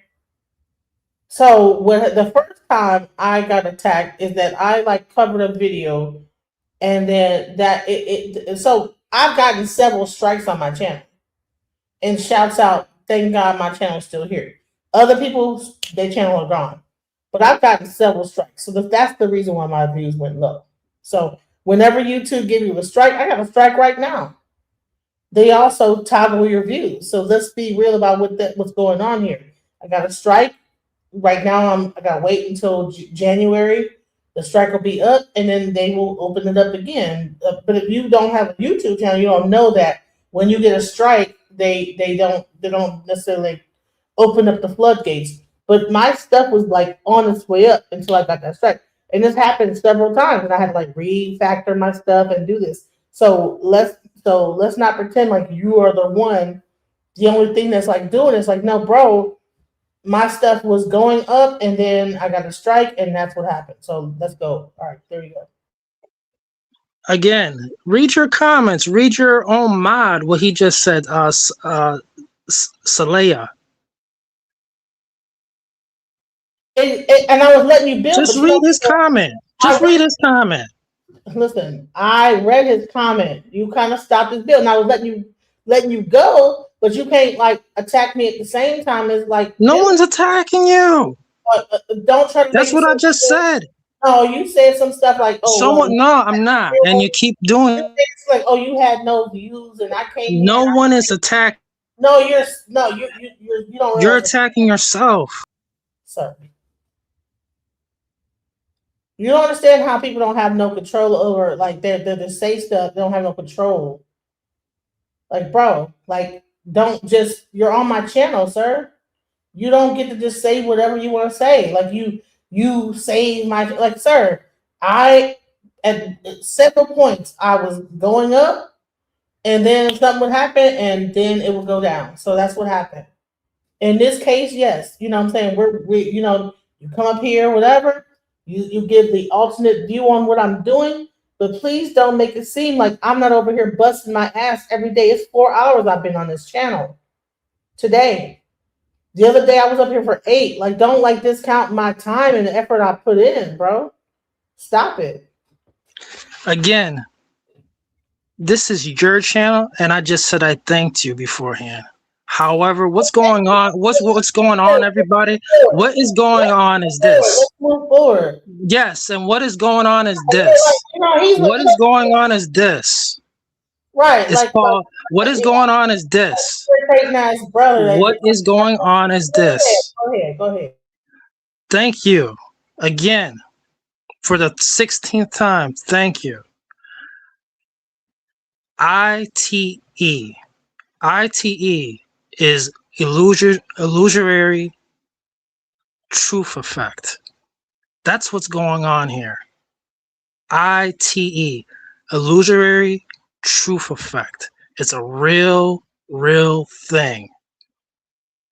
And I'm telling you, when people are presented with information, say for instance, your doctor says, take 2 of these and you'll be fine in the morning. People believe that. But when they really come across the truth of it's a lie. It's a pump fake. Drinking orange juice because you have a flu doesn't make your flu go away. So when you're presented with real, credible information, the truth of it, It instructs fear in people's hearts. But I was told this. This is called ITE, illusory truth effect. The old paradigm is shifting into the new, and people are scared. People are scared. You can hear it in their voice. That's why they're stuttering. You haven't seen nothing yet in 2026. Buckle up. Lower crime. How is that going to be? You saw the people in Tennessee.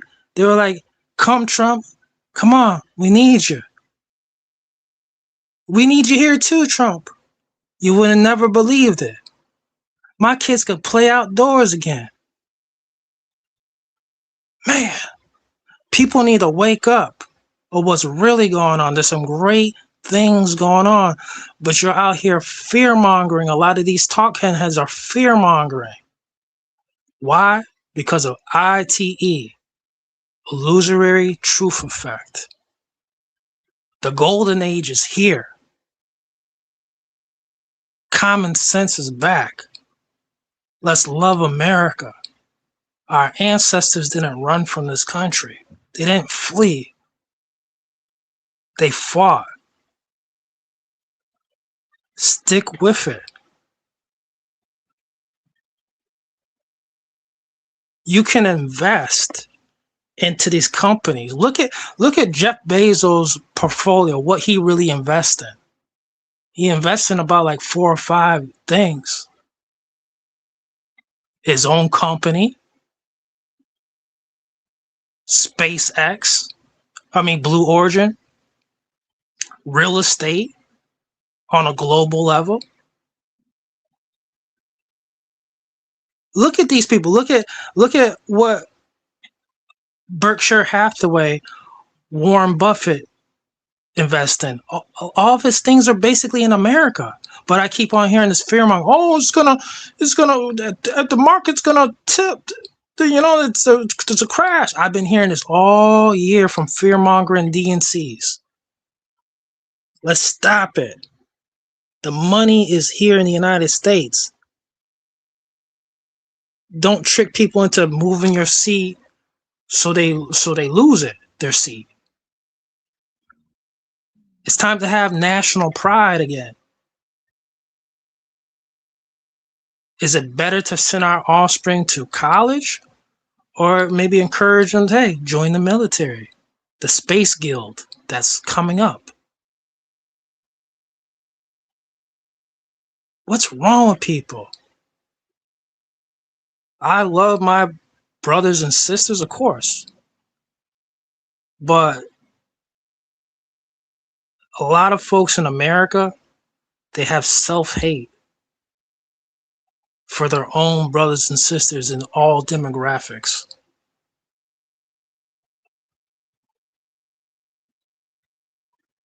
I'm finished. God bless America.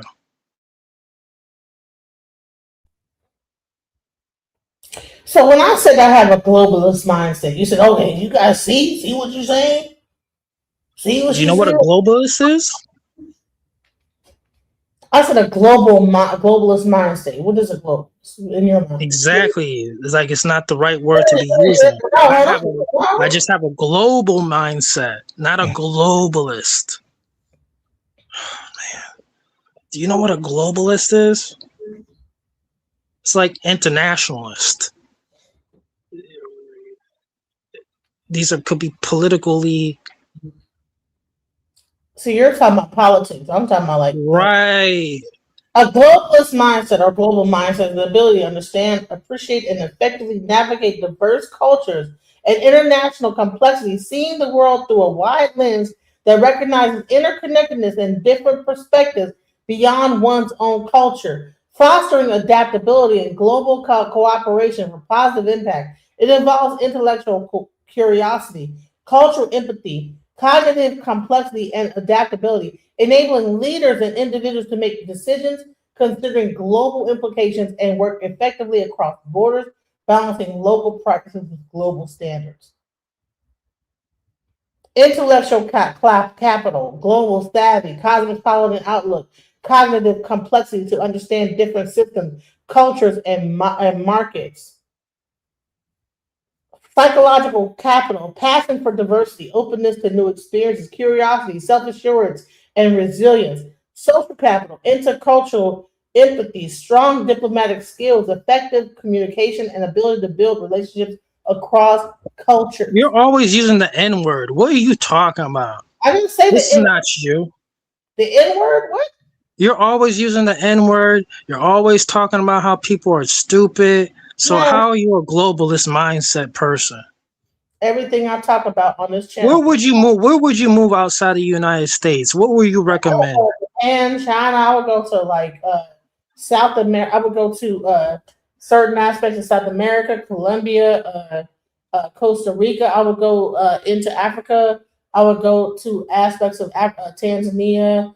I mean, I would go. I don't have a. I would go to different. I would travel. I wouldn't just go into To one live. I would. One place.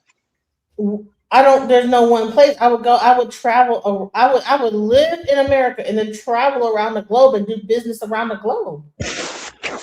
Red flags or how come some people just will not get it? What Too part much don't you traveling, diversity, and what? higher education. What? No one's attracted to that. They're only going to eat off of your money.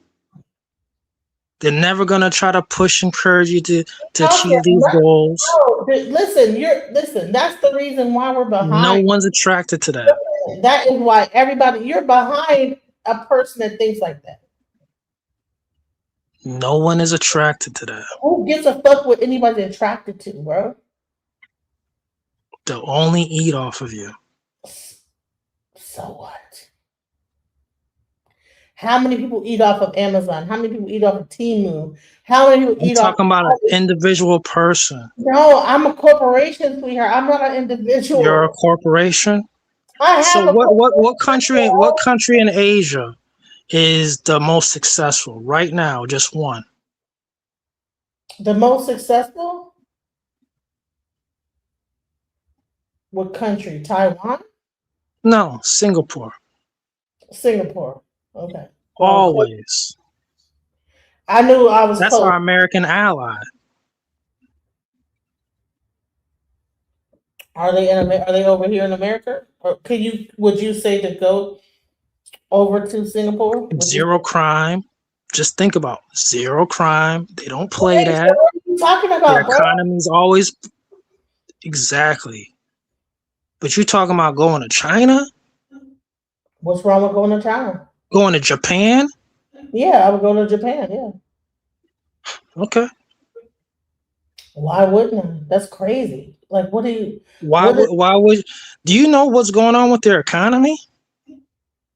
It doesn't matter. It doesn't matter. I would go to India. I would go to Nigeria. I would go to India. Live. Yeah, the worst. No, I didn't say to live. I said to do business. I would go to all those countries to do business. Yes. Absolutely. I go to Dubai. To do business doing what? I want to encourage you. Where's the visual board? Listen, I'm a software engineer. Like, sir, I could do business in any country in the world. How come you can't just do it here? I am doing it here. What do you mean? So why would you need to go over there to do it over there?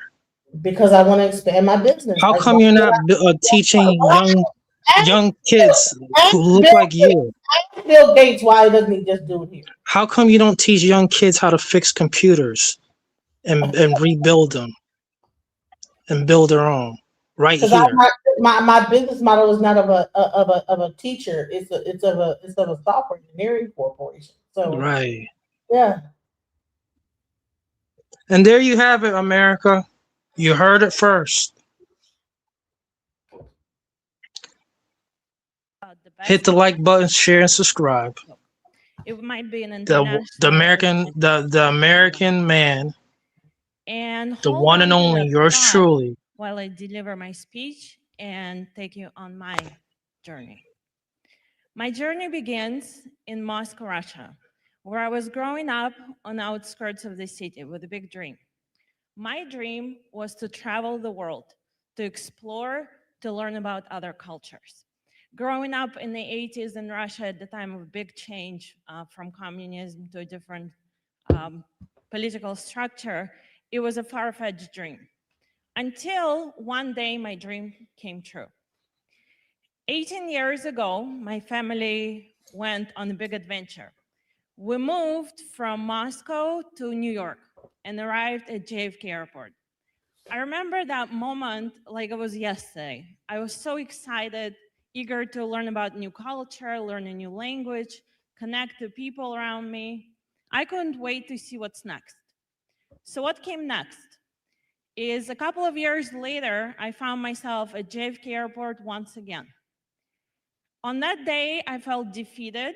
I felt like I don't fit in US, and I really wanted to go home to Russia. So I held in my hand one-way ticket, New York, Moscow, and I had every intent to go on a flight that day until my flight was delayed by an hour.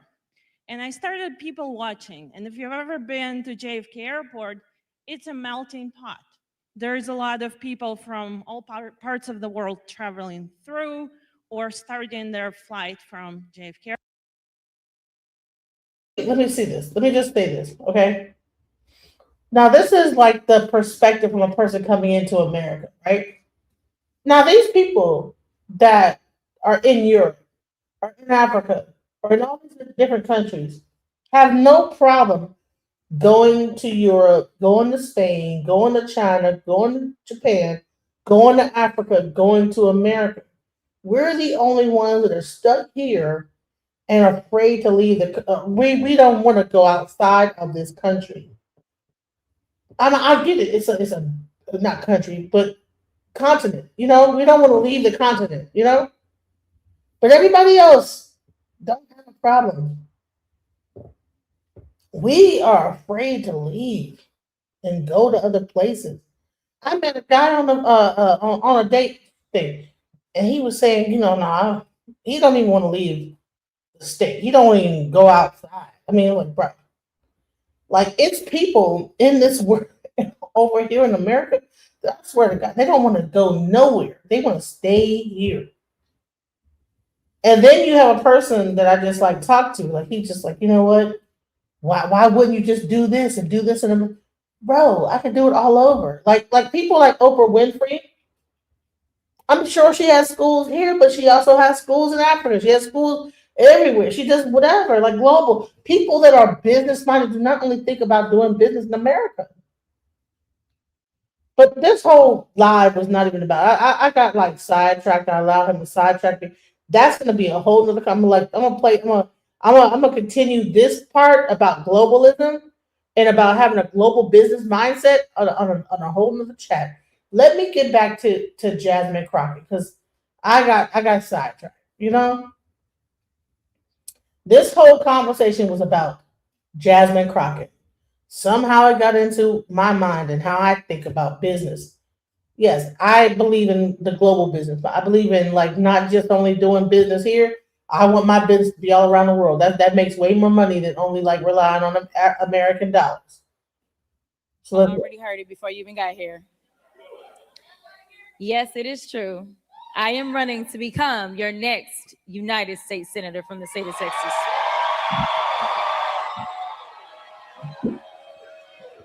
I honestly can't put into words what it means to me. You see, a lot of people think that making decisions like this, you take them lightly.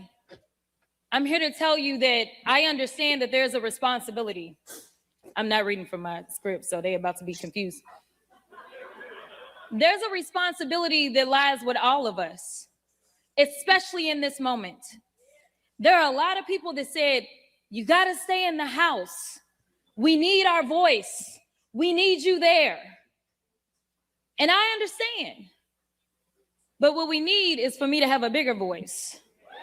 What we need is not only a voice, but we need to make sure that we are going to stop all the hell that is raining down on all of our people.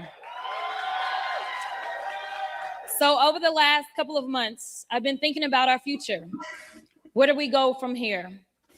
And obviously, I've been thinking about Texas. I thought about my classmates from law school. One is standing right up front, Mr. Anthony Farmer.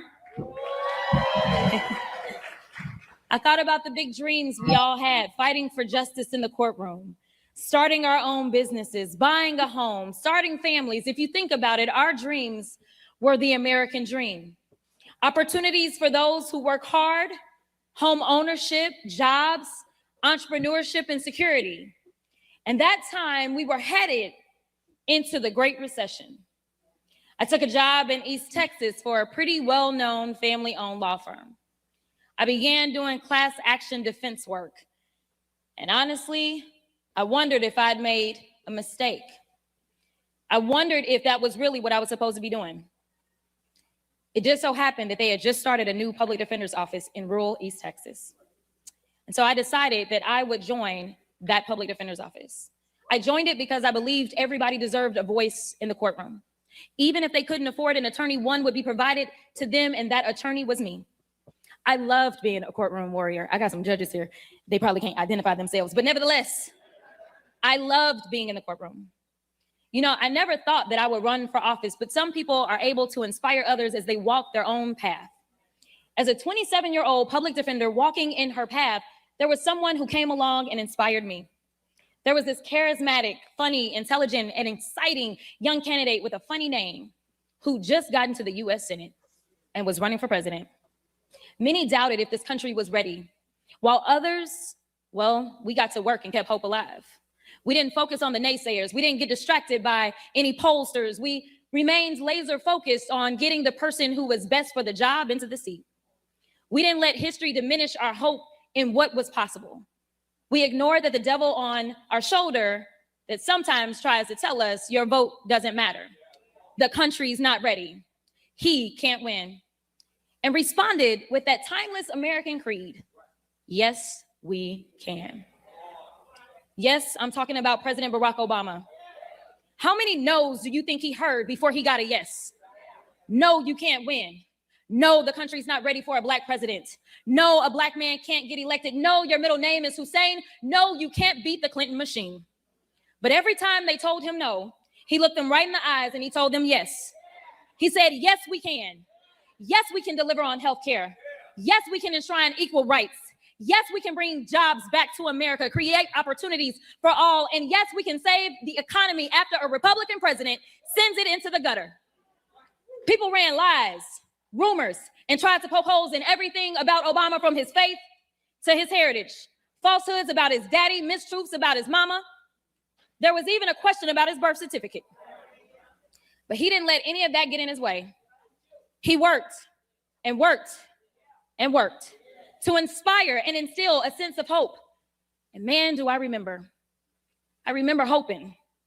Now, I don't know if I really believed, but I knew that we had to try. I knew that we had the power. He turned those no, you can'ts into yes, we cans. Yes, we deserve better. Yes, we will dig deep. Yes, we can. Back then, as the housing bubble burst and the economy crashed, I saw everyone around me struggling. I saw a system that ignored them and legal system that failed them. Then I remembered Obama's words. Change will not come if we wait for some other person or some other time. We are the ones we've been waiting for. We are the change that we seek. So many of you don't know, but I was 28 by now. And I decided that I was going to run to become the Bowie County Democratic Party chair. I was elected as the youngest Black Democratic Party chair in the history of Texas. Later, I moved to Dallas, and frustrated by the broken laws on our books, I ran for the Texas House of Representatives to be that agent of change. I took on the establishment, ran against an incumbent, and there were folks in my ear, that devil on my shoulder, that said I could not win. I was being outspent 5-1. And even those that said I had to be less of myself, I tuned that noise out. And even though I was outspent, I was never outworked. When I look across this room, I see folks who knocked on doors for me back then in 2020. I see people who believed in me before any viral moments. I see people who believed that I could and would be different. I see the people that locked arm with me. Some of those elected officials that went out on a limb and endorsed me when nobody else would. You see, I didn't get anywhere on my own. Every step of the way has been with you. The people who have fueled this fire. You've chipped in your hard-earned money. Hey, donors, because I see some of y'all too. You put in the sweat equity under the hot Texas sun, knocking on doors, putting out signs. You've driven your neighbors to the polls, dragged your co-workers to go vote. You're the ones who walk your precincts, register thousands of voters, and you're the ones who flip seats across the state at every level. When Texas turns blue, it won't be because of any one candidate, but because of each and every one of you doing your part. Turning Texas blue is what I want to talk to y'all about today. Now, there are those that say, ain't no way, we done tried it 50 kinds of ways. Let me be clear, y'all ain't never tried it the JC way.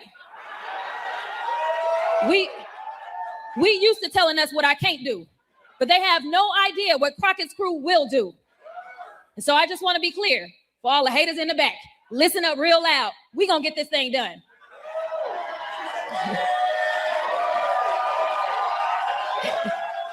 So they tell us that Texas is red. They are lying. We're not. The reality is that most Texans don't get out to vote. The reality is that the people that I used to work with in the Texas House did everything that they could to make sure that they could suppress voices. If we were so red, they wouldn't be so pressed. Let me be clear. The reason that the governor always got time to call out my name is because he understands that I know how to speak to everybody, not just some folk. There are folks who feel like their vote doesn't matter and that nothing will change or that candidates don't speak to them. And honestly, I can't blame them. But I'm here to address those Texans specifically who feel as their vote doesn't matter. Let me tell you it does. Earlier, I talked about my first race for state representative, and I talked about the fact that I was outspent 5-1. They had the money, but I had the people.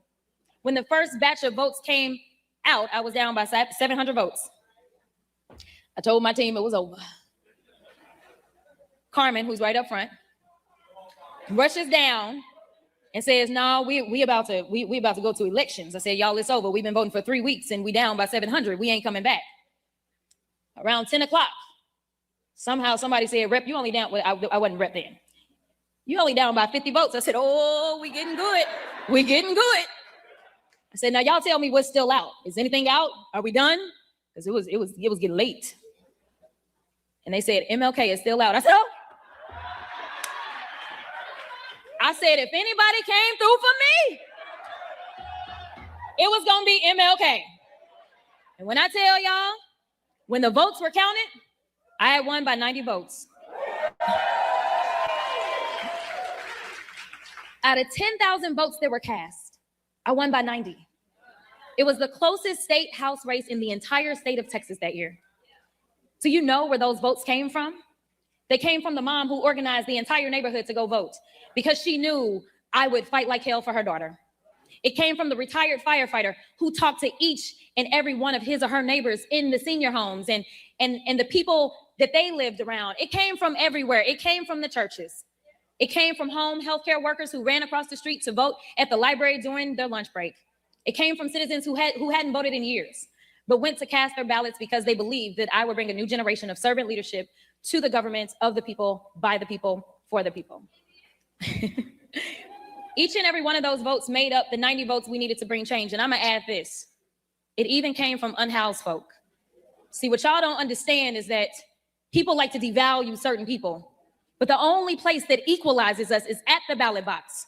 So I don't ever want anybody, no matter what your socioeconomic background is, to believe that you don't matter or you don't count, because the time that you count is when you are at the ballot box. A single grain of rice can tip the scales. Every single vote counts, and that couldn't be truer in the United States Senate. It was a single vote in the United States Senate that saved the Affordable Care Act, that saved millions of Americans' health care coverage. That vote was cast by John McCain, who showed bravery and honored his oath of service. Yeah, clap it up. He bucked his party's president to do what was right for his constituents. Sadly enough, we all know that Senator John Cornyn does not have the guts to stand up to Trump. But I can tell y'all who does. I do. Cornyn carries on with business as usual while small businesses across Texas take the hit from Trump's tariffs.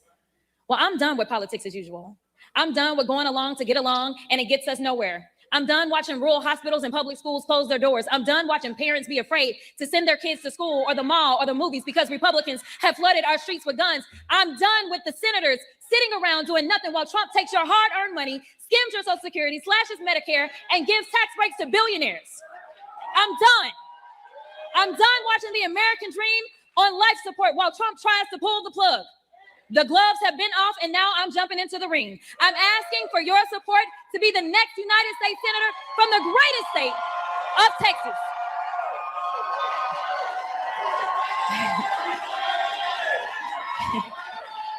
I'm running because I don't ever lose focus of the people and what we deserve. We deserve a government that is by the people and of the people, not one that's bought and paid for, not politicians who are self-serving and line their own pockets. Most of you know that I am a civil rights and criminal defense attorney, that I made a living arguing cases before juries and fighting for Texas who were harmed to receive justice. I have won cases and convinced juries in the deepest, reddest parts of this state, and I'm ready to make the case to the people of the great state of Texas.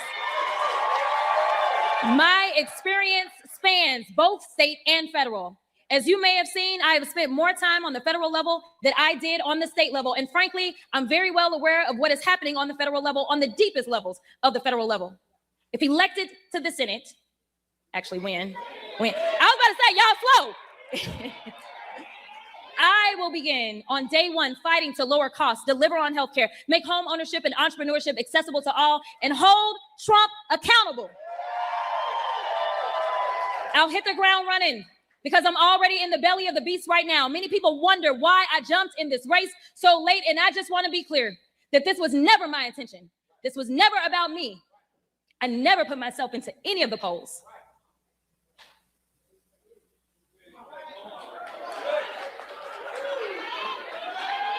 Listen, my question was, which congressional seat would I be running for? And for Texas 30, I love you, Texas 30. Okay, I'm gonna finish. But the more I saw the poll results, I couldn't ignore the trends, which were clear, both as it relates to the primary as well as the general election.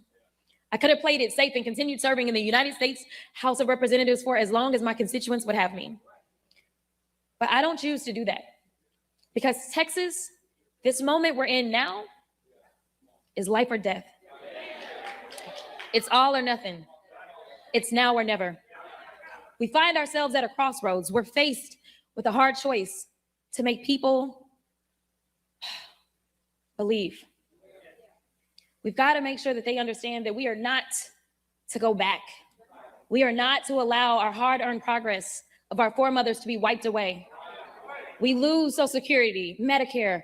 We lose the right to vote, to love, and live freely. That's one path where we go back in time. The other path is learning to live in Trump's America and shrinking ourselves into the shadows. It looks like people who are afraid to worship or love freely because people are simply right now afraid to walk down the streets. It looks like a country facing denial, bank loan denied, healthcare denied, American dream denied. But I'm here to tell you there is a third path, a path where we move forward as one people united under a common vision, a path where we reject Trump's false promises and reject his lies and division. I'm asking you to walk down this path with me, shoulder to shoulder, and envision a Texas where every child, no matter their story, can go to the best public schools, can afford to go to college or learn a skilled trade, a Texas where that child has every opportunity to grow and thrive. That means nutrition, healthcare, mental health, and safety. Imagine a Texas where that child grows up and can buy a home with first-time home buyers assistance. Imagine that child wants to start a business and create jobs in their community they live in Texas, where they can actually access some capital to get started. Now contrast that to our reality today, where a child's opportunities are limited by their zip codes. I think about the children in Houston who had their school district taken over by Abbott. I think about the children in Lufkin who went hungry this summer after Republicans cut funding for summer EBT. I think about the young adults and families in Amarillo that would love to buy their own home but can't afford it. I think about the farmer in Loving County who had to find his way to the nearest hospital miles and miles away because Texas has closed more rural hospitals than any other state. And by the way, if you know farmers, it takes quite a lot before they'll even think about going to the doctor. So I know this. This man was in pain, and his pain was ignored and neglected by 3 decades of Republican domination in Texas. And I'm going to keep taking down this path with me. But let's first address the elephant in the room, quite literally. I know many of you are wondering why I'm running for a seat that everyone says cannot be won. The last time Texas elected a Democrat to the United States Senate, I was 7 years old. Do not try to do the math. Cornyn was already 36 and serving as a district judge. For most of us, a Republican-controlled Texas is all we've known. But we cannot let that diminish our faith and belief in what can be. I stand before you because I'm not looking backwards in the past. My eyes are fully ahead and fixed on the bright horizon ahead of us. I'm running for this seat because I'm going to be hung up on the brokenness. I'm not going to be hung up on the brokenness of the past. I'm focused on fixing up our future. Many people have asked, and all of us wonder, can we win this race in November? I'm here to say, yes, we can. I'm also here to say it's not if we can, but if we will. If we will get out and knock the doors, call the people, and meet them where they are. It's a matter of if we will do the work to have the necessary conversations about the future of our nation. Will we come together as one? This isn't about me or them. It's about you and us. This is not about ambition.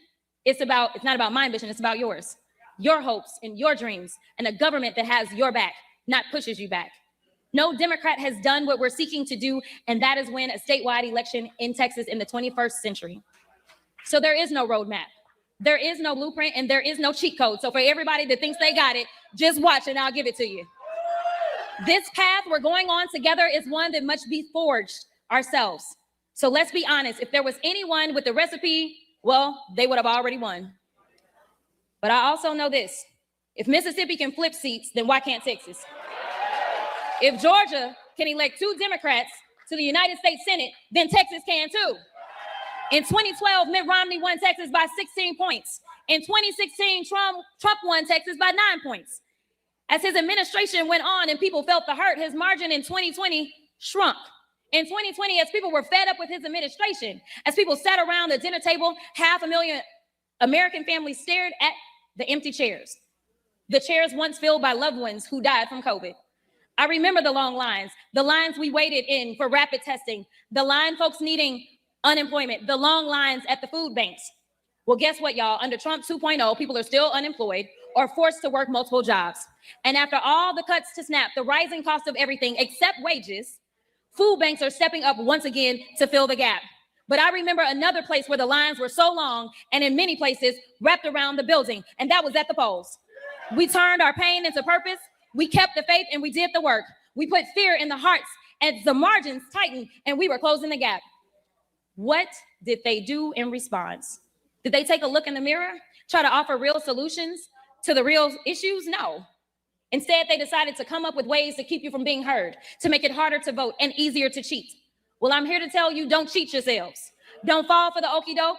I'm asking you not to worry about the naysayers, the critics, and the haters, because they already hear y'all. It's not about them or what they believe.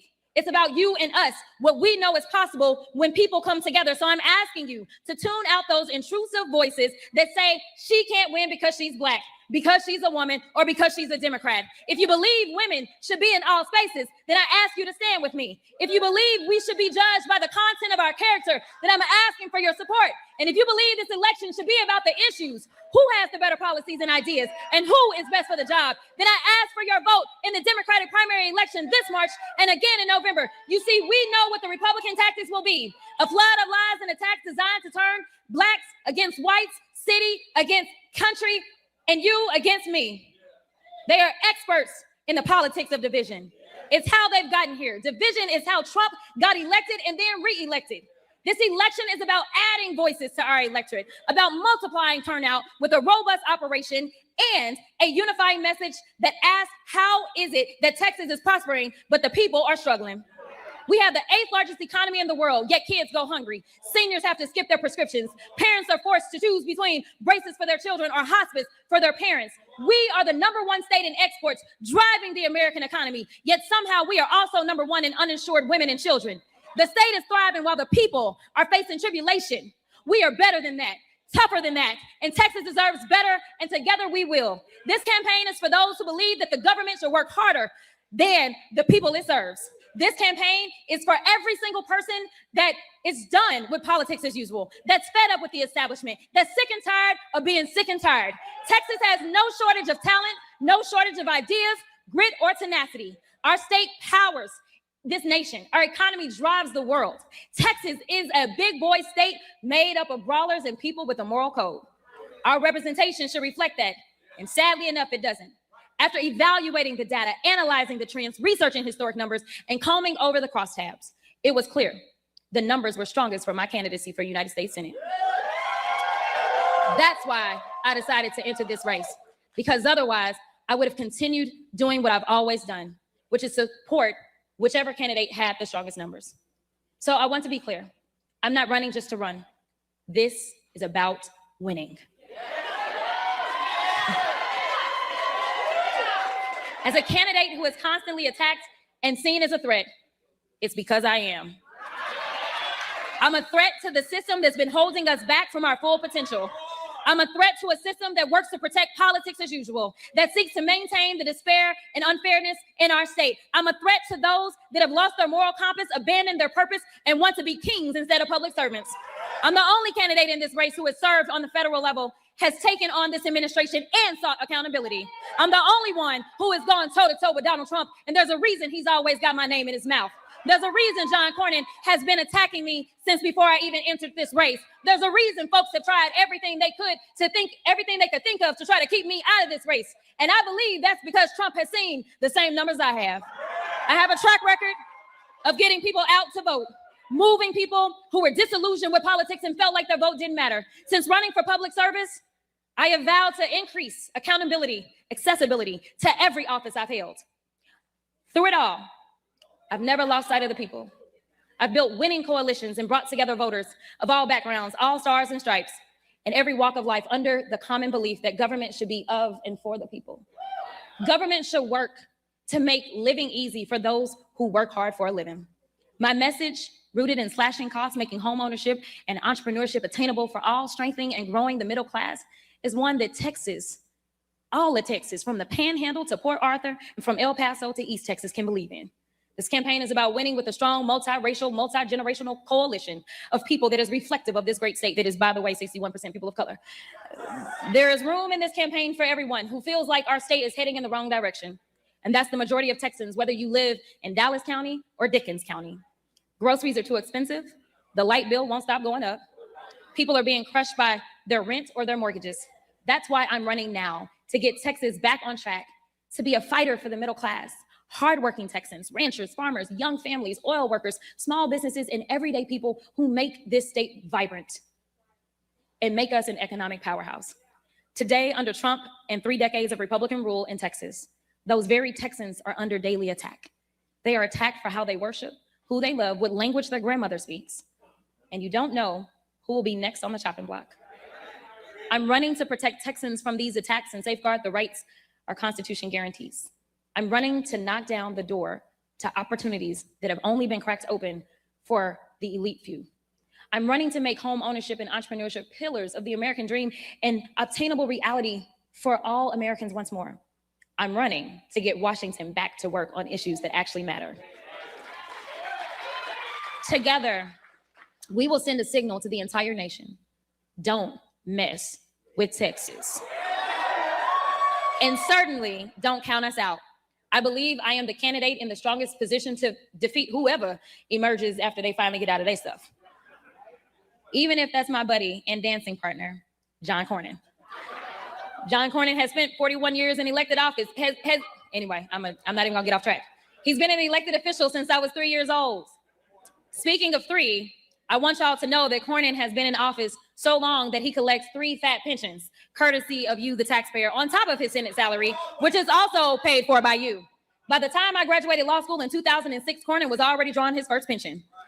Guess Doge didn't catch that one, huh? But anyway, so after 4 decades and 4 fat checks every month, Cornyn has forgotten who sent him to the Senate. He's forgotten he works for 30 million people in Texas, not one Florida man who's never called this state home. About 2 pensions ago, Cornyn used to actually try and help Texas. He used to speak out against Trump, the candidate, and denounce the border wall. What happened, Big John? Because now all you're doing is bending the knee, kissing the ring, and running ads about how you vote 99% of the time with Trump. Well, John, I kept telling you, you had a 1% problem. And the problem is putting the 1% of Americans who are billionaires before the 99% of us who have to wake up every day, clock in, and hustle to make ends meet. The 99% of us who had to go out and earn what is ours. It wasn't handed to us by daddy. At a time such as this, we cannot afford to have a senator who cowers away from a fight worth fighting. I will be tougher on behalf of all 30 million Texans. At the end of the day, the Republicans, they know they're in hot water. They shut the government down for more than 40 days and 40 nights while people scramble to make ends meet and keep America open. His economic policies and his tariffs have drained our bank accounts, forcing millions to live paycheck to paycheck. While SNAP funding hung in the balance and families had to figure out how they'd even put bread and water on the table, mothers fed their children bread with butter and a sprinkle of sugar to quiet those growling tummies. And while this was the reality for middle America, Trump and his cronies were busy planning a lavish Thanksgiving feast. Now, Christmas is around the corner, and after a whole year of office with Trump, what has he done? Absolutely nothing to fulfill his #1 campaign promise, which was to bring down costs. Well, prices have tripled since Trump became president, and we're all feeling it. When I first got to Congress, I served on the Agriculture Committee. I worked on the Farm Bill and SNAP. And let me tell you, between delaying the Farm Bill, offering no real solutions on immigration, slashing SNAP, and slapping on tariffs, nobody has been hit harder than our farmers, ranchers, and the millions who grow our food. At a time when farmers are filing record bankruptcies, when grocery stores are going up even more to cover the cost of all of their economic loss activity because of the SNAP cuts, and as more rural hospitals close in Texas than anywhere else, how can our senator go along with this?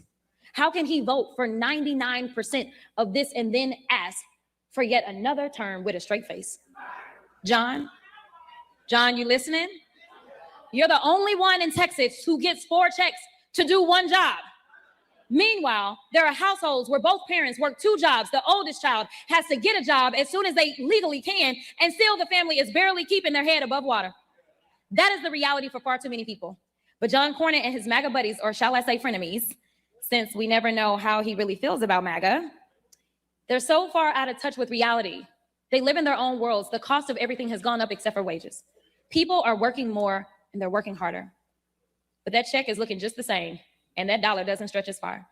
They'll tell you that my agenda is out of left field, when in reality, it's just right for Texas.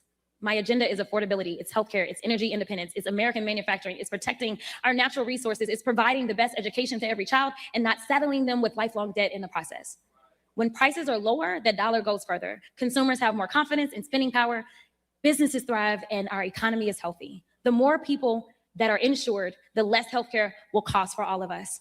If we spend on preventative care, we can save way more instead of waiting until somebody is sick. When we invest in clean energy, your utility bill goes down. When we build more housing, the rents and mortgages come down. When we have more affordable childcare, Head Start, and universal pre-care, then families will have that huge burden lifted from them. Childcare has become a second rent. Y'all say amen if you got children, because y'all know I ain't got none. I heard they expensive.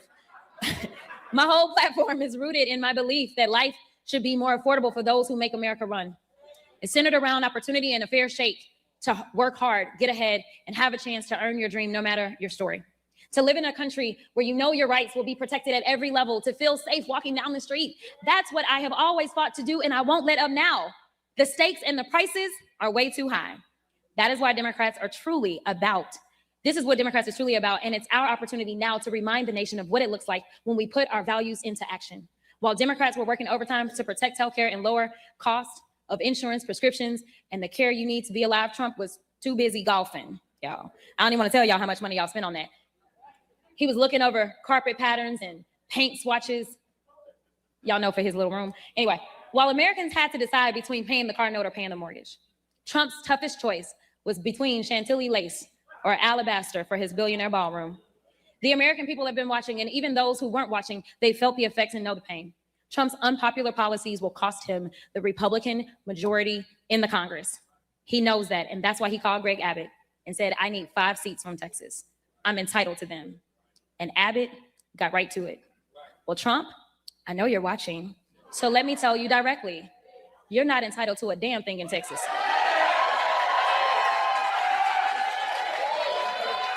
You better get to work because I'm coming for you. He knew he would lose. So Trump did what he always does, resort to lying, cheating, and stealing. He has rigged our elections once again by changing the lines in the middle of an election cycle. And the cherry on the top, Trump drew me out of my home district. I know he's tired of me holding him accountable, dismantling his lies, and I know he's tired of me breaking through to millions of Americans, tired of me getting people out to vote, tired of me living in his head rent-free. Well, Mr. President, you couldn't beat me at the ballot box. And so, as y'all know, a judge that you appointed, Mr. President, he said your maps were unconstitutional, but you ran it up to your loyal activist cronies at the Supreme Court and snatched representation away from almost 500,000 people I represented right here in CD30. Well, I'm here to tell you, Donald Trump, you won't get rid of me that easily. I'm not going away. I'm not giving up. I still believe in this country. I still believe that we are in the land of opportunity. I still believe in the bright beacon of hope amidst a sea of despair. I still believe Texas will lead the way and prove to this nation and the world what I know to be true. So I'm asking you, will you join me in this campaign? Will you join me in the work and turn this moment into a movement? I'm asking you to wake up every day between now and November, yes, every day, and ask yourself daily, what am I going to do today to elect the leadership I wish to see? Who I'm going to call today about why I need to vote? What will my contribution to turning Texas blue be? It's also why I've sought to bring about unity within our party as well. I did my best to make sure that we had a strong ticket with candidates running up and down the ballot. We're not leaving any races out. Everything is on the line. I need you to know that this is bigger than any one person and any one candidate. Us to win this race, we have to win together. We have to run as a team. Like I said before, and we'll keep echoing, this isn't about me. This isn't about them. It's about you. We're going to go and win this election for the people. As I close, I want to send a message to Donald Trump and the whole nation. Don't take Texas for granted and don't count us out. It's our time. We are one. God bless Texas and let freedom reign. Just when I thought I couldn't find my way out, yeah, I searched the God in me to find my way out. I know it can seem way out, but the Creator flows to and through me from way out. I'm talking way out, yeah, yeah, yeah. See, if you believe in the God in you, it's a better place. Creating the force and the power to live a better life. Know that love and joy and peace is one and all of the same space. That you were chosen just like God. Your energy. That's right. I'll give myself. Only you can make the change. I'll give myself. Your energy. I'll give myself. Shine so bright from darkness to light. Hey, hey, hey. From darkness to light. Yeah. And you'll find your way.